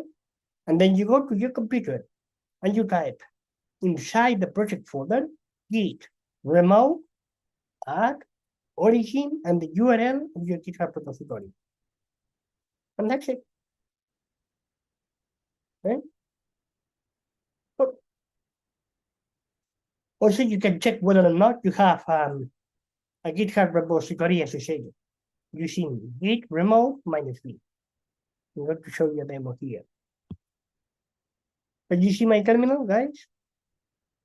Look, I'm here in my old repository, but I haven't said anything about any GitHub repository at this moment.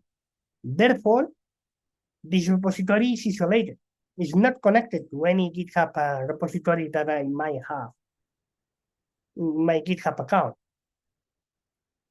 I'm going to check whether or not there is a remote repository. Remote -v. And says nothing. There is no connection between this repository and any GitHub repository in my GitHub account. Okay. What if I want to make a connection? Then I will have to go to my GitHub account, create a GitHub repository, collect the URL of my GitHub repository, and establish a link between this repository and my GitHub repository. Okay? Vale. I'm gonna do it. I'm going to GitHub. Okay. I'm tapping my browser. GitHub. And vale. Nice.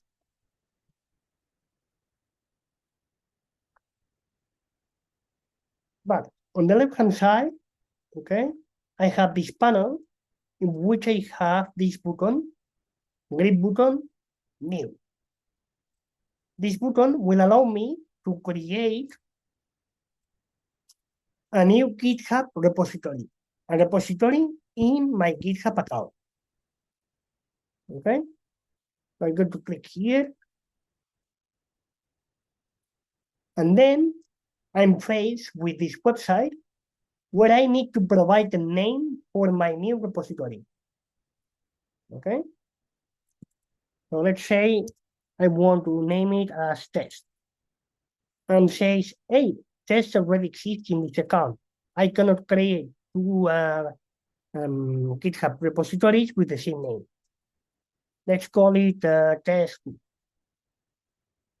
No, already exists. Test 3. Already, oh, it's available. Okay.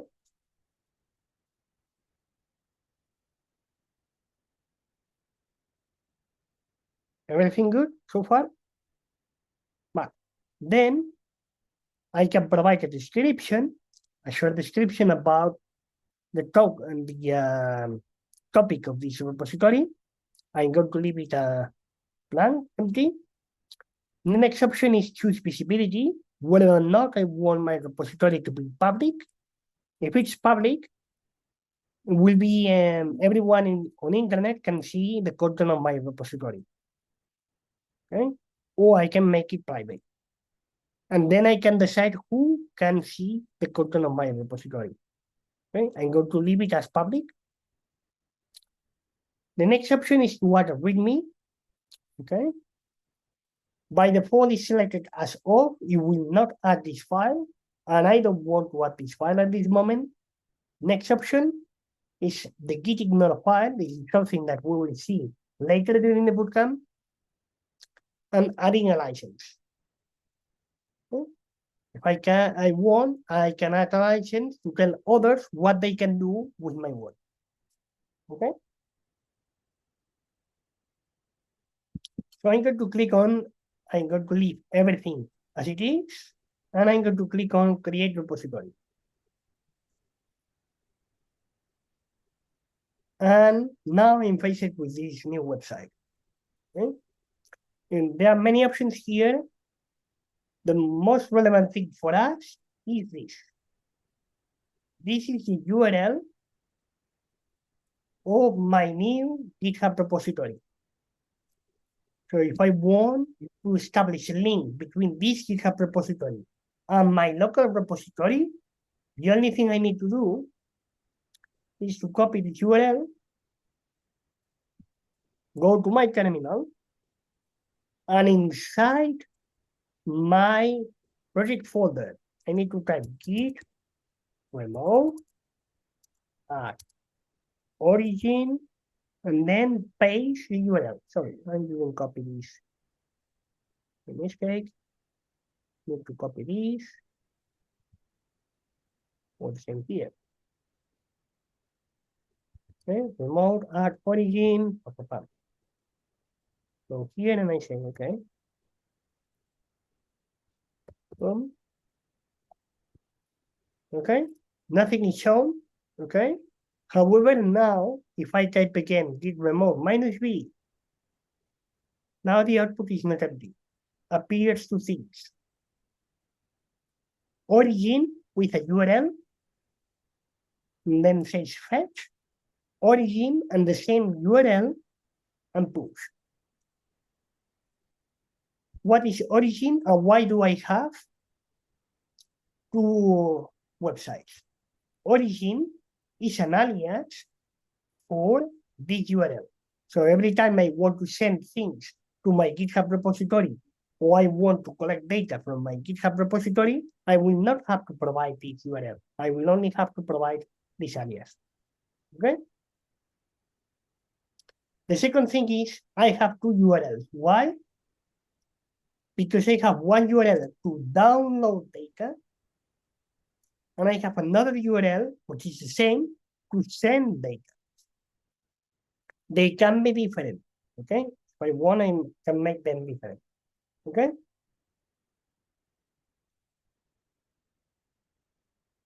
Any question? Nice. Good. Okay. So I created my GitHub repo, and I established a link between both of them.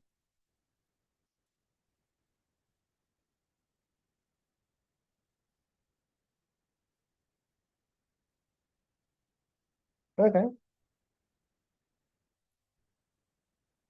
Good. So now, one important concept. Clones, okay? This is like Star Wars, the war of clones, right? No wars, okay? What is a clone? First important concept. Cloning a repository. What is a clone? A clone, it's a local copy in your computer of someone else's GitHub repo. As simple as it is. It's creating a copy in your computer of a GitHub repository that you have discovered it online. Okay?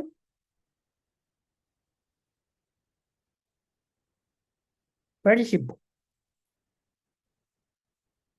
Everything good so far with this concept? Imagine that you are now browsing over the internet and you see a GitHub repository that you like it a lot. And you want to work on it. Then you would like to have your own copy in your computer. How we can do it? And here is was Irene, where this will make a lot of sense. It must be here, okay? Why?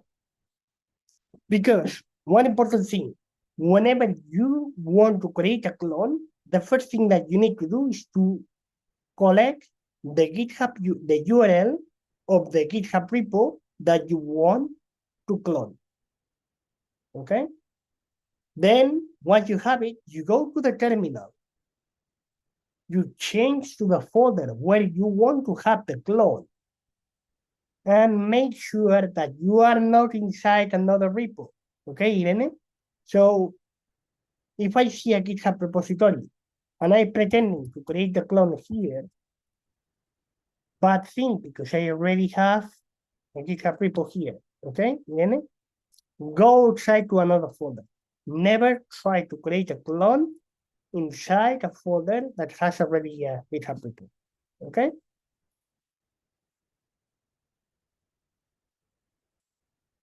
Vale, nice. Okay, how we do it? We collect the URL of the GitHub repo, we go to the folder in which we want to create a clone, and we type git clone and the URL of the GitHub repo. Let me show you an example. Okay. Go to my previous tab on GitHub. Let's say I want to go to my recordings here. And then let's say, no. That means here.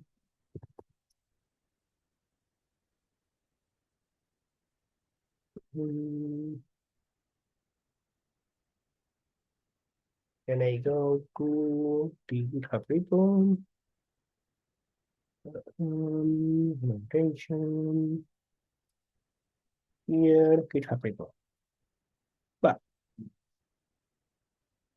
okay, this is a GitHub repository.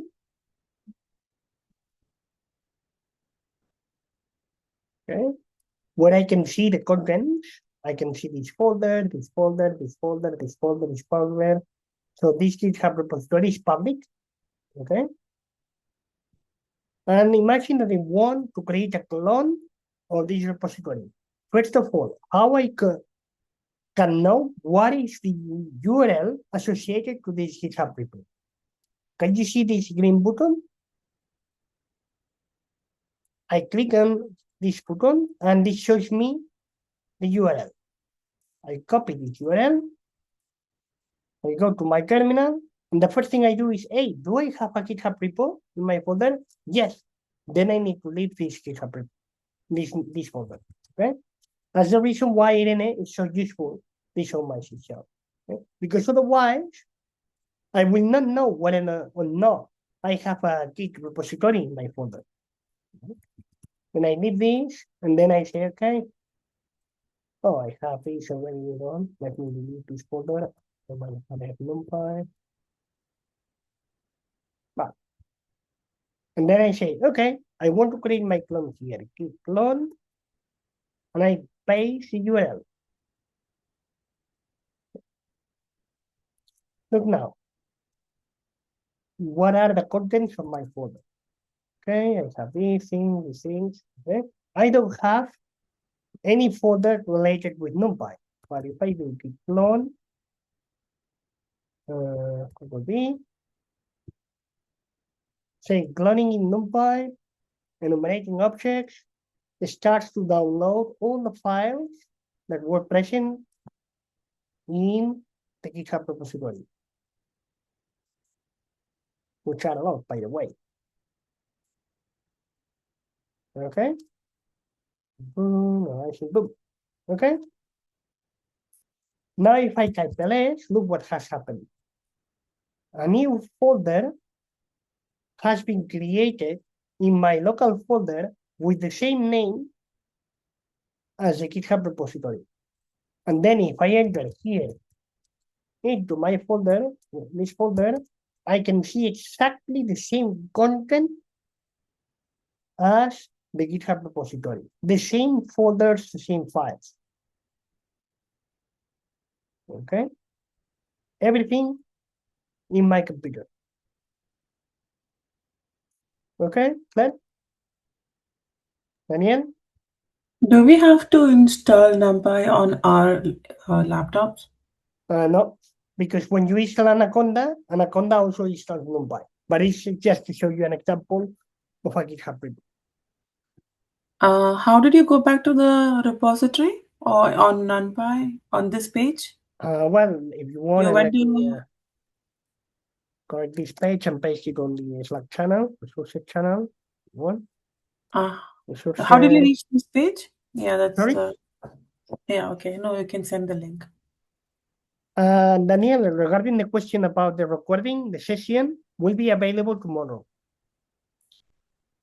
Okay, in the student portal.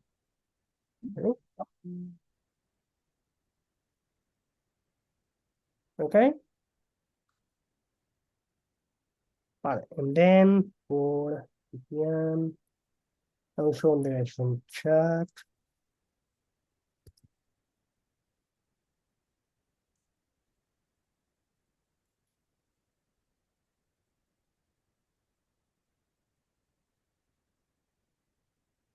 Okay, Winifred. I got once you collected one GitHub, you have found a GitHub repository. The very easiest way is go to this, locate this button which says go, click on it, and here you will have the URL or the GitHub repo. Okay. So yesterday I was trying to clone. I was doing that particular section of cloning, and every time I tried to clone, it didn't work. I think because I was doing it inside the folder and not in the previous folder. Exactly. So you can create a clone inside a folder that has a repo. So first check out whether or not your folder has a GitHub repo. Okay. If so, leave the folder, go to another location, and then create the clone. Okay. Right. Vale. So aside from the technical way of how to do it, do you have a clear idea of what is cloning a repository? Yeah, a general idea, yes. But this is, yeah. I think once we do it, we'll be able to understand it better. Okay. So what are the steps to clone a GitHub repository? To refresh. First, you need to know what is the URL associated to the GitHub repo that you want to clone. Second, you open a terminal in your computer, and then you move inside the folder where you want to create the clone.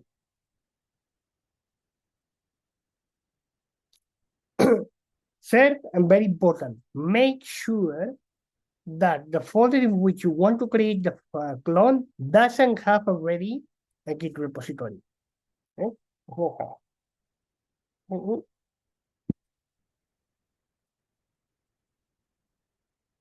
How you can check this? Well, if you are on Mac system and you install it on my shell, if you can see this, automatically that means that this file is being tracked by GitHub.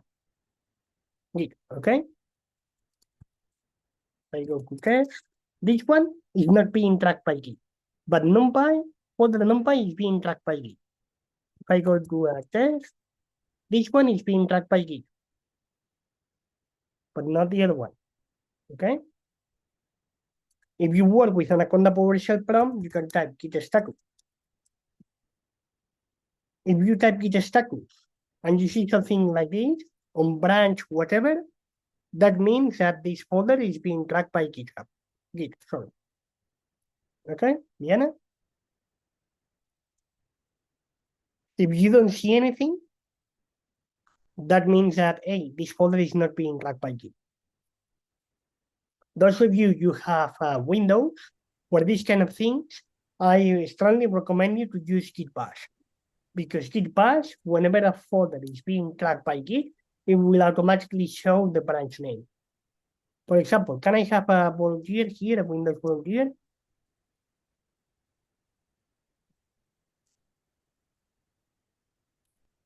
For example, Claire? Can you share the screen, Claire?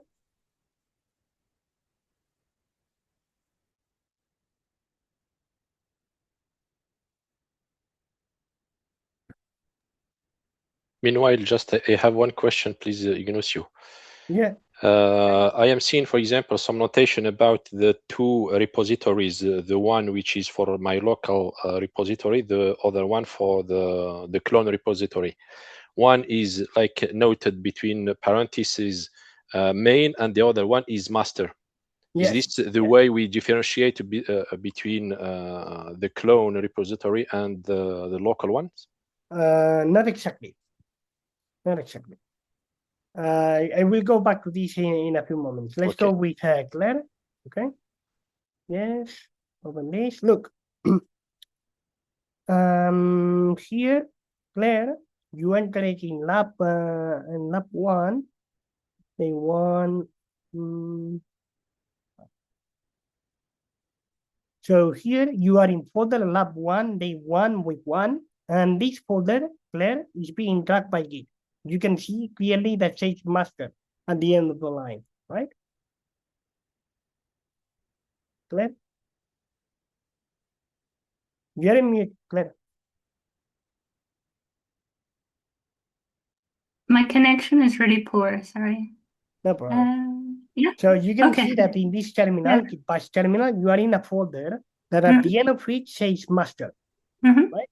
So this is a clear indication that this folder is being tracked by Git. Okay. If you leave this folder, you need to go to the parent folder, type cd dot. Okay, this folder is also being tracked by Git. Okay. Can you go outside this folder? Yeah, maybe I should go to just Ironhack. Can I go like that? Or I need to have will not work. You will have to add 2 dots in front, yes. Okay. It's 2 because levels Ironhack up. is 2 levels up, right? This is also being tracked by Git. Okay? Also being tracked by Git. Can we only clone in the folder that is not being tracked by Git? Yeah. Let me try one thing here. Let me take control remote, okay, Claire, over your computer. Yeah. I'm going to ask for a control remote, and then after I do it, you will see a pop-up window telling you that I'm willing to take control over your computer. Okay? You will have to grant me permissions. Okay? Ready? Claire? Yeah. Okay.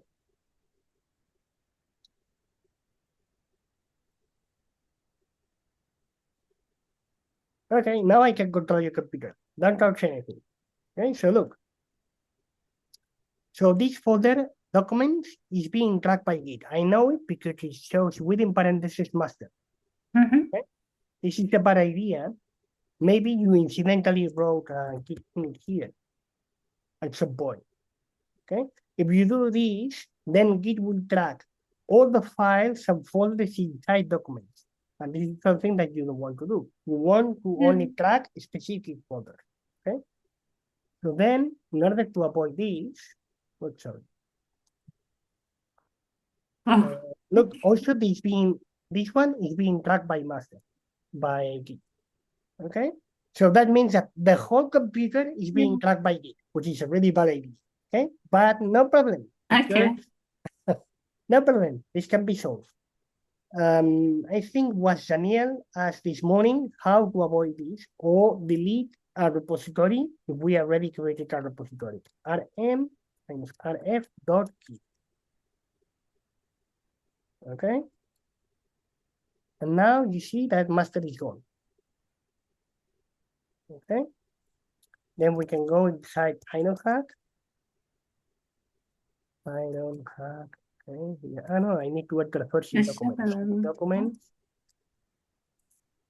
Doc-cd documents. Then Ironhack. You see, this is not being tracked this one. Right? Now, cd Ironhack. Not being tracked by Git, cd week 1.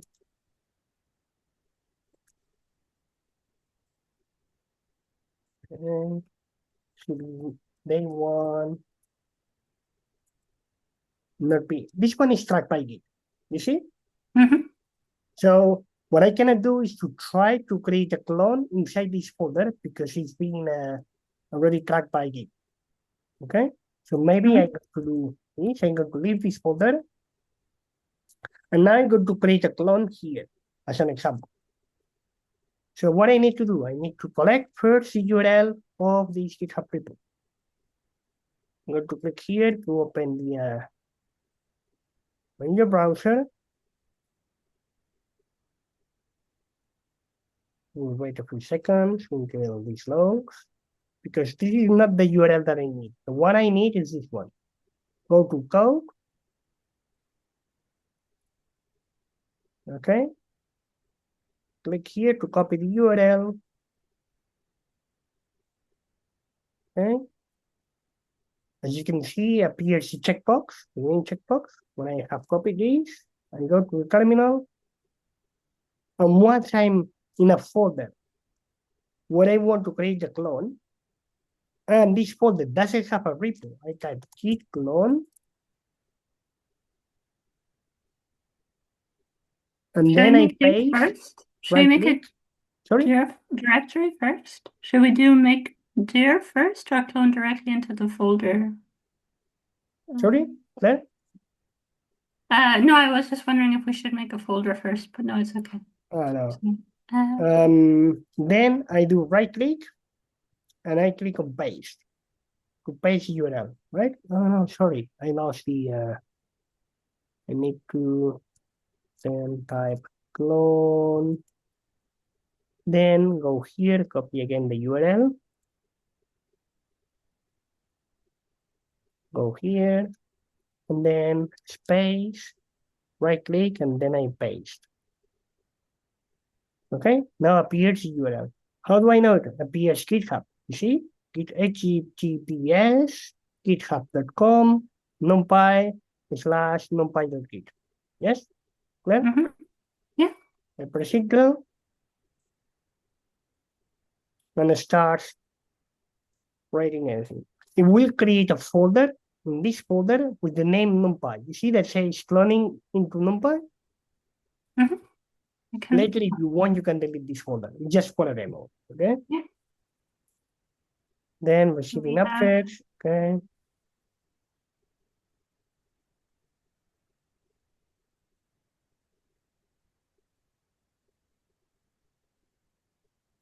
The folder is here in week 1, where I have created the field folder. Sorry.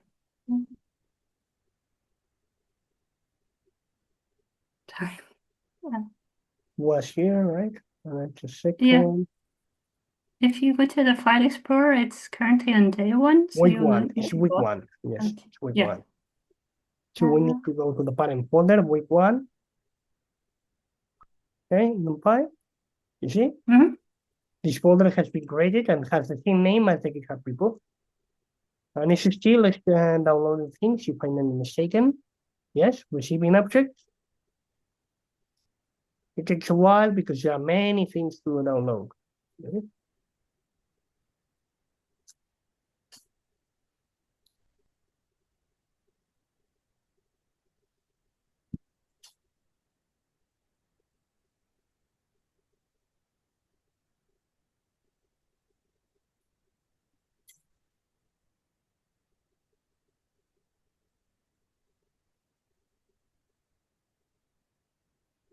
So when you're cloning, we're basically cloning all the documents or all the 33 branches that is available in not all the branches, only the main branch. If there are several branches in the GitHub repo, only the main branch will be cloned. Okay.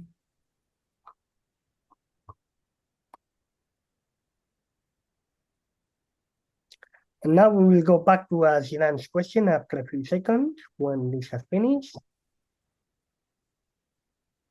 Okay, updating files, lines. Good, done.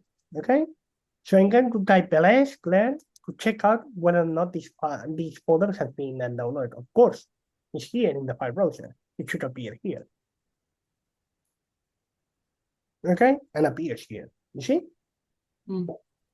Get to enter in NumPy, and look what happens. Now here appears main. So that shows me that this folder, the full folder, is being tracked by Git. Okay, clear? Then going back to Zidane's question. Zidane, You were asking, hey, why sometimes I see master and sometimes I see main? Exactly. Okay, good question. Whenever you clone a GitHub repo, you will, and you enter inside the cloned folder, you will always see main. Always. In contrast, if you create a GitHub repo in a given folder, you will see master. And somehow it's a way to discriminate between a cloned repo and a repository that you created at your own. Okay. If you created a repo at your own, it will display master. If not, it will display main. Why is this? Because many years ago,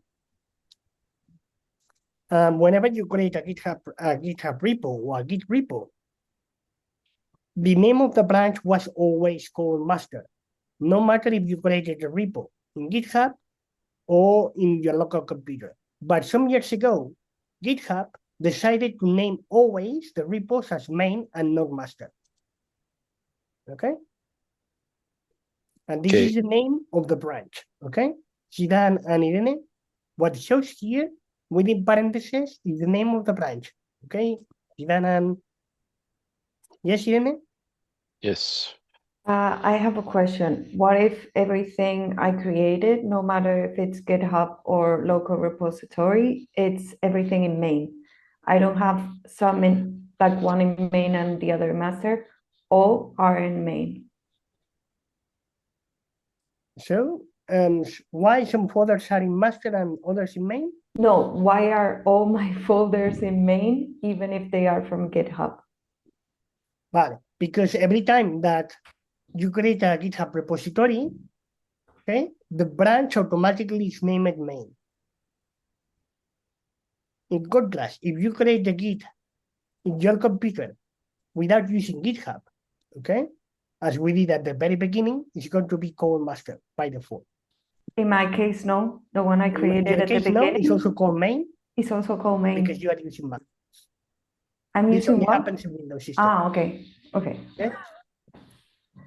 No problem. Okay. However, later we will see that we can rename these branch names. Okay. Okay, Claire? All good? If you want, you can delete this folder. Okay. Go outside NumPy and or go to the file browser, right click and delete the folder if you want. Okay. Because they are taking space in your computer. Okay. Good.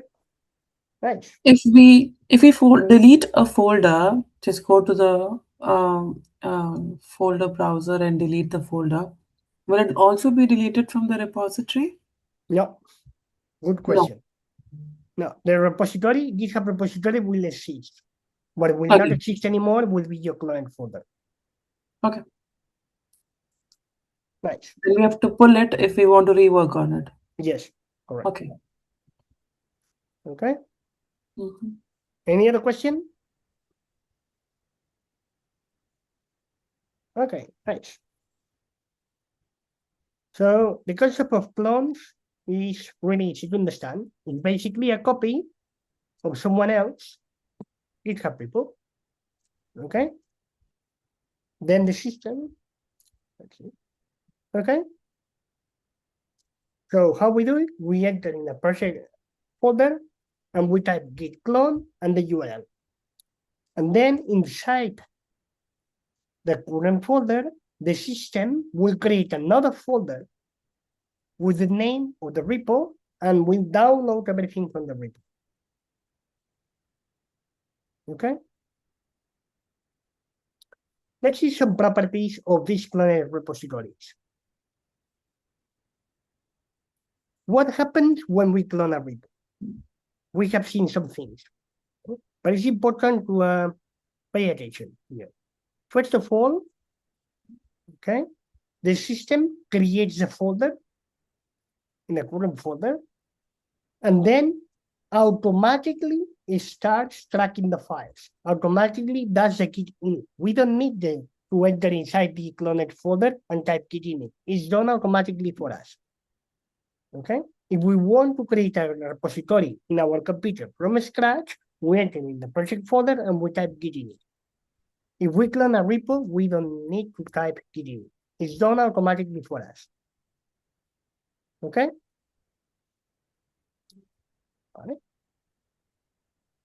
Next, the system automatically downloads everything from the GitHub repo to the cloned folder.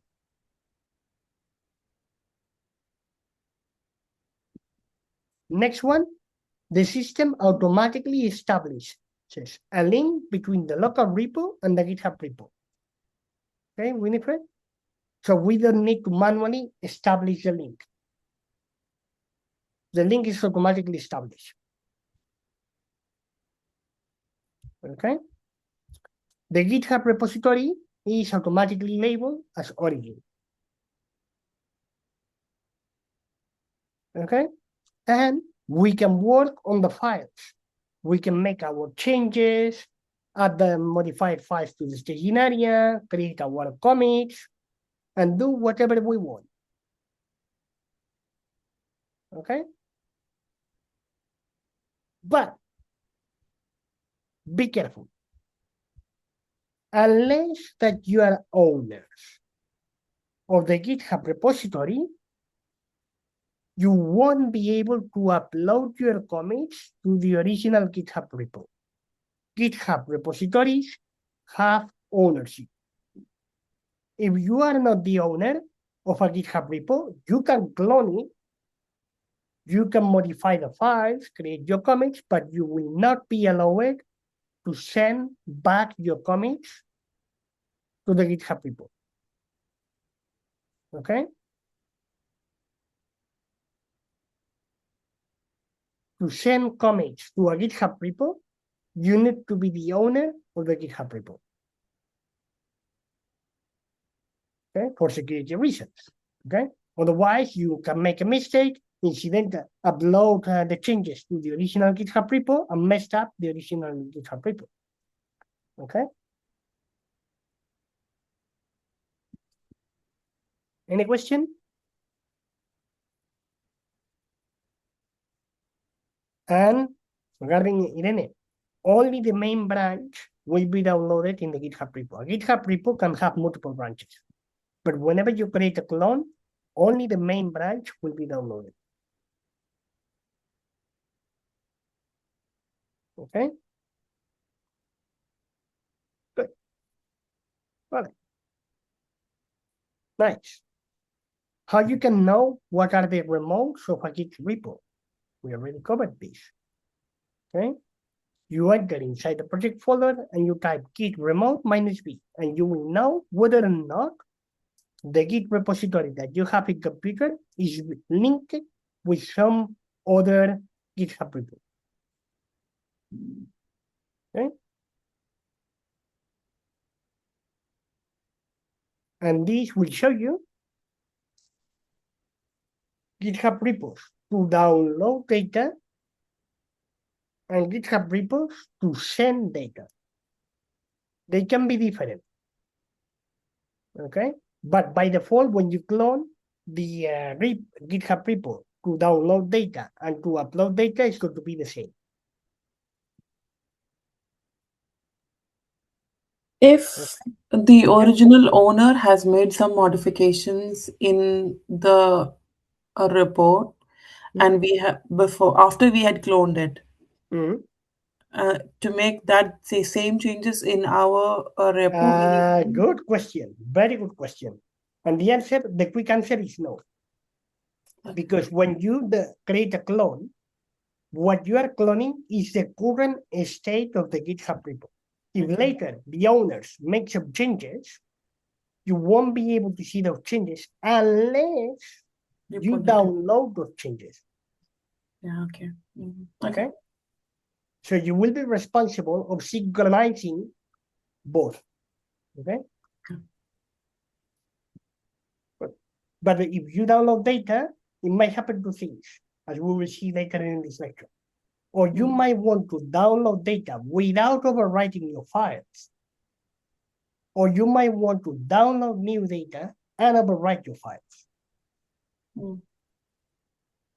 Okay? Okay. Right. Any other question? Nice. Okay. Good. What if you want to upload your commits to the GitHub repo? How you can do it? With the push command. But remember, in order to do it, you need to be the owners of the GitHub repo. You can clone your own GitHub repo. There's no problem. You can go to your account, you create a new GitHub repo, and you clone it in your computer. Okay? And then you will be allowed to create commits and push them to your GitHub repo because you are the owners of the GitHub repo. Okay?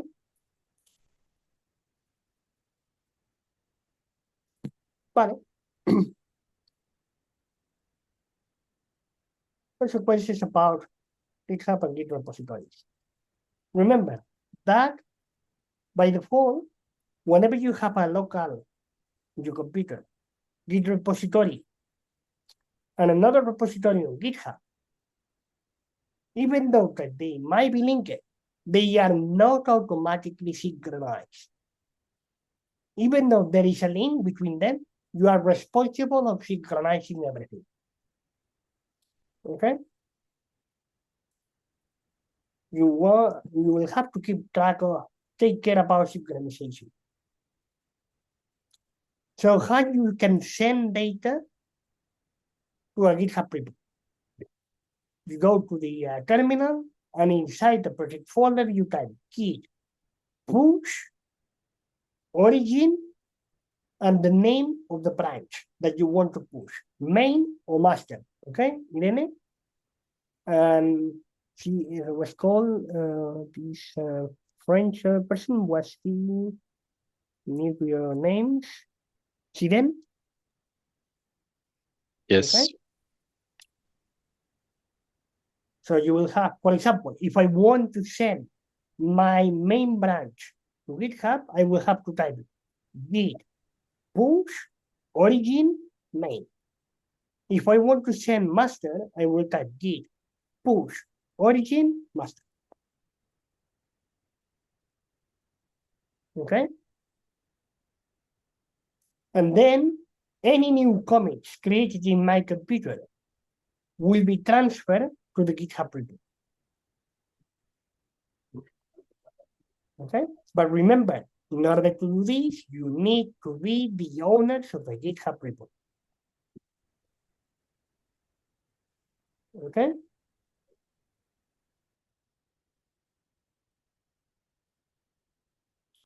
One important thing here. The first time that you try to do this in your computer, okay, your terminal will ask you what is your GitHub username and your password. But this password is misleading because it's not your GitHub password. It's the personal access token. All of you have a personal access token? Okay? Good. Okay?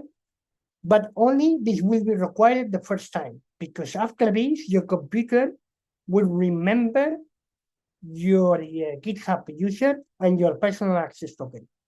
You will not have to type them again every time you do a push, only the first time. Okay?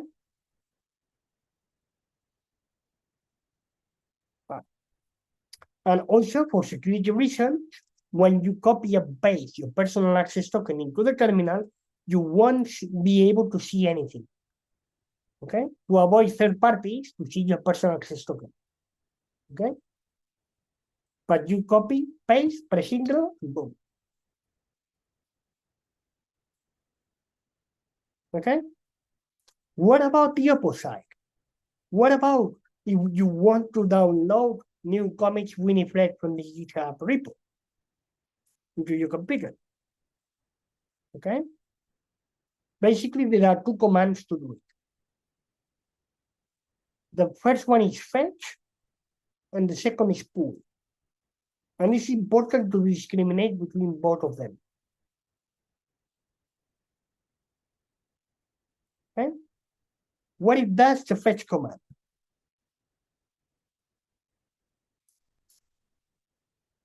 This command, what it does, is to download all the new changes to your local repository without overwriting your files. It will not overwrite your files. Typically, this is done whenever you want to check new things without overwriting your files. Okay, Winifred? So the changes will not be applied to your computer files. It's like, hey, tell me what is new, okay? You will be able to see what is new, okay? So this will not merge the content, will not overwrite your files, okay? So this allows you to see what are the changes with respect to your files, okay? If we want to apply the changes if we want to overwrite our files, then what we will have to do is to type then git merge. Okay, and this might generate conflicts. Okay, and you will hit conflicts during the bootcamp. This will be a side learning. What is a conflict, you might ask? Hey, it's simple. Imagine that, let's say, Winifred and Claire are collaborating in the same GitHub repo. Okay? And both of them have modified the same file in the same line. Then Git will say, hey, there is a conflict here. Which content should I keep? Winifred changes or Claire's changes?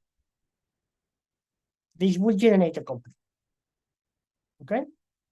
But if all of you are working in the same file, but in different locations of the same file, this will not generate a conflict. Git will automatically merge everything. But as long as two developers or workers are modifying the same line of a file, then this will generate a conflict. Okay? Any questions so far? But so graphically, for those of you prefer graphical things,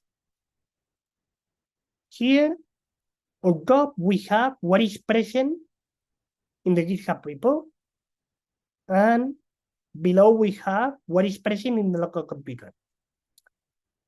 Here, this is a typical diagram in which every cycle represents one commit. So GitHub has 5 commits, and master has 3 commits. Okay, the first 2 commits are common in both repositories. However, this commit is only present in master, but is not present in GitHub. And GitHub has these 3 commits that are present in GitHub, but they are not present in master. Okay? What will happen if I type git fetch origin? In your computer, you will have the same as before, but then the system will create another parallel branch called origin to say that this is coming from GitHub main, GitHub main, GitHub main, okay, with the additional commits that were not present master. Okay? So now we will have in our computer 2 branches, okay, Irene? Master and origin main. Both of them with different content. Each of them with different content. What is a branch at the end? It's a different named version of all the files.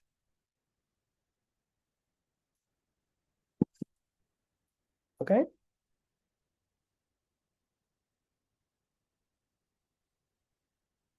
But if I want to see what is present here, I need to change to this branch. And then I can check, oh, I like these changes. This is not going to make any problem. And then later, switch back to master and then add the changes. Okay? But, so this is for fetch.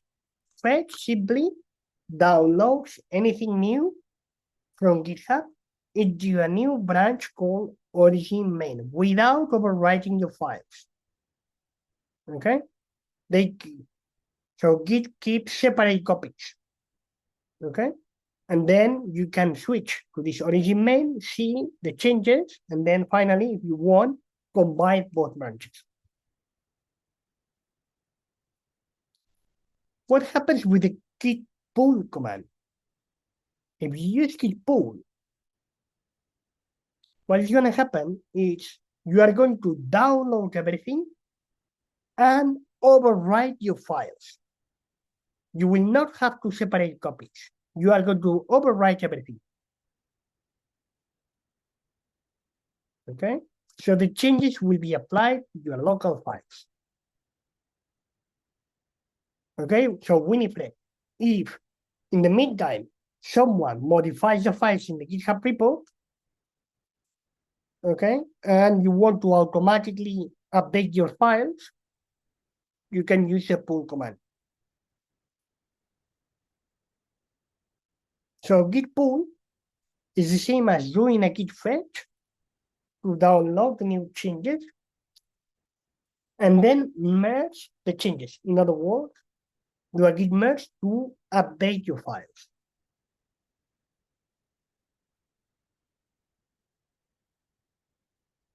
Okay? So the safest option is to use git fetch, check everything, and then later maybe do a git merge.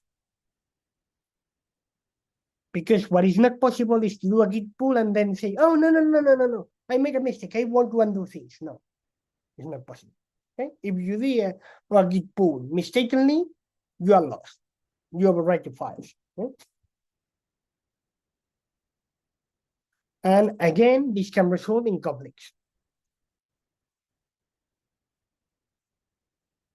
So graphically, for those of you prefer graphical ideas, the same problem as before. We have in GitHub the main branch and in local computer the master branch. GitHub main has these 5 commits and master has these 3 commits. By the way, here is implicitly assumed that the time flows from left to right. So what do I mean with this?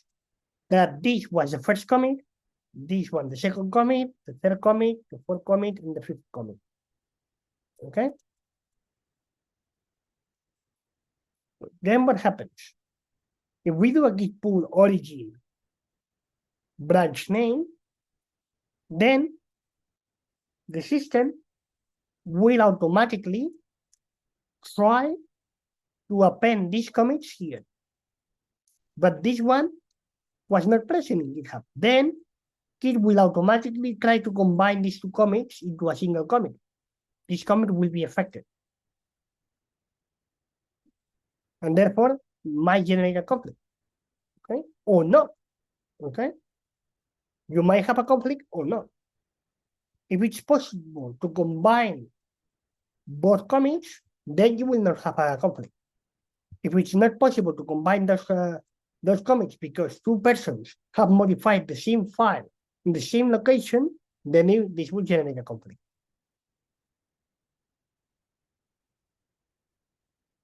Okay? Any question? Is it clear the difference between git fetch and git pull?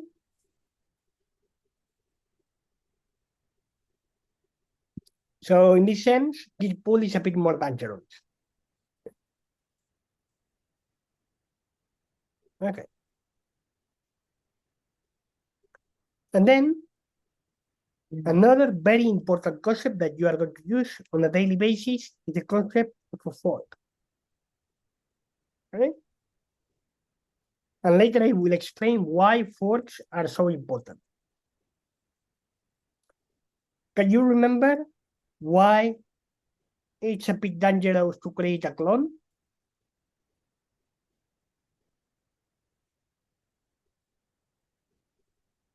What is the main problem of creating a clone?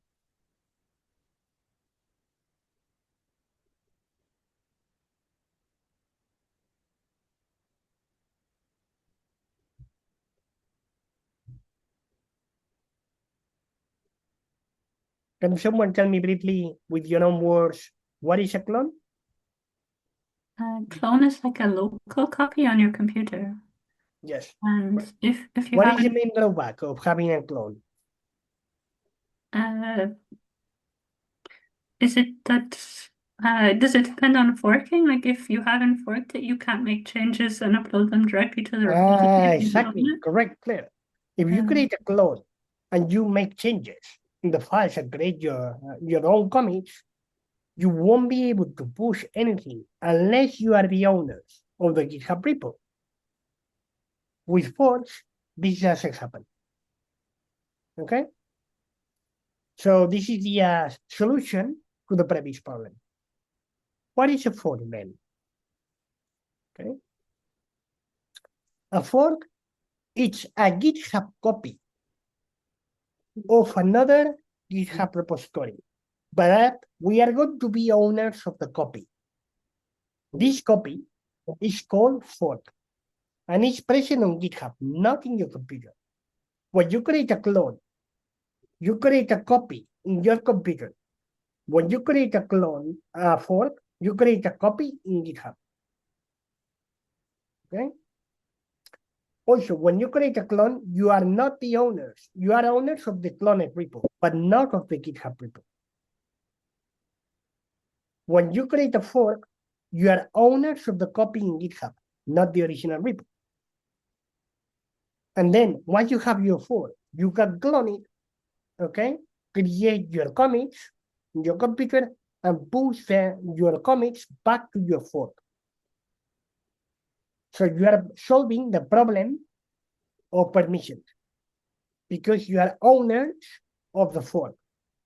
And a fork can be cloned as any other repo. Okay, Claire? So a fork repo can be cloned as any other repo. There's no problem with this.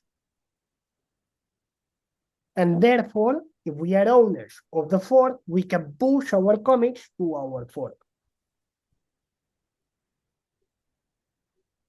Okay? But we cannot send our commits to the original GitHub repo. It's not possible. There is another procedure to do this. Okay? Winifred? Okay? So we have ownership over the fork repo. Yes, Daniel? What's your question? So what is the privilege of cloning? It's always better to fork. Sorry? What is the privilege of cloning a repo? It's always better to fork, isn't it? Yes. Unless that you are so in brief, if you are the owner of the GitHub repo, you clone it. If you are not the owner of the GitHub repo, you create first a fork and then you clone your fork. Okay, yeah. Okay? Right.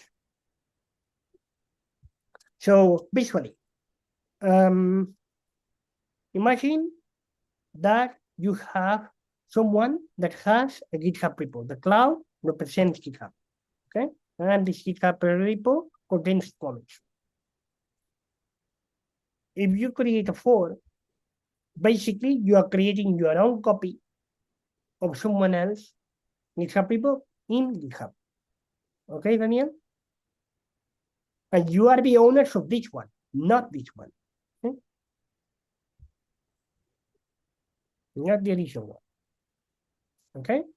And why all of this is important? Because this will determine what you will have to do to work on any lab in this bootcamp. We remember this morning we talked about what is a lab. Okay? And we say that labs are exercises that you will have to do individually.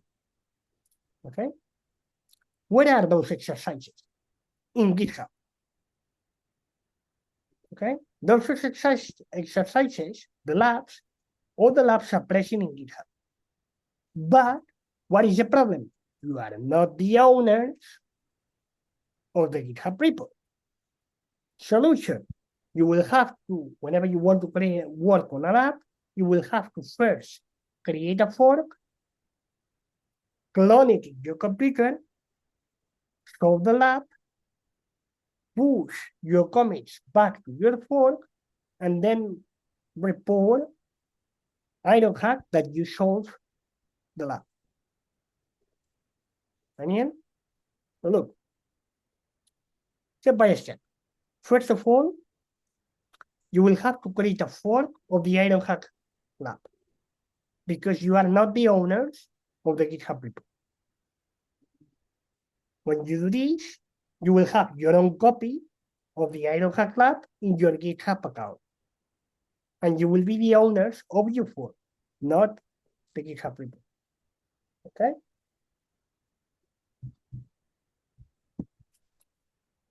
Right. Once you have your fork, you clone it in your computer in the corresponding folder. Let's say that if you want to work on today's lab, you will go into folder week 1, day 1, and inside day 1, you will create your clone. Okay? Daniel?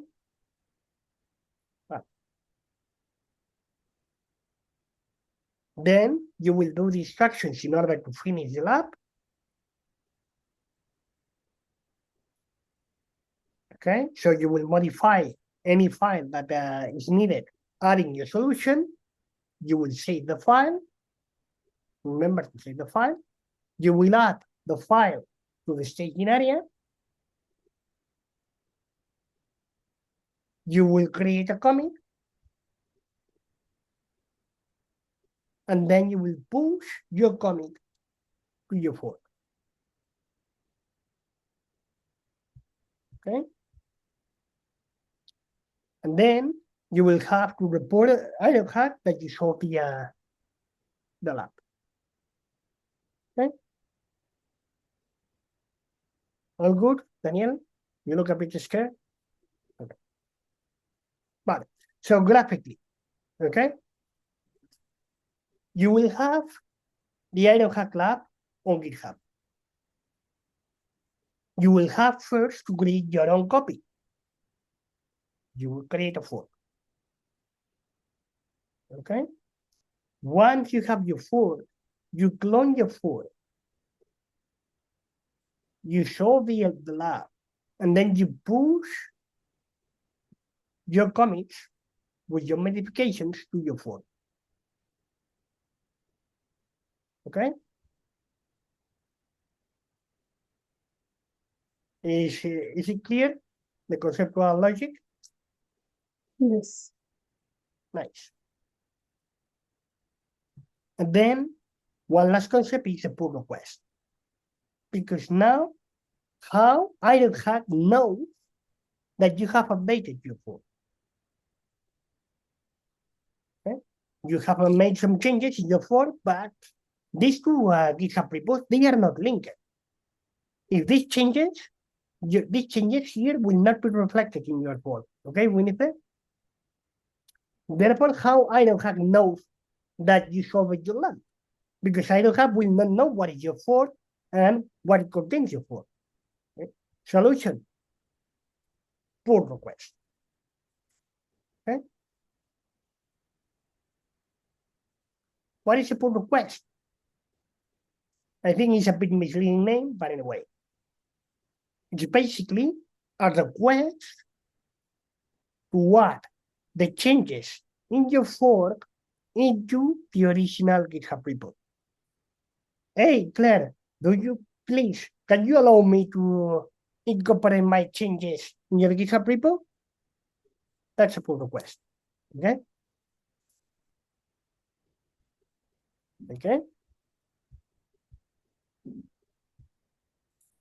Then, when this happens, the owner of the repo will get an email notification and can accept or reject your changes.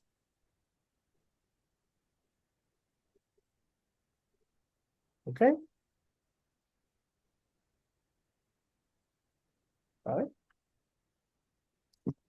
That's it. Here you have this URL, okay, with all the Git commands in different languages. By default, it's in English, okay? But here, if you look at the left panel, you can see translations in different languages, Dutch, Spanish, I don't know which one. This one is French, Netherlands. I think this is Russian. Epilogue, okay? There's a lot of information here. Let me copy this in the social channel. And also in the Zoom chat for Vivian.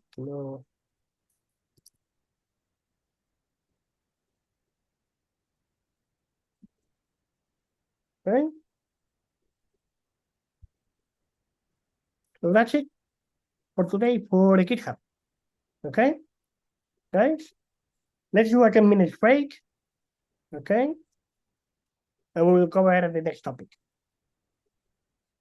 Okay, guys, 10 minutes break. Yeah. Okay. See you. Okay, let's wait a few seconds for others to join. And then I could share with you in the resources channel with the notebook that you should be able to find in the portal. Just a moment.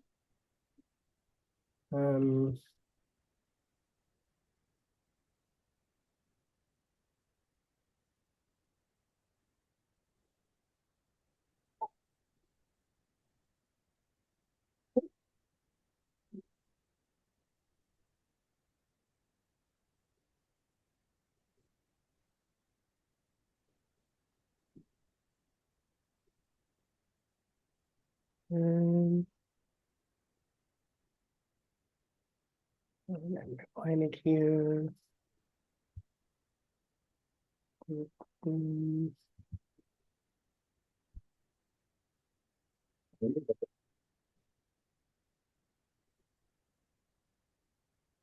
One.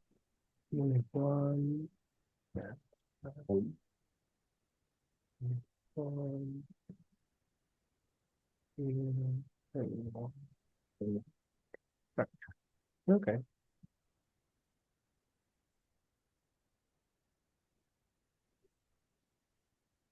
Also, I'm going to share it for Vivian also in the Zoom chat. Hold on a second.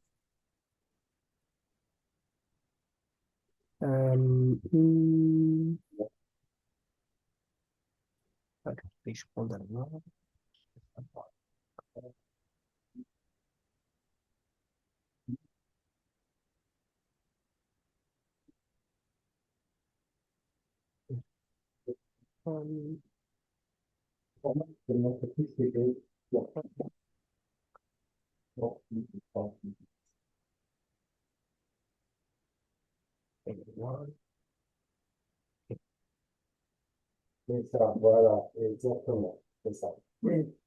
Okay, so please download this folder, sorry, this file in folder week 1, day 1.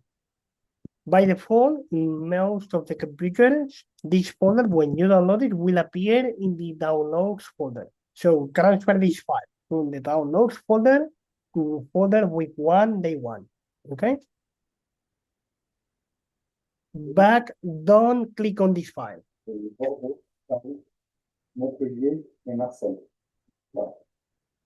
Y bien, tienes el fichero en su chat. ¿Vale? Sí, me lo estoy descargando, gracias.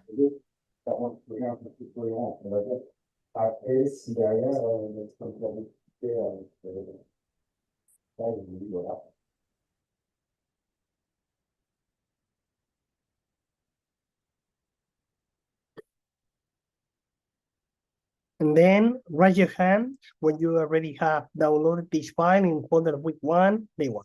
I will give you instruction on how to open this file. It's a Jupyter notebook.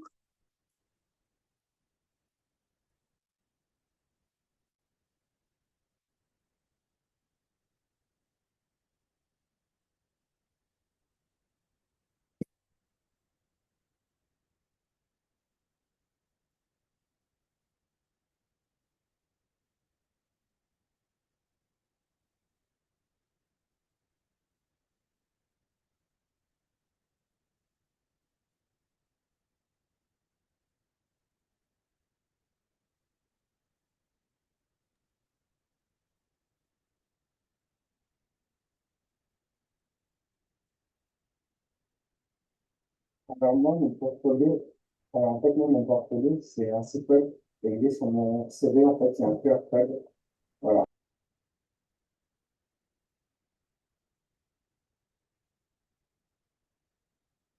Let me know if you need help.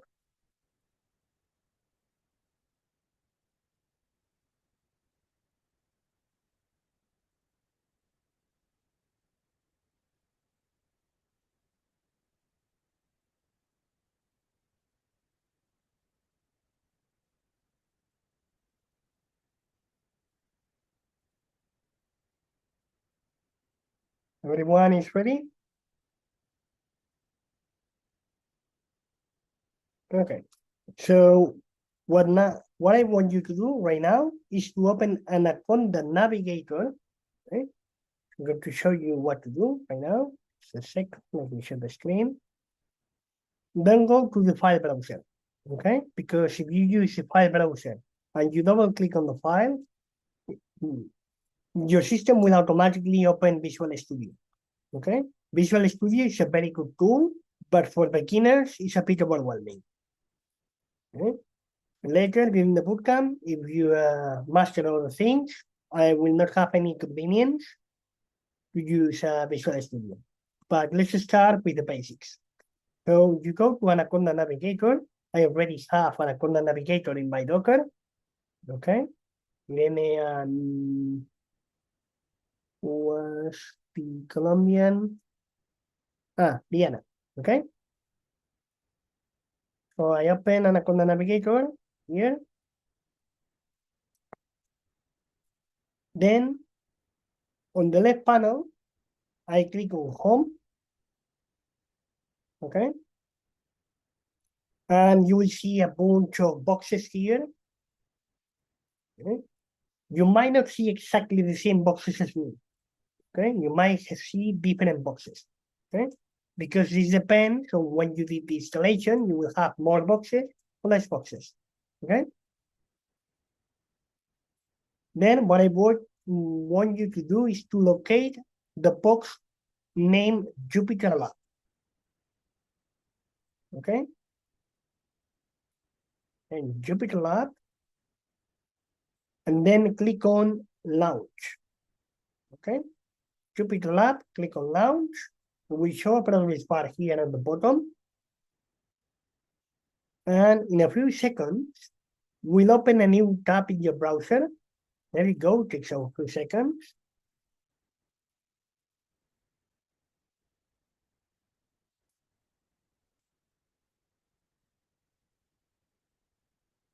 Okay, you see? Automatically switch to my browser, and it's opening a new tab in my browser with this interface. Okay? Well, in my case, well, okay? It will show something like this. Okay? In fact, yes? You will see some icons here, okay? Not as many as me, and a file browser on this panel. Yes? Is everything in the same place as me? I had downloaded Anaconda Navigator and trying to open it, but it doesn't open. Okay. Would you mind to share your screen? Mm-hmm.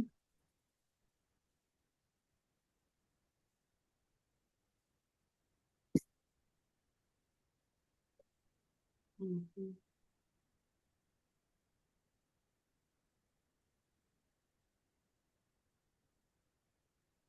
Okay, open Anaconda.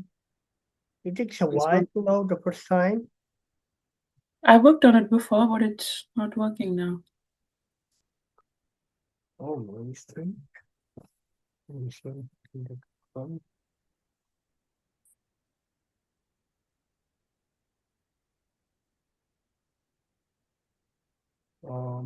Vale. If this doesn't work, then in your case, in the meantime, we'll try to identify what's going on. Your system that doesn't load Anaconda Navigator. What I would try later after the classes is to restart the computer and see if you can load Anaconda Navigator. Okay? But in the meantime, okay, in your case, what you can do is go to the file browser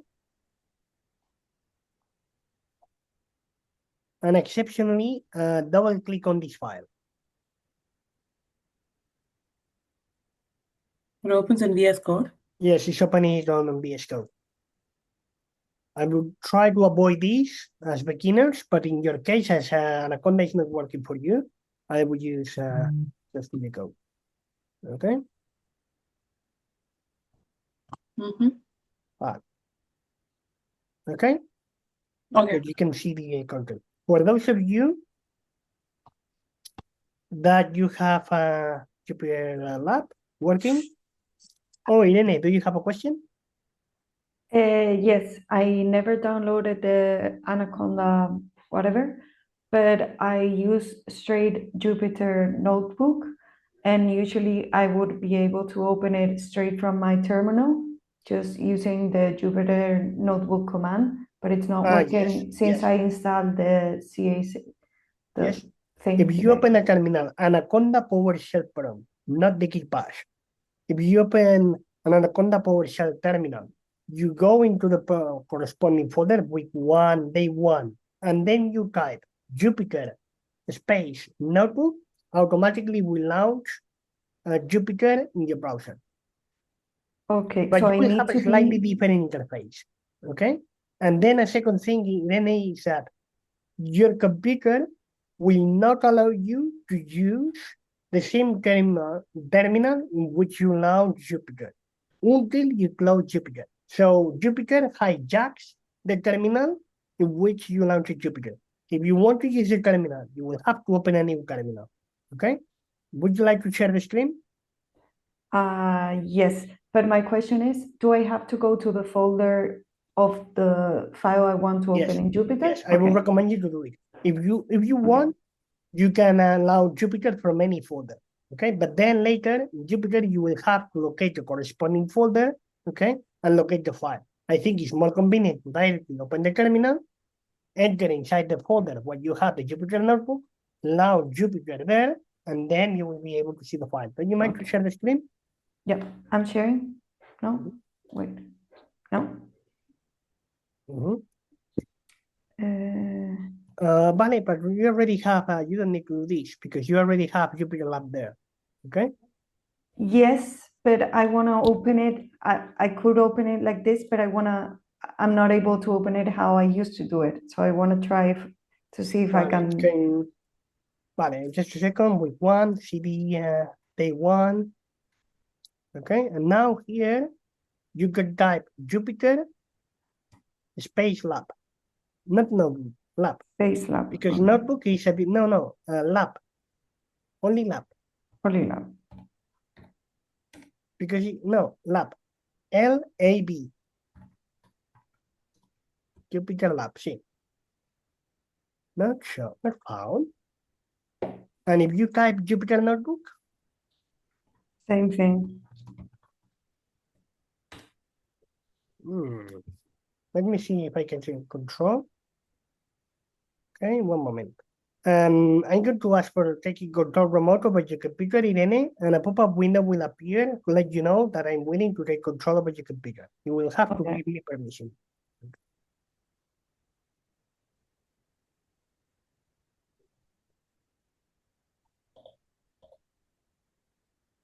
All right, just a moment.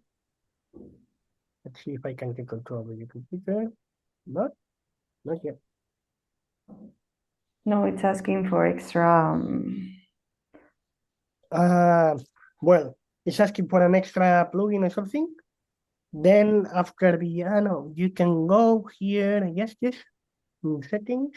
You can go to settings, locate Zoom, and enable remote control. Yeah, maybe try again now. Now it should work.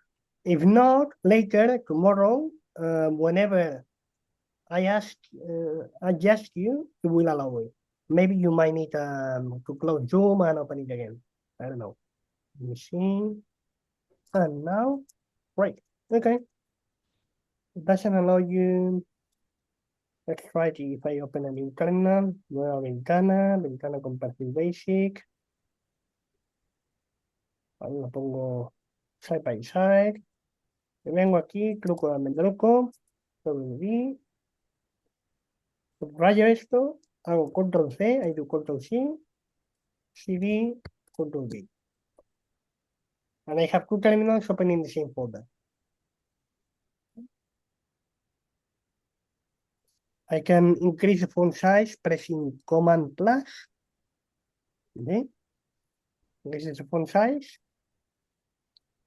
Now let's see if Jupyter wants to work here. Jupyter. No encuentras Jupyter. ¿Se habrá cargado algún esto de conda? No sé, ha sido desde que he instalado esta mañana lo del, para que salgan los colores, el CSHS, que sale así. Puede ser, puede ser. ¿Me ha sido eso? A mí algunas veces me había hecho alguna cosa rara.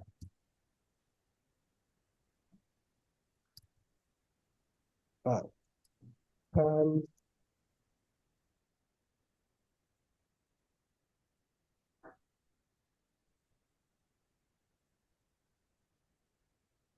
History Bash Profile. No veo el texto de Anaconda. Mirar aquí, Finder, aplicaciones.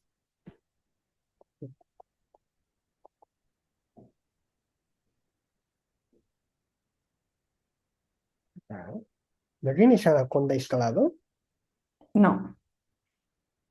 Por eso no te carga Jupyter. No, pero antes sí me cargaba, o sea, cuando hice la intro esta que hay que hacer antes del curso, había dos opciones. Había la opción de descargarte Anaconda y después asegurarte de que tuviese dentro la opción de Launch Jupyter. Y después había la opción de ir directamente a Jupyter Notebook y abrirlo siempre a través de la terminal, que es lo que hice. Bueno, yo miraría diría mejor que te descargues después de clases Anaconda Navigator. ¿Vale? Vale. Y que si perfecto es un poco lento, pero te irá mejor. ¿Ves? I had the same. So I did exactly the same, and I had downloaded Anaconda and I had Jupyter, everything. And since today, with the new download that we did, it's not working anymore. Neither I cannot even find Anaconda in my computer somehow. Vale. No puedes encontrar, así que tampoco encuentras Gianna Anaconda Navigator. Nothing, no. Vale. Bueno, en tu caso, Irene, yo descargaría Anaconda Navigator, ¿vale? Más tarde, cuando acaben las clases, y así mañana podrás seguir todo mejor, ¿vale? Si ya te ha cargado el Jupyter Lab, en tu caso, lo que podemos hacer ahora aquí, ¿ves que tienes aquí? This is a file browser in the middle panel, ¿ok? This is a file browser with a different interface, but this is a file browser, ¿ok? You are now in the folder notebooks, ¿ok? You can click here, go to the parent folders, data notebooks. But this is working on the cloud. O sea, esto no es mío, ¿eh? O sea, es como si lo abres en el navegador, es lo primero que te aparece. No son mis carpetas. Porque no es tu directorio de ficheros. No. Vale. Entonces, quizás sería mejor que usaras Visual Studio. Vamos aquí. Puedes ir en Finder al directorio de... Sí, el Visual Studio lo tengo aquí. Anaconda, sí, Visual Studio. Vale. Entonces ahora aquí, es en Visual Studio. ¿Vale? Mientras arreglamos lo del Anaconda Navigator, vamos a maximizar esta ventana y nos vamos al menú y le decimos, vale también por ti, Diana, si no puedes, abres a Visual Studio y vienes aquí, Open Folder. ¿Vale? Visual Studio likes a lot to work with folders. Okay? It's very stable and easy thing. Okay? And then we need to locate your IROCAD folder. Can you locate the IROCAD folder, Dene? It will be faster than me. Okay. IROCAD week 1, day 1. Vale, stop. And then click on abrir. Yes, I trust the authors. And then you can close this welcome tab. Okay, open this one, and there you go. Okay, this is the middle panel. It's a file browser. Okay, this is all the folders that you have in your folder. Okay, the test folder and NumPy folder, and this is your Jupyter notebook. Okay. Oh, nice, Diana. How you did it? Yeah, I had to ask Claude. I something with the installation that we did today with this new thing. Yes. It changed something in the in the terminal when you started. Instead of ZDir, it put something else, so you have to kind of rename it. So I put this I will type the code that I put, so I rename the path so it can find Anaconda because I had already styled on Jupyter. Okay, nice. So you can copy this also, Irene. Copy this line that Diana posted on the Zoom chat. Open a terminal, paste it, and click enter.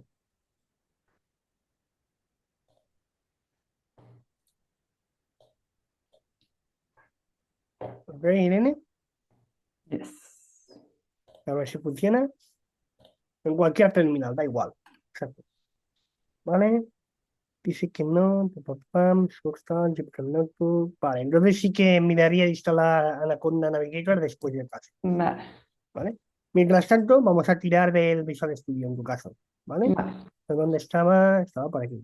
Okay. ¿Vale? Vale, en tu caso, in your case, if you use Visual Studio, how you can run a shell, which is a notebook, okay?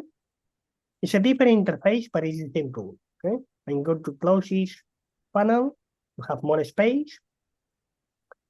And here you select whatever shell you want to run, and on the left-hand side, you can find display button, okay? You click on display, boom, and after a few seconds, it's not working because it doesn't have a kernel, no problem. We click on kernel, Python environments, and here we need to select a Python version to work with. Maybe this one will be correct by frameworks. At this moment, the Python version is the kernel is no longer supported because it's a different kernel. Vale.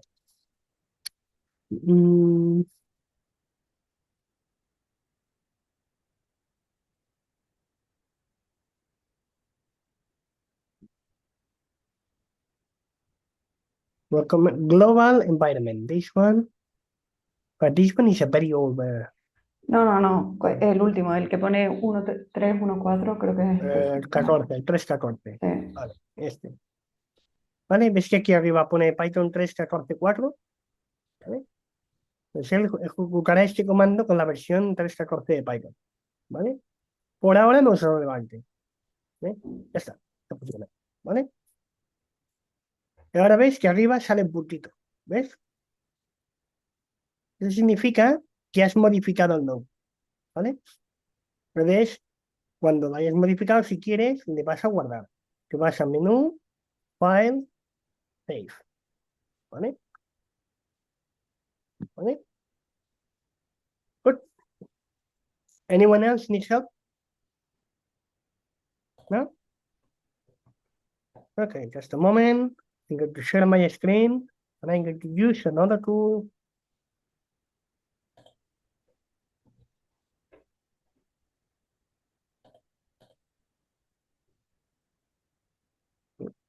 Can you see my screen? Okay, this is the same Jupyter notebook as you, using a different tool, a cloud tool, which is called Google Colab. But the idea is the same, exactly the same. Okay? What we are going to cover? First of all, what are the basic data types in Python? We will cover arithmetic operators, assignment operators, comparison operators, logical operators, data compatibility, string methods, data structures, lists, dictionaries, sets, tuples, and we will have an activity here. Okay? Okay, welcome to Python. This is a very easy to learn language. Okay, So as you know from the pre-work, in Python, we have different ways to store data. Okay. And Python discriminates between different data types, what Python calls data types. In Python, we have integers, numbers, okay, without decimals, floats, numbers with decimals, any amount of decimals, a string, which is a piece of text, shorter or longer. The length, it doesn't matter, okay? For strings, we typically place text within double quotes or single quotes. However, I strongly recommend you to always use double quotes. Why? Because in Spanish, it doesn't matter. But in English, we can have apostrophes. And if you use single quotes, Python will not be able to discriminate between a single quote and apostrophe. Okay? And booleans are variables that can contain two possible values, either true or false. Okay? But let's start exploring these data types, basic data types. Here, in this shell, I added this code. I can run it whenever I want. The first thing I do is to create one container, okay, that I will call variable to hold from content.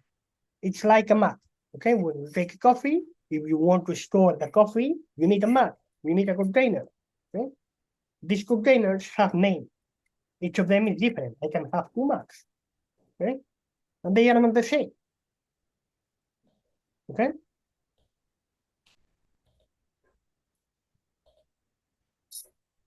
Okay? Each map can contain anything. Integers, floats, booleans, whatever. Okay? In this case, I'm going to say, okay, store the number 10 inside this map with this name. And then I say, okay, show me what is inside this map. Okay? Why I want to do this? Because later I might want to do some more calculations using the content of this map. Okay? And how do I know what is the data type of anything stored in my variable? I can use print type X. Okay, so in this shell I have two prints. The first one that corresponds to the content of each, and the second one that corresponds to the data type X. And what it shows me?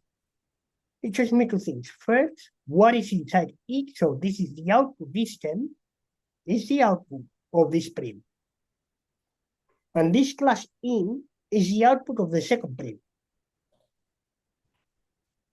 Okay? You can see this notebook can contain some text, all this text, and some cells of Python code that can be run independently.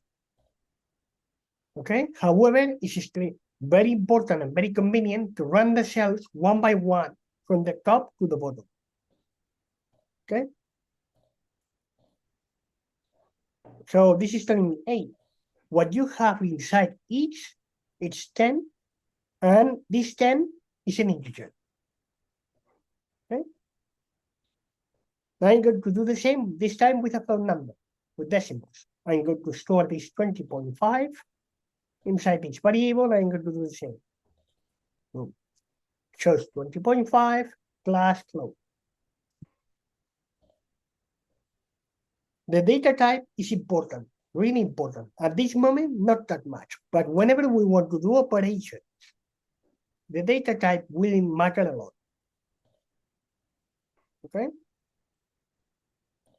Daniel, everything good? Okay. Now I'm going to do the same with this string.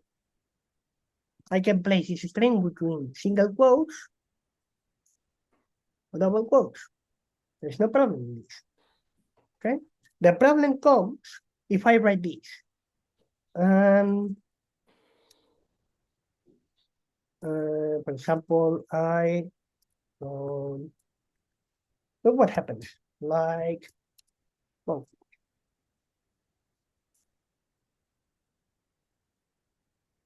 the system is automatically highlighting this. Why?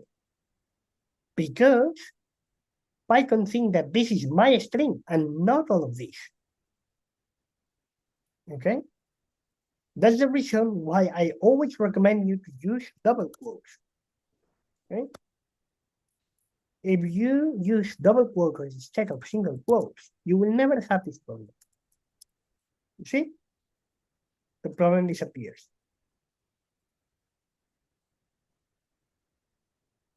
Okay?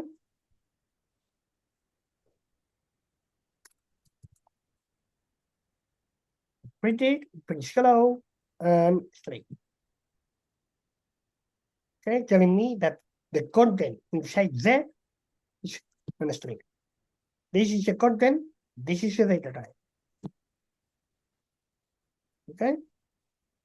And this print is going to be quite useful during the bootcamp because sometimes you might give for granted that one variable contains an integer while it contains a string, and things will start not working as expected. Okay? Therefore, you can do, hey, show me what is inside the variable, okay? And then we say, oh, no, I have overwritten the content of this variable with a string, okay? Okay? All right, let's do the same with a Boolean. Important, Booleans are capitalized. It's not the same this as this. If I do this, as you can see, Python is highlighted blue because it says, hey, this variable true doesn't exist.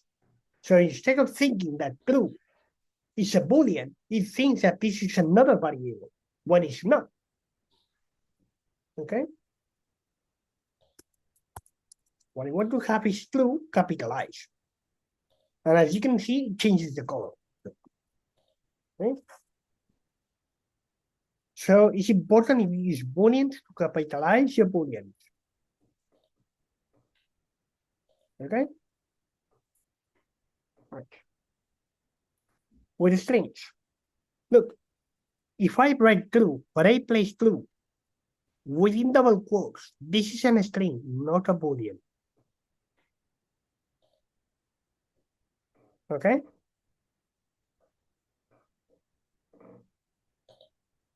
Now it says string, while before it said it was Boolean.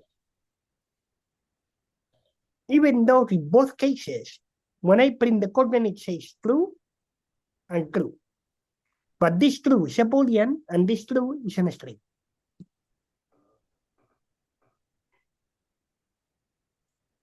Okay?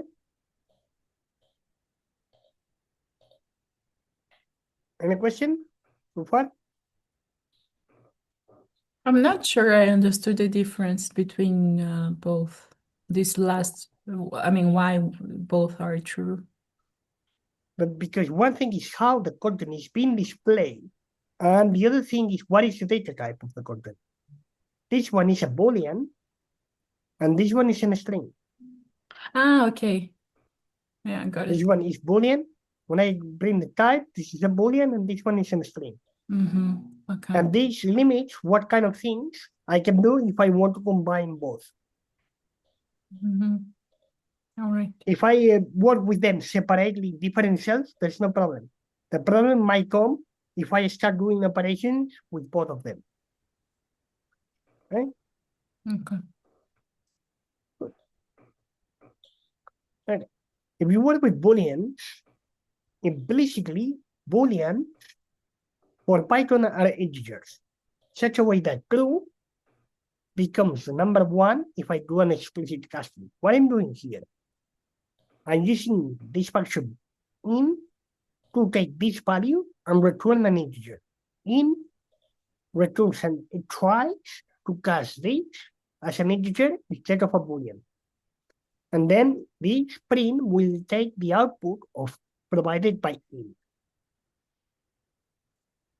Okay? So this is like a sandwich. Okay? This function eats the true and returns something. And the print eats the output of in to return something else. Yes? The same happens here with this other one. Okay, let's see what they print.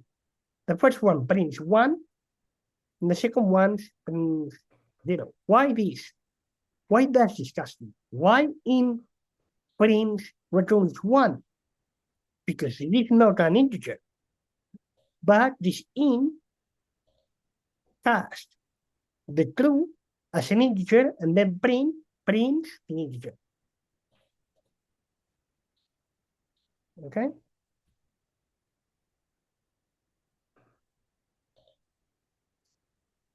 Any questions so far? Yeah? Nice. Well, let's do some basic operations. What kind of basic operation we have in Python? We have arithmetic operations and arithmetic operations with a string. With numbers, we can add values, subtract values, multiply values, divide values. Integer division, so what does it mean this? Divide both numbers and take so makes the division and round the output to the nearest integer. Okay? And this one returns the remainder. And finally, to start, raises a value to a power. In contrast, if you work with strings, not all these operators are available, and they can work with unexpected ways. We have addition, multiplication, and these ones are not applicable to strings. So let's see what happens. Before, in my notebook, I defined two variables, x and y. If you scroll up, you can see that I defined it earlier, the variable x, and I defined it later, the variable y. Yes? One is an integer and the other one is a float. Okay? So I'm going to pretend to add both of them. I run it and it returns, what is its data type?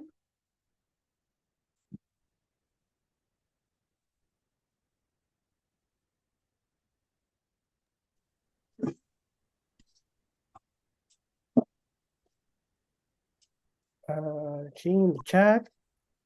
Float, correct. See then. This is the float. Okay? But look what happens.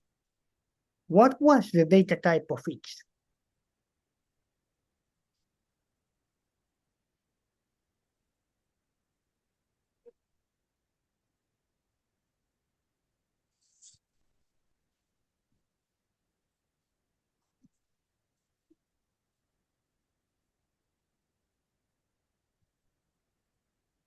Do you look at the input given before?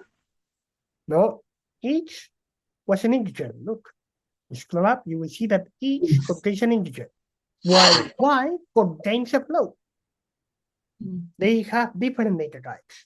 However, I was able to combine both of them, even though that they were different data types. And the output is not an integer, it's a float. So what has happened here? That Python, what it did is float x plus y. It takes x, which was an integer, casts it as a float, and then adds the output to y. And then this is y returns a float. Okay? By the way, in Python, if you have one line and you add the hashtag, everything that comes afterwards is considered a comment and it will be totally ignored. Okay?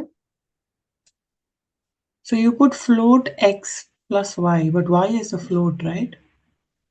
Y is a float. Okay? And each here was an integer. Then Python, what it does is, okay, I need to add these two numbers. One is an integer and the other one is a float. Then what I'm going to do is to automatically cast the integer as a float to do the operation with two floats. So you're basically converting it into a float and then matching them up. Correct. Okay. Correct. Okay. Any question? No? Fine. I'm going to do the same, but this time with two strings. I'm going to create a store. Well, I'm going to create this variable name that will hold Peter, and this other variable surname that will contain Pan. And now I'm going to use the addition name plus surname, and look what happens. It works anyway. But now I don't have numbers. I don't have an integer or a float. I have a string.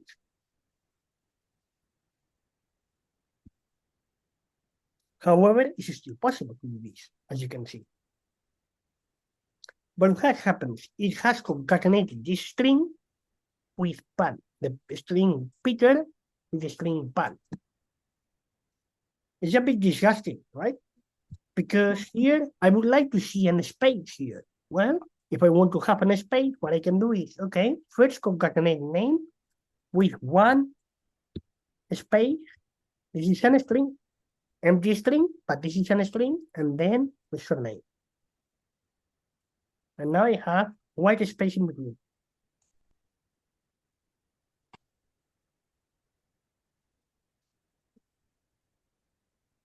Okay?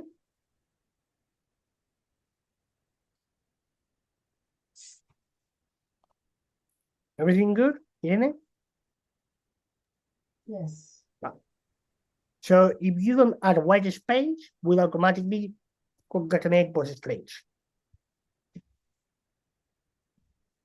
But let's go with assignment operators.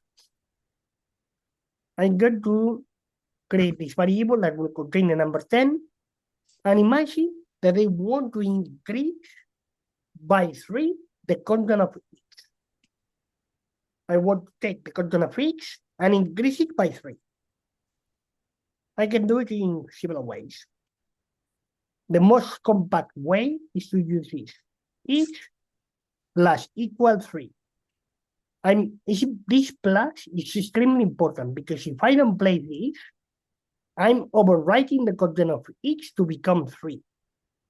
And this is not what I want. What I want is to increase the content of x 10 by 3. Then I need to add a plus here. So in other words, what I'm doing is this. So I'm saying, hey, pick the current value of x,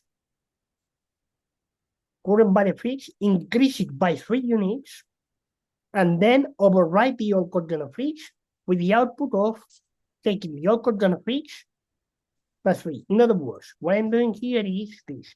X new value equal to x old value plus 3.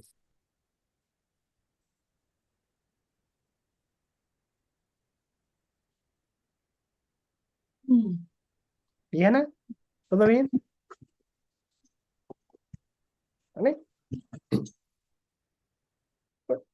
So look, I define each to have the value 10, and then I say, okay, pick the content of each and increase it by 3. 10 plus 3 is 13. Therefore, when I print each, shows 13.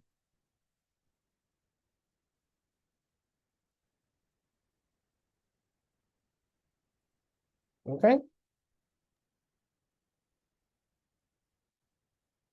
Nice. Now let's see comparison. How I can compare the content of two variables. We have different comparison operators: equal, not equal, greater than, less than, greater equal, and less equal. I'm going to define these two variables, each that will contain the value 10, and y that will contain the value 5. Okay? Good. I might ask, hey, is the content of x equal to y? It says false. it's important to use two equal signs, not only one. Because if I do this, what I'm going to do is to overwrite the content of x with whatever it is here. So in other words, I will overwrite the content of x with the content of y. And this is not what I want. Okay? So you need to understand this in this way. Whenever you write this, you are saying, hey, update the content of this variable to whatever comes after the equal sign. If I do this, I will update the content of x with the content of y, which is not what I want. If I want to make a comparison, I need to add two equal signs. Okay? And it says false. Why? Because 10, the content of x, which is 10, is not the same as the content of y, which is y. Okay? I can also ask, hey, is x, the content of x, not equal to the content of y? And it says, yes, of course. They contain different things.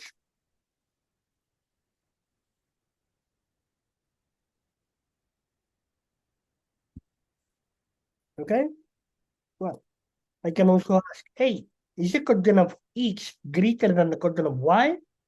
Yes, because 10 is greater than 5. Then it's true. Another one, is the content of x smaller or equal than the content of y? False.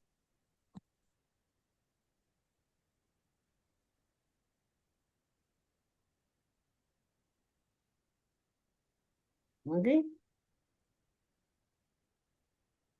Nice. Let's go now with logical operators. This one will prove very useful to combine, to take different actions based on multiple conditions. Okay? In Python, we have three logical operators: the AND, the OR, and the NOT. So imagine that you would like to combine two conditions. Then you can use first condition and second condition. Okay? Look, I'm going to overwrite the content of x and y with these two contents. Okay? And I can ask this, hey, is x the content of x is smaller than 5 and the content of y is smaller than 20? The thing, x, which is 10, is smaller than 5? No, this will return false. Okay? Yes, returns false. Okay? X, y is smaller than 20? No, right? Okay? Then what happens? What it does, the AND, it checks whether or not this first condition is true and the second is true. So only when both conditions are true and will return true. Otherwise, as long as one of them is false, no matter which one, it will return false. So if I run it, it returns false. Why? Because this one is false and this one is also false. Therefore, none of both is true. Therefore, returns false. Okay? Irene? Good. Next one is this one. Let's check out the OR. Your condition will return true only if at least one of both conditions is true. I'm checking whether or not the content of x is less than 5. No. Therefore, this will be false. Yes, false. The second is true. Is 15 less than 20? Yes. Therefore, I have one of the conditions that is going to be true. As one of the conditions is true, this will return true. Okay?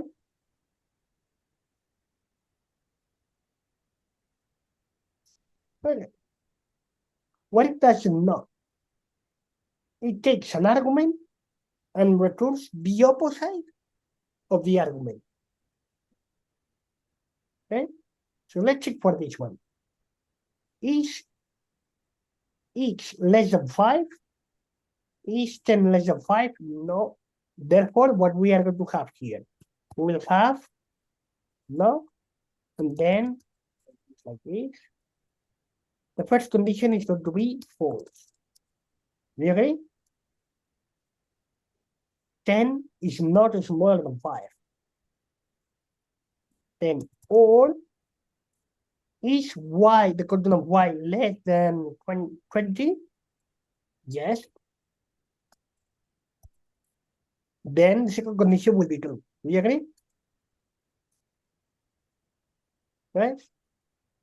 But then let's take the output of this. Is one of the conditions true? Yes, we have one condition which is true. Therefore, all of these is going to return true. Do you agree? What is the opposite of true? False. Therefore, this returns false. Okay?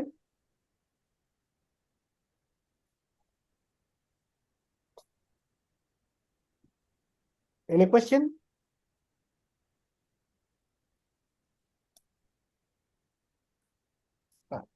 Nice. Well, let's do type compatibility and testing. Remember at the very beginning, I mentioned that it's important to know what is the data type of each variable. Okay? Why is so important? Because remember, if we add two variables, okay, both of them are numerical, we get a number. But if they are strings, with the same operation, we'll get a string. Okay? But, nice. But look what happens. If I try to add a number and a string, Python says, cool. Okay? ¿Estoy bien? You get the joke, okay?